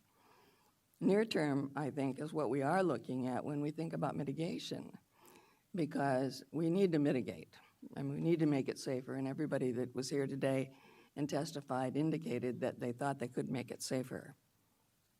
But in the longer term, I think we have to think about how we phase out the use of this chemical. And that's why I was asking some questions of people about new technology. Where is it? When will it be implemented? Are you looking at it? And there are some new things that are out there that will be implemented in 2020. Some are already implemented. Some of the refineries in China have already gone to ionic liquid alkylation, and on large scale. And so I look at that and think, hey, there are some possibilities. I know that the refineries think these aren't proven yet, but they will be proven. Before long, we'll see a history of how these new technologies are working. And the one in Salt Lake City that Chevron is working on will be implemented in 2020. We heard PBF say that in 6 years, we thought that that would create a history of provability that we might look to. And so one thing I'm thinking is that we look at a near-term sort of solution for this that is a mitigation, but at the same time, we look long-term at new technologies that can be instituted. And I'm thinking anywhere from a 4 to 6 year term that we require phase out of MHF. That there may be new technology that we can look at then and prove that will work. I think it's important that in the course of this whole process, we do technology assessments. So we see what is there and we see what's working. And I think the refineries would agree that they want to look at that as well, to see what's viable. So those are my sort of initial thoughts about how do we solve this problem, what can we do long-term and short-term to make sure the community is safe, but at the same time to avoid the risk, a risk that is avoidable. And I think we have to think about that. This is a risk that is avoidable. Just how do we do it in a way that doesn't hurt anybody, that doesn't kill our jobs, and that doesn't make a situation worse than what we already experienced. So that's kind of where I'm going with it right now.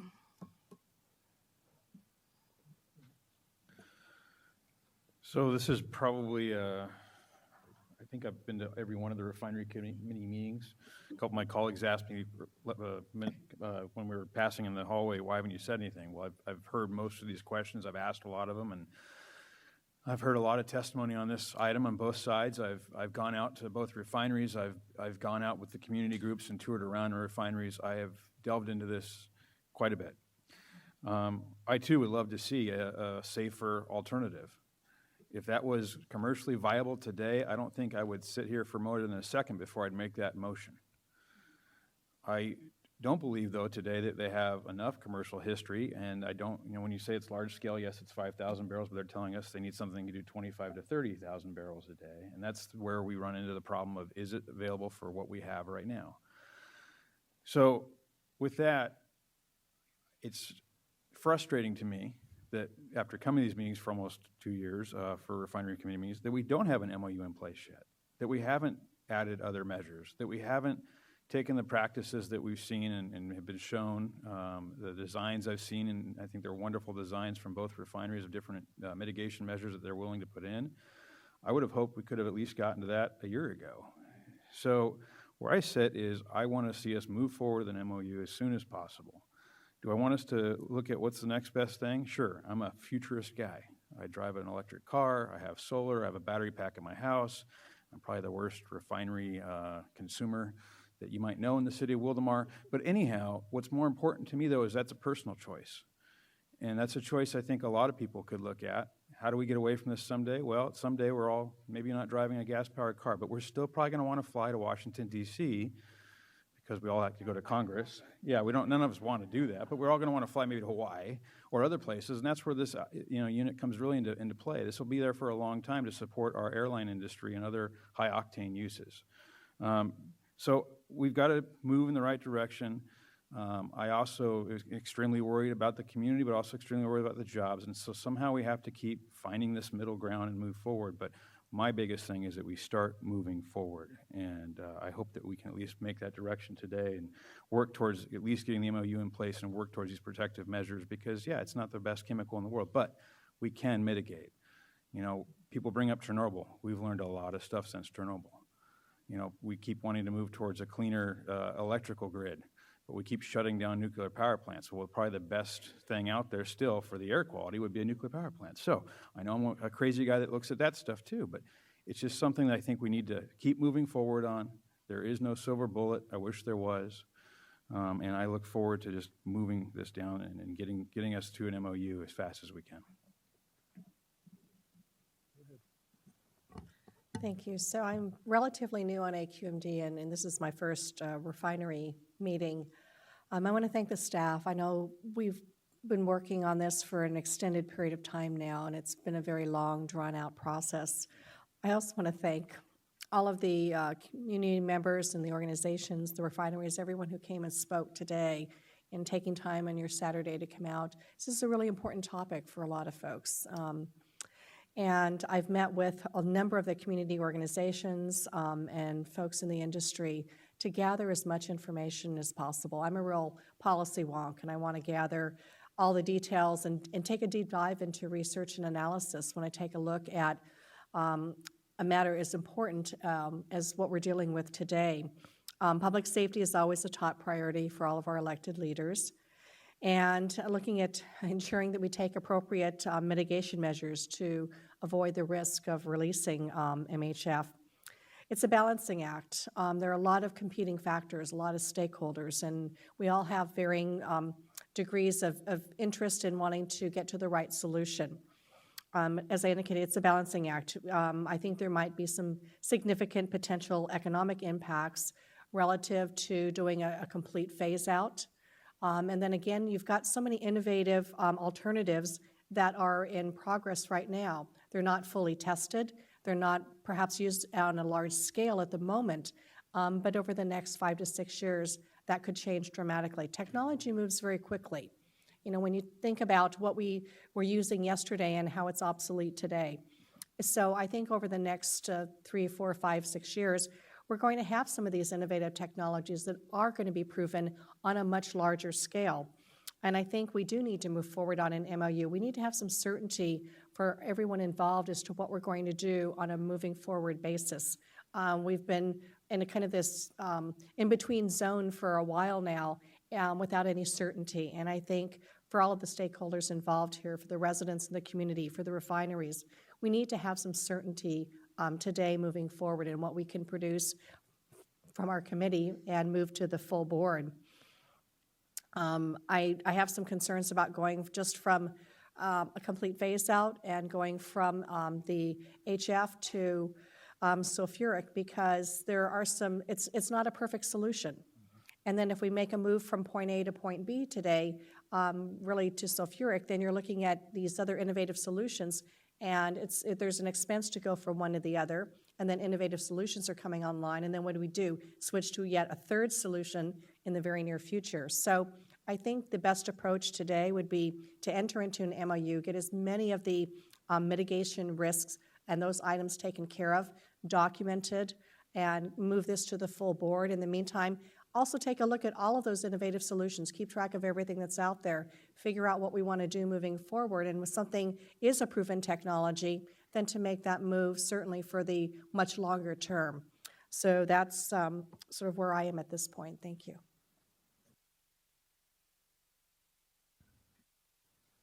There we go. As I've said before, you know, everything that we do in life has risk. And what we do is try to manage that risk best we can through training, through technology improvements, processes, whatever. And certainly things have progressed quite a bit since the 30, 35 years ago of pictures we've seen of refinery accidents where lots of people were hurt. And also Chernobyl is brought up, and that's, you know, I don't think that's really a viable comparison, because it's so many years ago. It's in a country that I'm sure didn't have the appropriate technology and training and so on. So I think that's not a good example, but you know, things that happened 30 years ago, the technology has certainly moved forward to a point where we can improve things. We always improve things as technology progresses, and as the refiners have pointed out, they are required, and they do every 5 years, have to look at technology to see if there's something better, safer, commercially viable that they can use in all of their processes, not just the alkylation unit. So I think that's built in already into the process, where they have to look at emerging technologies, if you will, and adopt the best practices and safest practices for their employees and for the community. You know, we've over the last 2+ years, AQMD and the refineries have heard and listened to the community, their concerns. During 20+ hours of working group meetings and 15+ hours, including today, of public testimony at the refinery committee and the governing board, and the countless number, as you all know, of emails and letters we've been receiving. And as a result, the refineries have identified additional state-of-the-art safety enhancements and mitigation systems they are willing to install through an MOU process with a performance standard that will further reduce risk and protect workers and the community. As a person with an advanced engineering degree, I am familiar with the materials testing and failure analyses, and I agree with the analysis. I have seen that any hole sizes that would occur for a release would definitely be less than 1 inch. Therefore, using a 1-inch hole size will be a conservative assumption in a credible release scenario. I have seen nothing to justify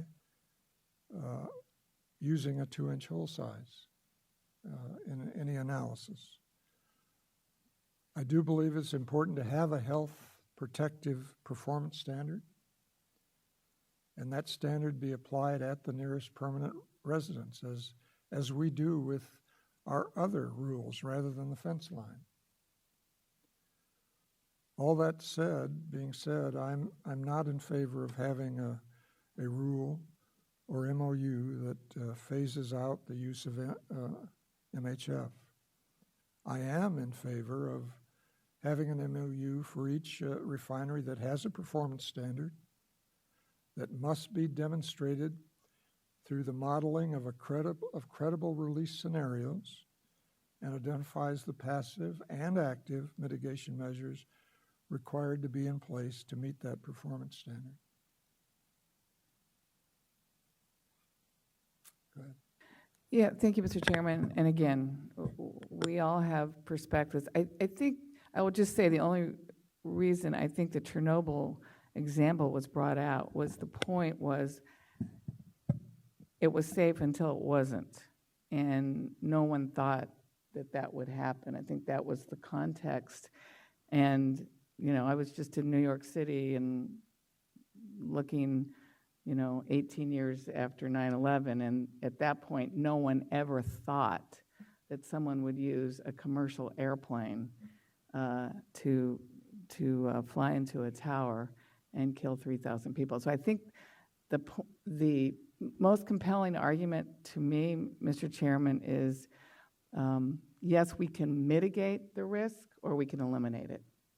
And I think I'm compelled by the mayor that eliminating the risk is really the only safest path forward. And one of the things I failed to mention was, as a representing the county of Los Angeles, right? I represent 10 million people, and our Department of Public Health came here today, and she's also written a letter. I mean, our Department of Public Health, which is tasked with protecting the health of the residents of LA County, has asked for us to have a phase out and a ban of this chemical. And I must say, I would be remiss if I didn't say that my entire Board of Supervisors passed a resolution, a 5-signature resolution, also asking for the ban. And however we get there. So I guess as a member of the LA County Supervisors, I would have to say, for me, I'm going to be pretty clear that I feel that a ban is the only way we can eliminate this risk. And for me, then it would just be how many years. And by doing the ban, I don't think we're saying it has to be a specific, safer alternative. I think that's where it can be left open. So 6 years, 7 years, whatever the safer alternative is, the refineries can choose to use that.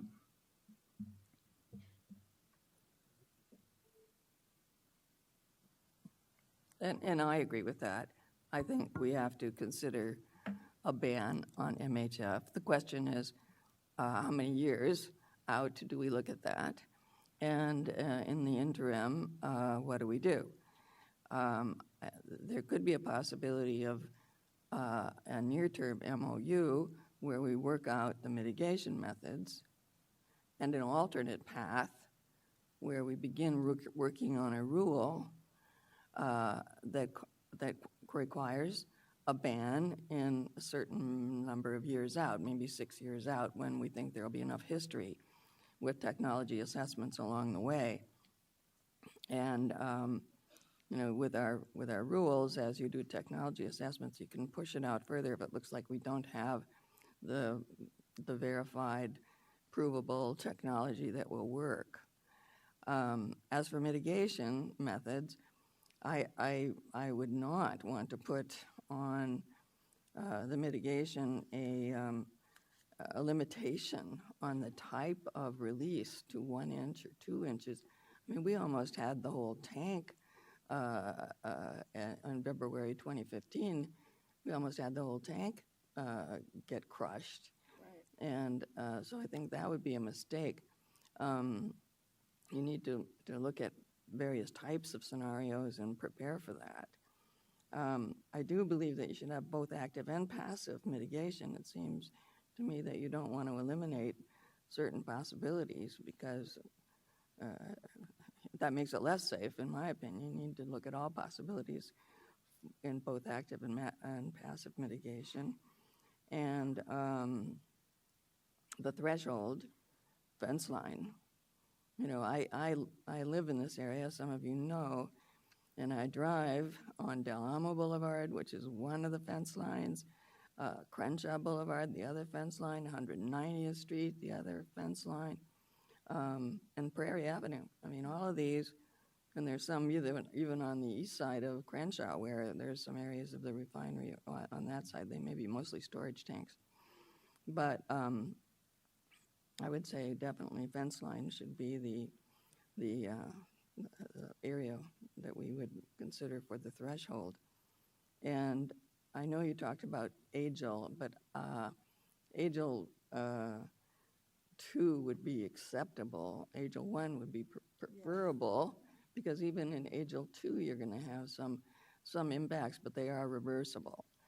AGIL 3 is not acceptable at all. That I would never want to agree to. I think that really puts your residents at risk.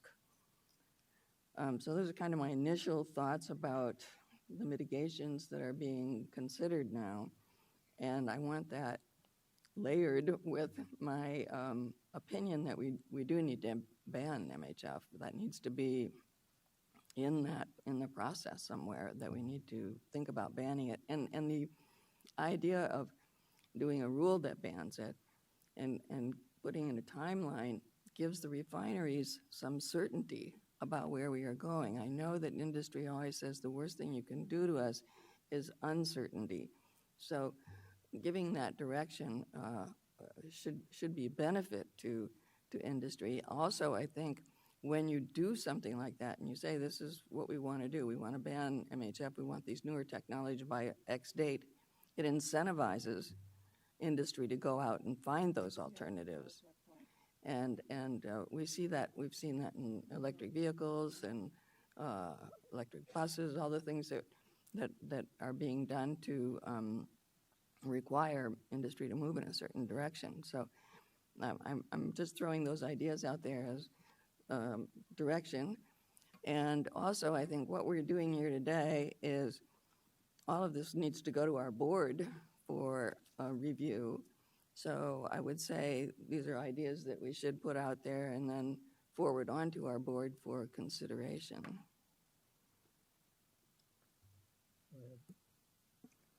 Thank you. So we would love to, and I appreciate all the comments from my colleagues. They're all valid comments. And if we can get to certainty on anything, that's always great. When you talk about just driving on the road, there are a lot of crazy drivers out there on the roads these days. And if we had autonomous vehicles, of course, that would reduce accidents down to almost zero, hopefully, and we'd have closer to certainty. And I know that the example about Chernobyl has been brought up, and it was certainly a catastrophic disaster there.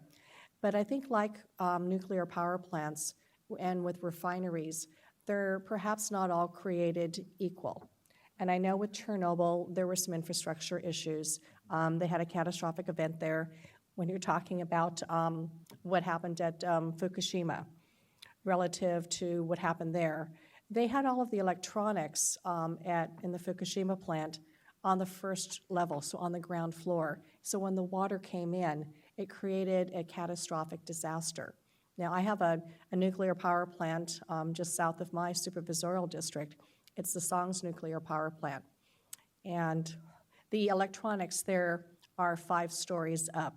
So again, not all nuclear power plants are created equal. Now, we're working very hard to get the spent fuel rods off-site and into interim consolidated storage, and that's a whole nother issue.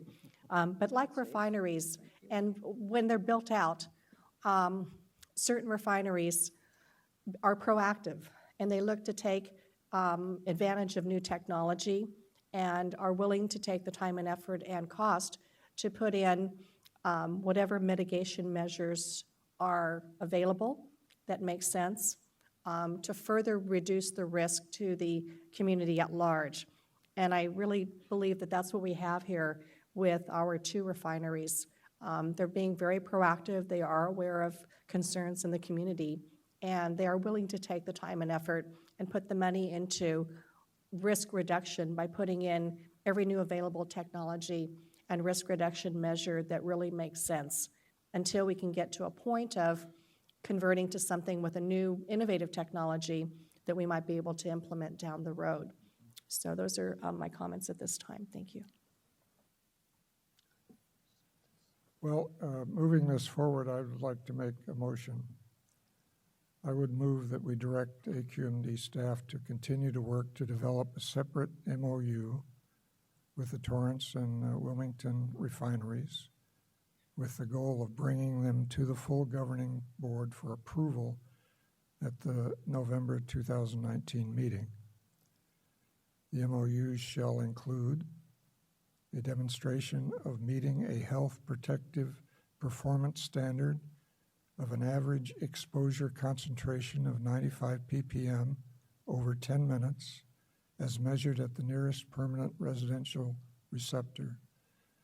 A demonstration based on credible release scenarios specific to each refinery's MHF alkylation unit using a 1-inch release hole size, and identification of and credit for all existing passive and active mitigation measures, as well as new passive and active mitigation enhancements proposed in the demonstration of meeting the performance standard.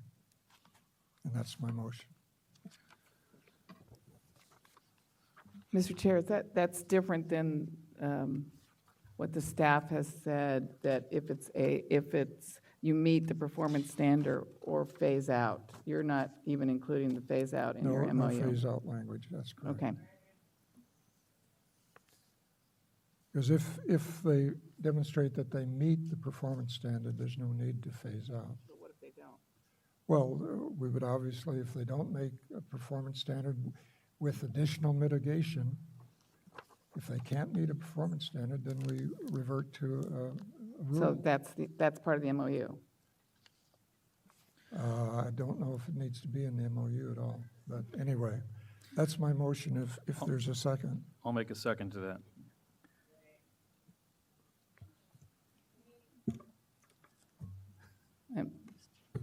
I mean, I'm not going to vote for it anyway, but it should include the pivot to the phase out if they don't meet the performance standard.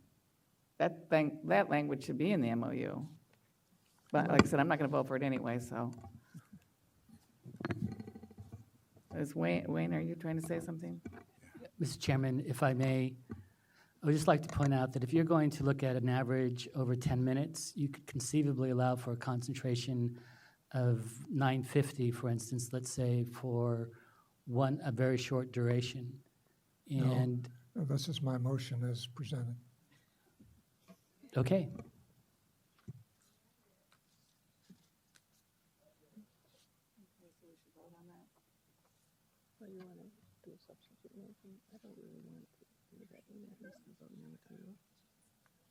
We have, I second it. okay. So, all of those in favor, raise your hand. All those opposed? Motion passes.